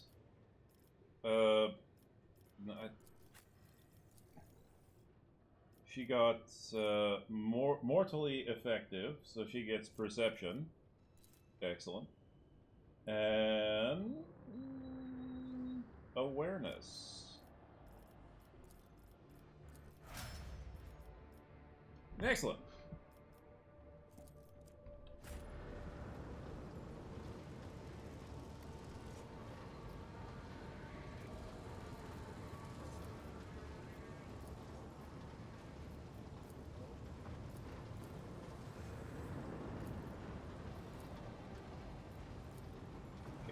Just gonna say this right now. The man in heavy armor should not be on the back lines. Cassie, on the other hand, good. Victory awaits. Goodies.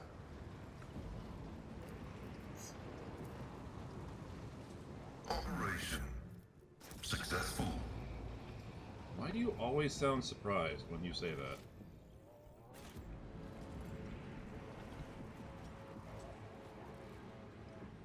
Corrupted servitor. The servitors before you appear as if they are performing some elaborate and confusing dance, striking strange poses. They rock back and forth with their arms bent at peculiar angles. Upon your approach, one of the servitors jerks and tries to turn in your direction. The rest immediately repeat the motion. The strange scene is complemented by a grating sound. A dull clicks just at the edge of your hearing, coming from an unknown source. Erlet glances at the servitors and looks away. Many of the customs among Kai are terrible, but some are more insane and disgusting than the rest. I'm not gonna say anything. Erlet was lost in thought, seemingly not expecting to hear an answer. Observe the servitor closest to you. Based on a cursory inspection, you conclude that the servitors were designed for precision work on an assembly line, possibly circuit production. The number of high-quality, expensive augments in their bodies greatly exceeds the basic standards. The servitor's hand moves, slowly reaching towards you.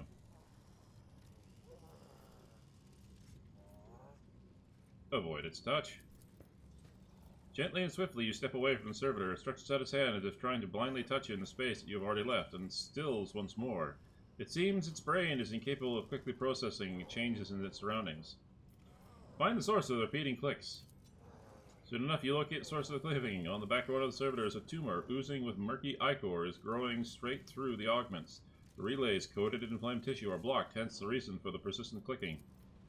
A mutation in a servitor? Tech priests typically reject the use of flawed tissue, the soft tissue, for their constructs. Perhaps something has caused this aggressive growth, and quite recently. Cut away the tumor, forming the spinal cogitator. Clumsy touch of your hand, and you cut off too much blast. The stump suddenly swells, and you watch as it consumes the entire relay. Clearly a mutation caused by warp energies. The servitor's head turns towards you. The vox built into it lets out a strange screech, at which point, in perfect sync, the brainless construct, yeah. Annihilate them! Damn it! Damn it. Is there anything behind me? No? Okay, then I don't give a rat's ass.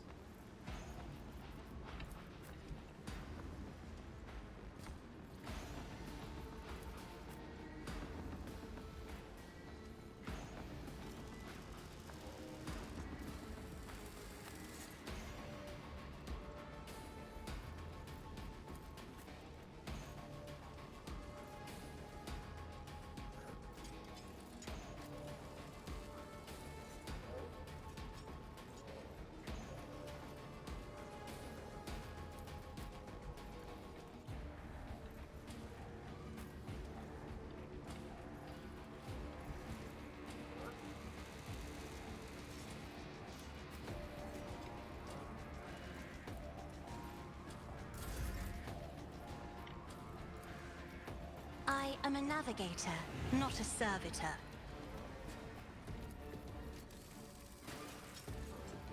Me? If you insist, Lord Captain. I'm not accustomed to being ordered around.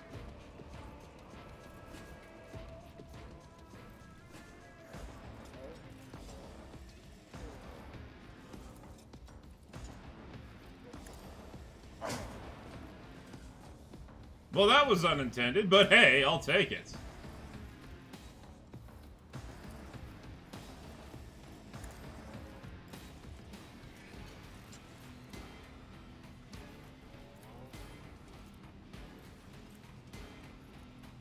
I'll do it. This is why I was chosen.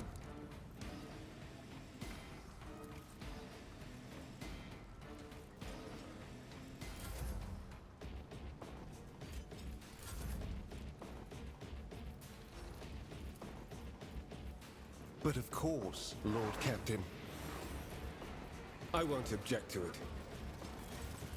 Let's see to it.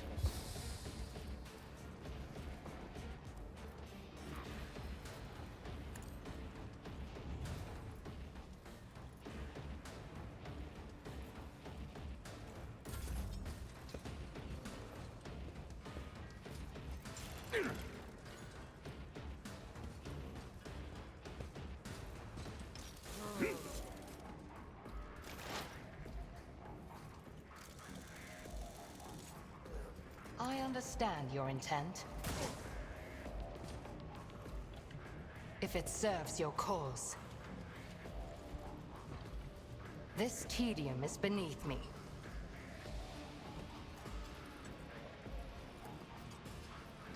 I am not your Xenos pet monkey.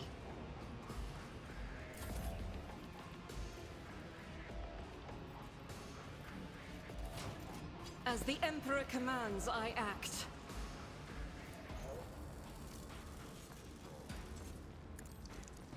Are you my Emperor?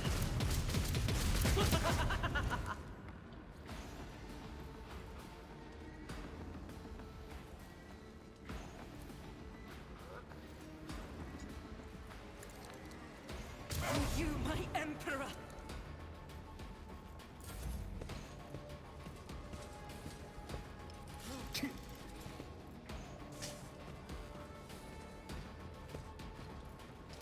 You'll regret this.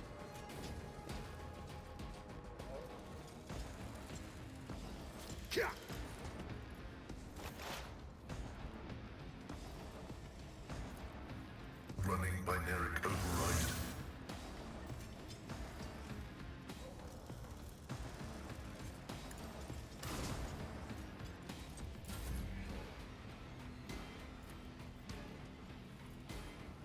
Suits my purposes.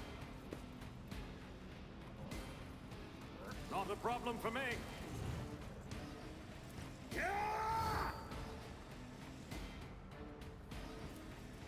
Suits my purpose. You didn't stand a chance.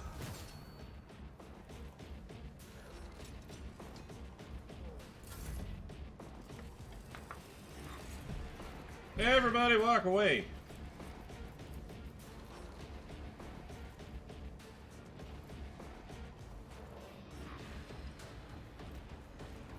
Isn't this a job for the serfs? Nothing of value has been lost.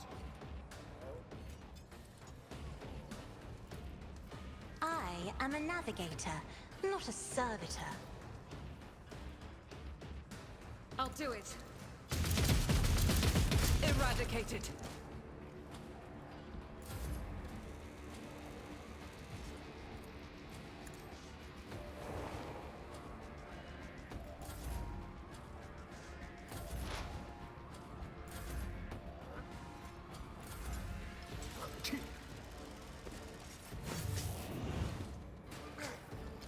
Yeah.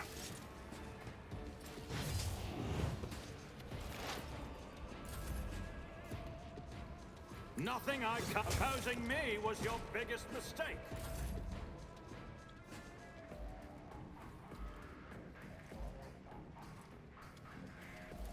Isn't this a job for the serfs? Nothing of value has been lost. There we go.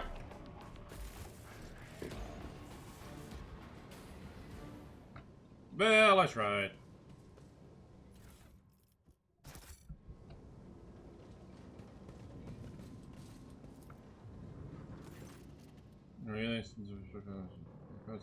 Sound. To view the log, you discover the local data crypt, with contents collected either by previous operators or the machine spirit itself. Using your access, you study the archive stored in this cogitator. The vast data repositories contain millions of strings related to receiving raw materials for processing, shipping, processed materials, metals, and scheduled for sacred rituals to be performed over the machines coming in. The manufacturer. Okay. What's this one? View the log. You discover the local data crypts with contents collected by either previous operators of the machines. Your assets, you study the archives of the cogitator. View the first log data. And praise be the All Messiah, whose mind is sensor. Okay. Today, the Supreme Assembly, the fabricated censor, unsealed the vaults of the sacred designs, committed those deemed redundant or heretical to purifying disposal. Today, dozens of standard procedures were lost to be replaced by new ones, which the fabricator censor will deliver to those who demonstrate great devotion to serving truth. But the data banks contain no notion of truth. Could there have been, may the all-knowing one, the gracious keeper, forgive me, an error in the fabricator censor's calculations? And he meant to say serving the quest for knowledge. You, the third logic test succeeded. With your knowledge of the machine, machine spirits is sufficient to trick the system and subdue it to your will. A false query, a crafty manipulation of the controls, you get what you want. The instrumental terminals have already been replaced, and the material delivery systems are being prepared for divine transformation. The execution of the new procedure has been delayed, for there are some in our ranks who doubt the words of the fabricator censor and his votaries, and there are some who are not susceptible to the enhancement protocol that carries our tech comrades to enlightenment. May the deliverers of fate be merciful to them. Inaction is death, and I must be returning to our great work. Praise be to the truth that will reveal the path to knowledge, shrouded in darkness. Oh, joy. Dark Mechanicus bullshit. Okay. There's tech heresy. Your mind is swathed in blue-grey smoke, Master Van Calox. A heavy color for heavy thoughts, I presume? You are a dangerous person, Lady Orselio. Well, all navigators are, but your abilities place you in a special category. I believe that was a veiled threat.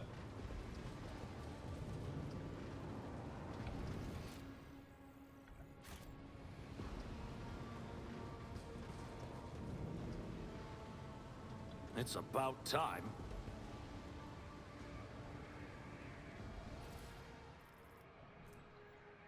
The 16 universal laws of the mysteries.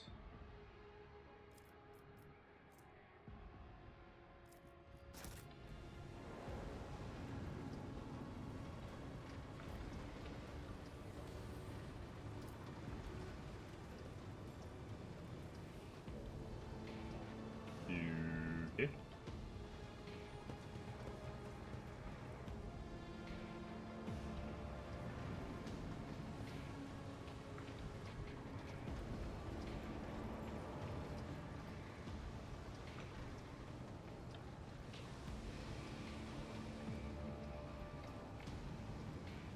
No, let's come back to that later.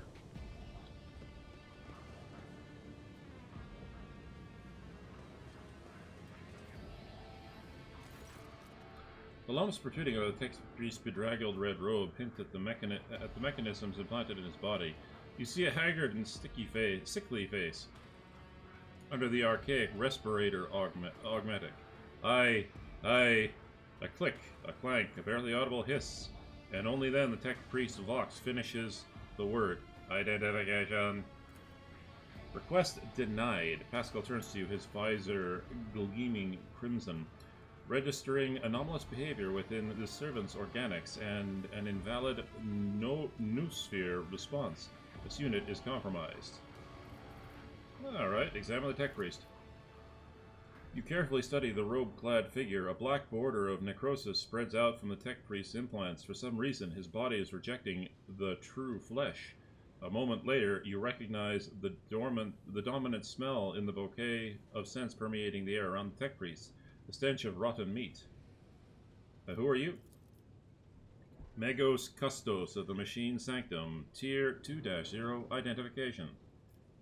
Where is the fabricator's sensor? I will only speak with the person in charge of this manufactorium. Denied. The irregularity demands execution of Protocol 3942 in accordance with the fabricator sensor's decree.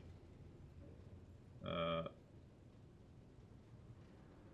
I will not be doing anything until I meet with the fabricator sensor.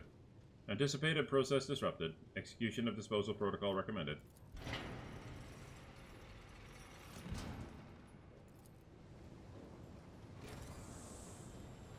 Oh! Take a knee. Buggery. And bow before me. I will take you down.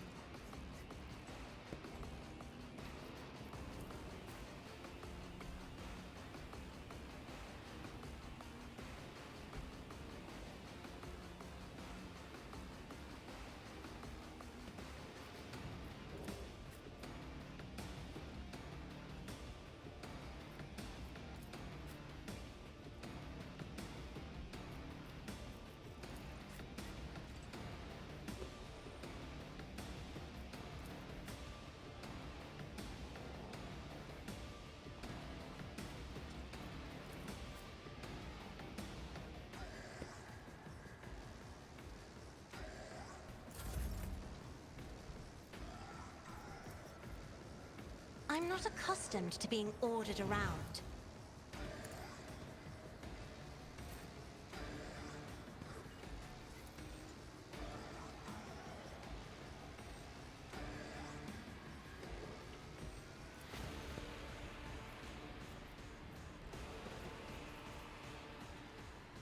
As the Emperor commands, I act.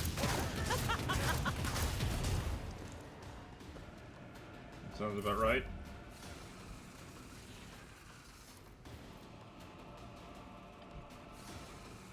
If only that were possible.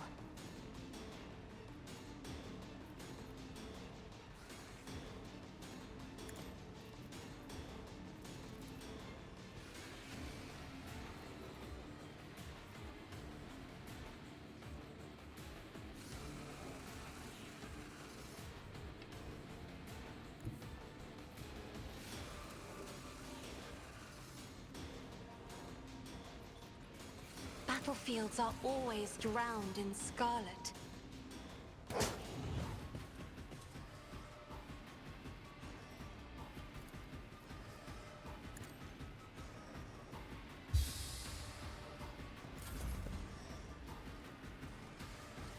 There goes Heretic. Oh, that was cute.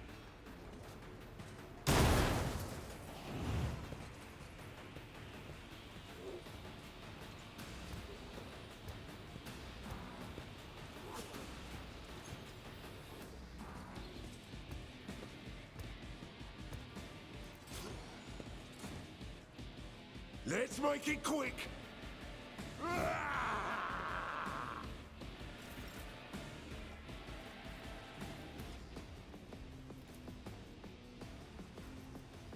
Naturally. For the throne's glory, But of course, Lord Captain. I won't object.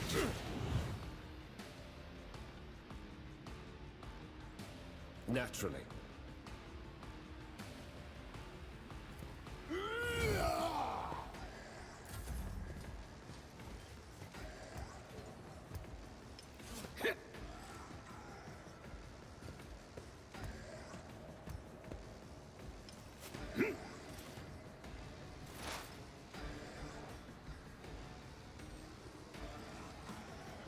I understand your intent.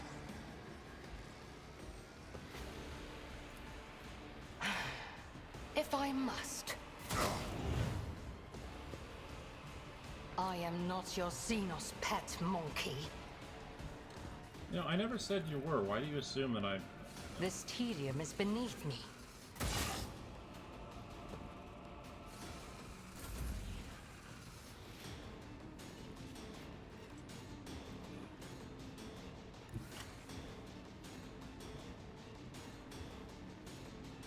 God Emperor, move through me. Be the fire in my heart. Faith without deeds is worthless. This is unacceptable.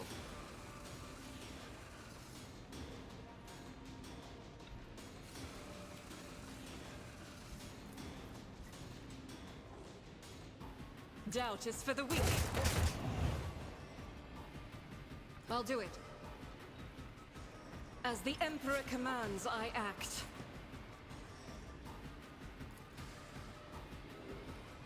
Faith without deeds is worthless.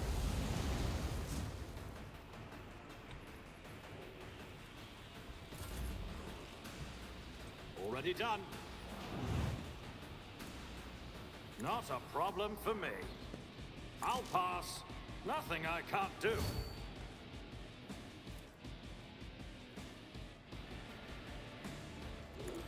Damage to bulk.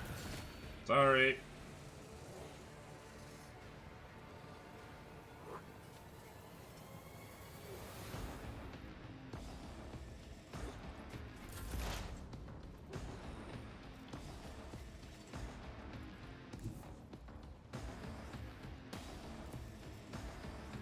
Explorators know one route. Forward.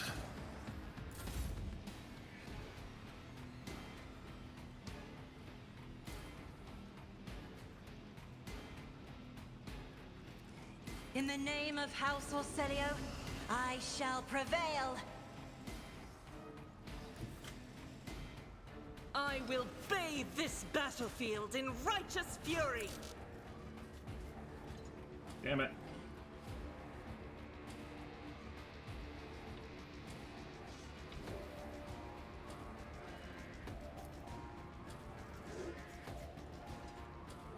Doubt is for the weak.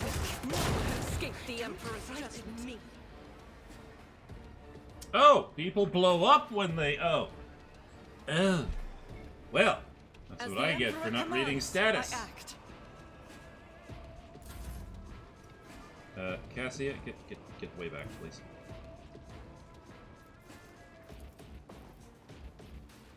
Isn't this a job for the serfs? Is part of the trial.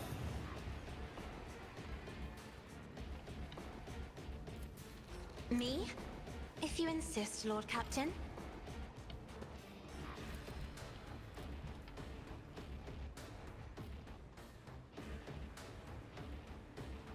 I'll do it.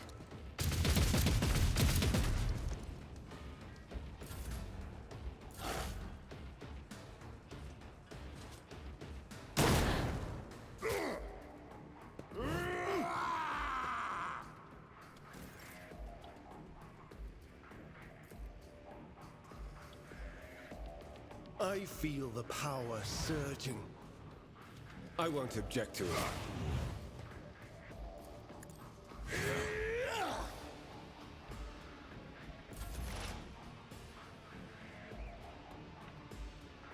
I am not your Xenos pet monkey.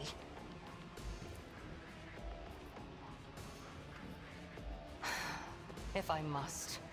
No weakness is hidden from my sight. I am not your Xenos pet, Monica.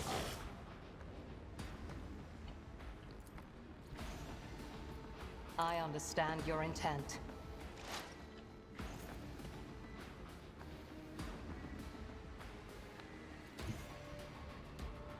Faith without deeds is worthless. Doubt is for the weak.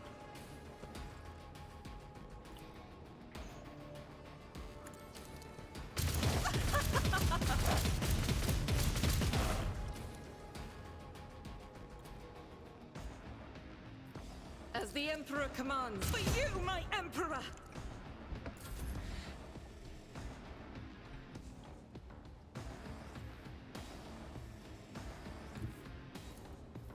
Suits my purposes. Watch and learn! Gah! All too easy.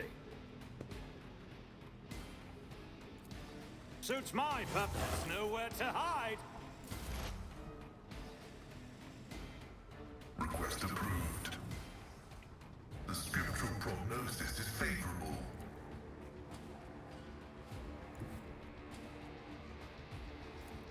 Heavy is the tread of his faithful.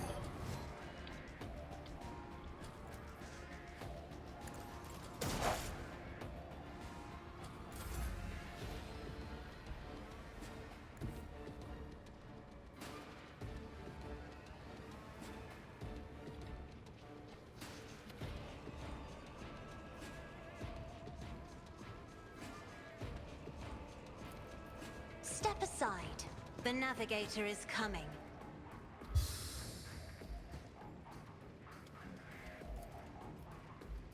Isn't this a job for the serfs?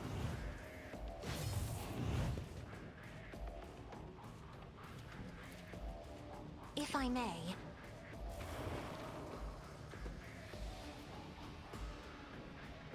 God, I love being that asshole sometimes. Me? If you insist, Lord Captain.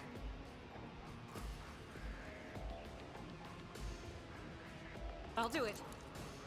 Eradicated.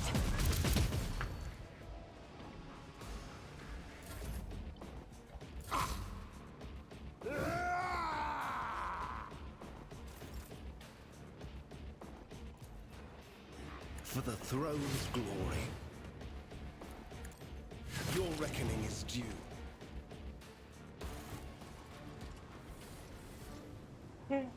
Willingly or not, you will converse with us sooner or later.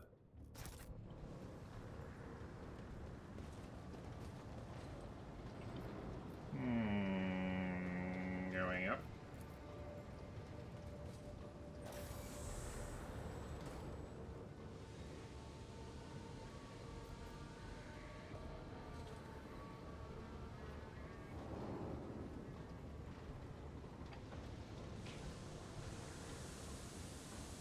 Oh, that's not good. Also, that's not good.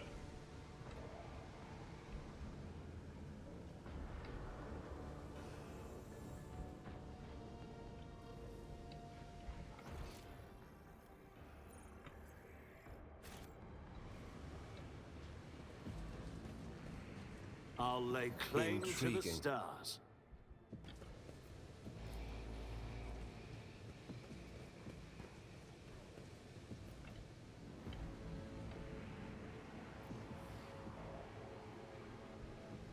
You okay?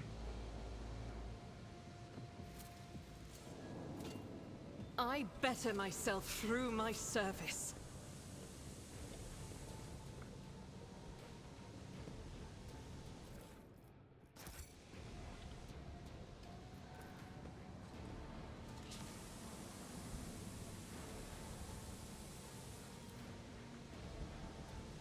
Okay, nothing happened.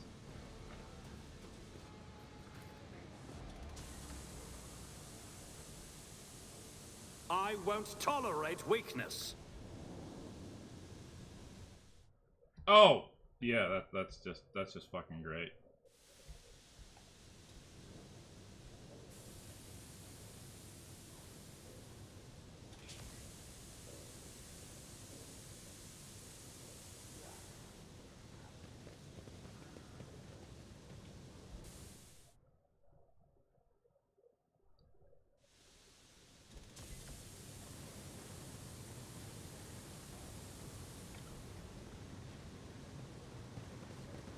Keep a sharp eye. Someone was dragged. No, someone walked in our direction very recently, but we didn't see anyone. Duty prevails.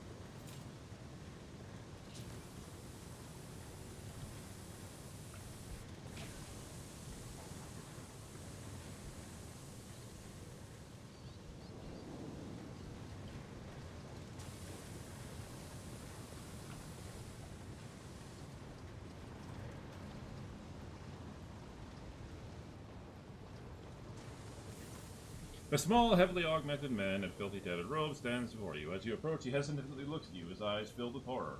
A portable inscriber with a keyboard hangs from straps from his front, and you can see his detached cerebral cogitator peeking out from under his hood. You have nothing to fear from us. Deus Mechanicus! The tech priest decides to take a better look at you, after which he lets out a ragged breath and manages to do his shaking. He heard my prayers, although I was alone in a kingdom of madness and depravity. Please save me! Tell us who you are and what happened to you. I am Manufactorum Leximechanic Zeta 86. I performed the rituals for the machine spirits of Foundry 95, up until we started going mad. Priests devoted to the Omnissiah suddenly started praising the dawn of something or other. They stopped the belts. Then they desecrated the visages of the sacred machines with unholy symbols. Some of them resisted. The others grabbed them, tied them up, and then they turned their implants to heresy. I saw the madmen, my former tech comrades, deliberately connect those poor souls to corrupted cogitators. I watched as they were infected with the scrap code, and did nothing to stop them. I'm recording a violation of the commandment of thine own forge, be a true sentinel. Apostate, Zeta 86. Your accesses are hereby revoked. Proceed with your report. The icy rumbling coming from Pascal's box causes the Leximechanic to lower his head in fear and contrition. How'd you manage to avoid the same fate?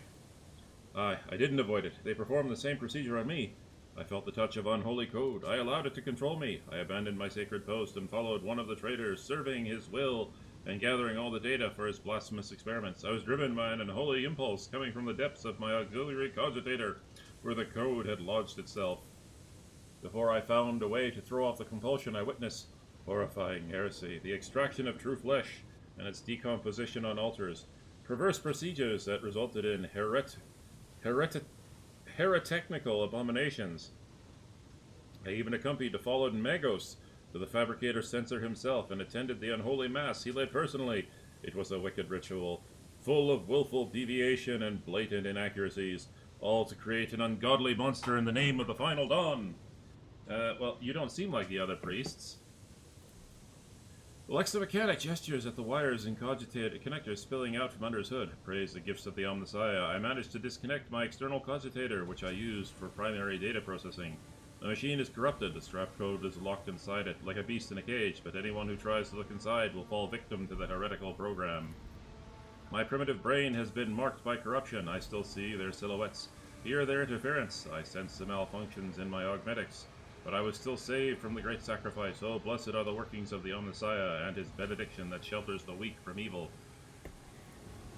Heinrich tenses ever so slightly at the Leximechanic's words. You see his hand casually stray to the handle of his weapons, but the interrogator is in no hurry to act. You mentioned a monster. Is that some kind of weapon? No, not these constructs that are melted down in furnaces and sent into the depths of the Manufactorum. It is this kind of semblance of a cogitator, a nightmarish parody of the sacred machine, powered up by the Omnissiah's grace, but the unholy spirit and life force of the unfortunate imprisoned on the lower levels. I don't know much, except that the fabricator censor saw the machine as special. It was special to him, and to the crazies who defiled the Omnissiah's abode with their obscene blasphemy. For the final ritual, he even called upon one of the Astartes heretics who was...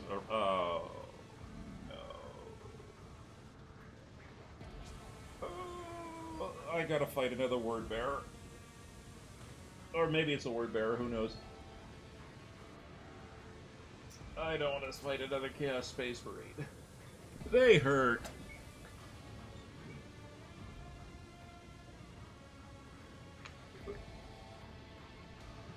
One of the Astartes heretics who arrived at the Manufactorum after the start of the uprisings. He did something terrible, and only after that were they able to switch the machine on.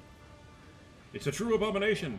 Even standing near it is unbearable. I believe that even those who have been deprived of the Omnissiah's grace still feel its influence on them.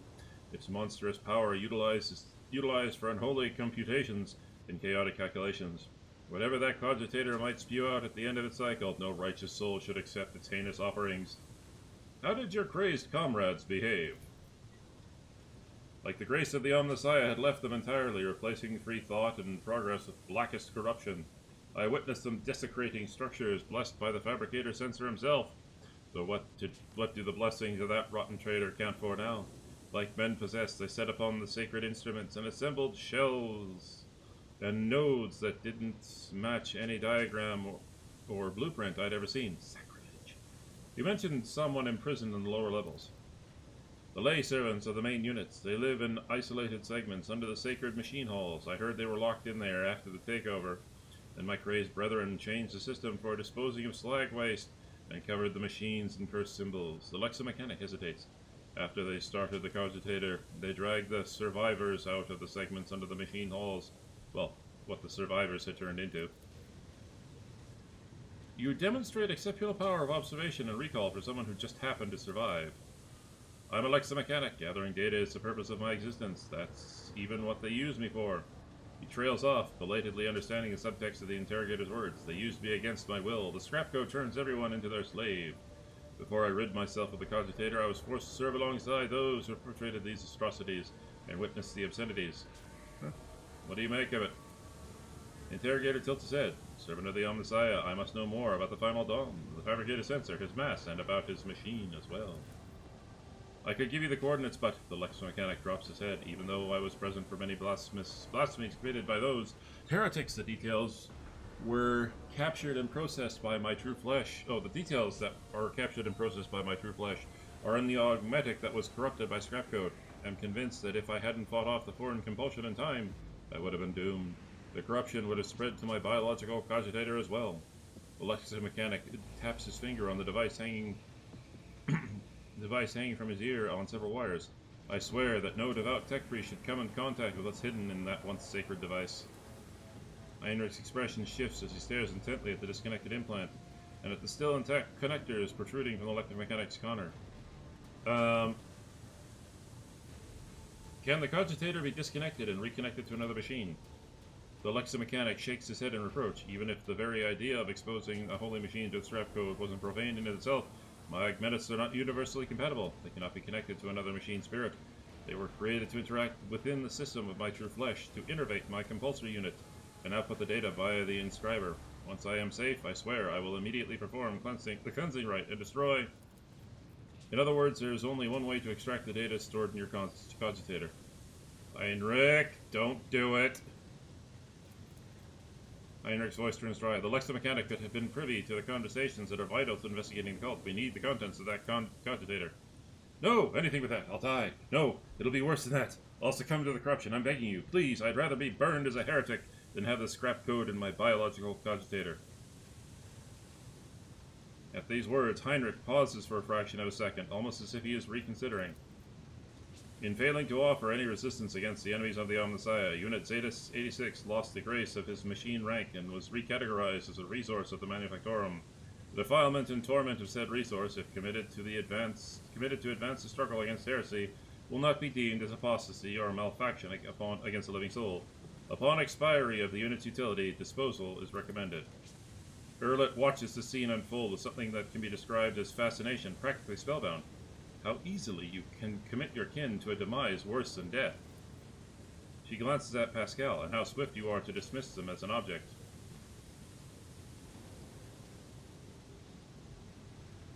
It's like, Heinrich, stop. The leaders of the... Yeah, no, it's like... First off, if we reconnect this guy, he may transmit the fact that we're here. It could, like, he could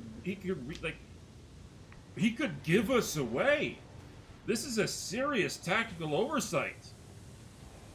Like, no, we don't reconnect him. As far as, like, well, okay. Okay, they probably already know we're here, but... Heinrich, stop. The leader of the cult would never discuss anything of importance in front of witnesses. Leave the poor man alone. We need to know where the cogitator is. Even if the heretic's conversation, I must not... Okay. I'll tell you. The Lexa mechanic rummages in his ragged clothes until he produces a scrap of parchment. A different augmetic is responsible for my muscle memory. It has data storage too. I remember where I walked and what I pressed with my fingers. Here are the coordinates, and here's the code. It's probably the code to the bay. He scratches out the numbers with his fingernail and passes the parchment to Heinrich.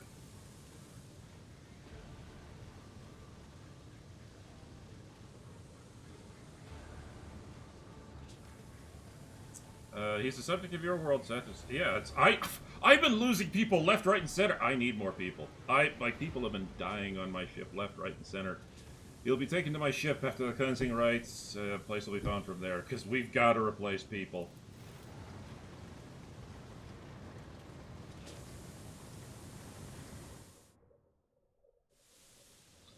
Excessive kindness, Seth, gets good people in trouble. Let's hope that the corruption only affects the disconnected augment and not his soul. Come on, we need to find the cogitator. Like, I got no problems killing people. But I also have a problem, you know... My success is an irrefutable certainty. Ooh. Oh, ho, ho, ho, ho, ho, ho, ho. Nice.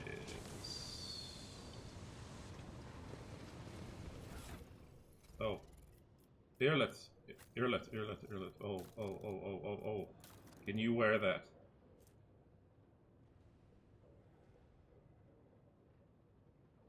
Yes. Just 85. And just add your critical damage. Thank you.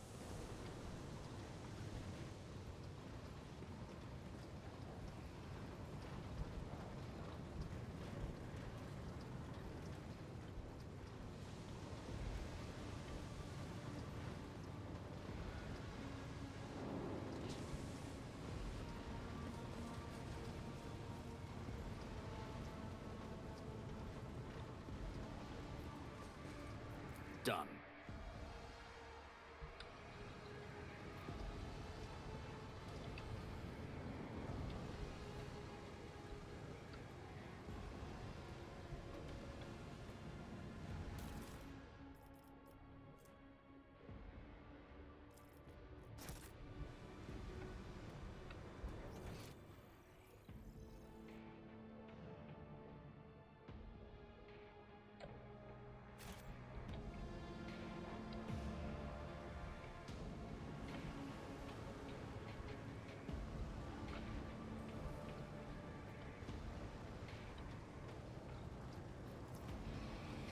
I did fine. A new challenge for me.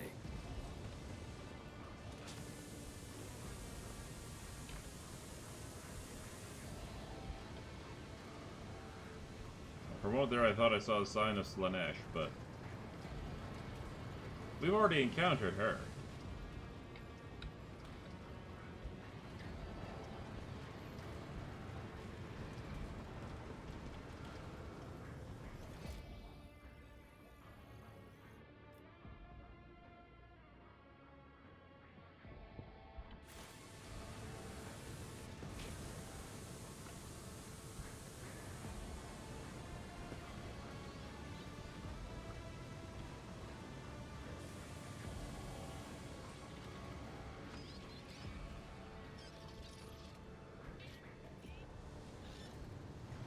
I do not know how to get forward from here.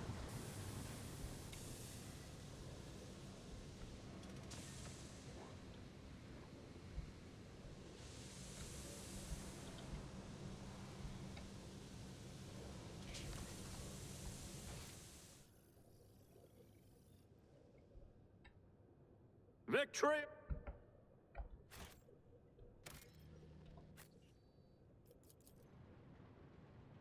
Please don't run into the...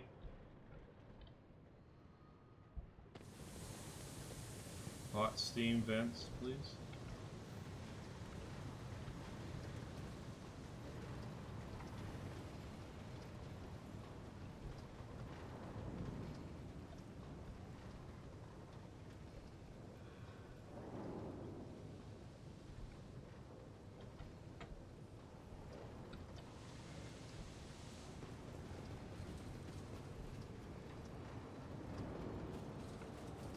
excellence matters. It's about time.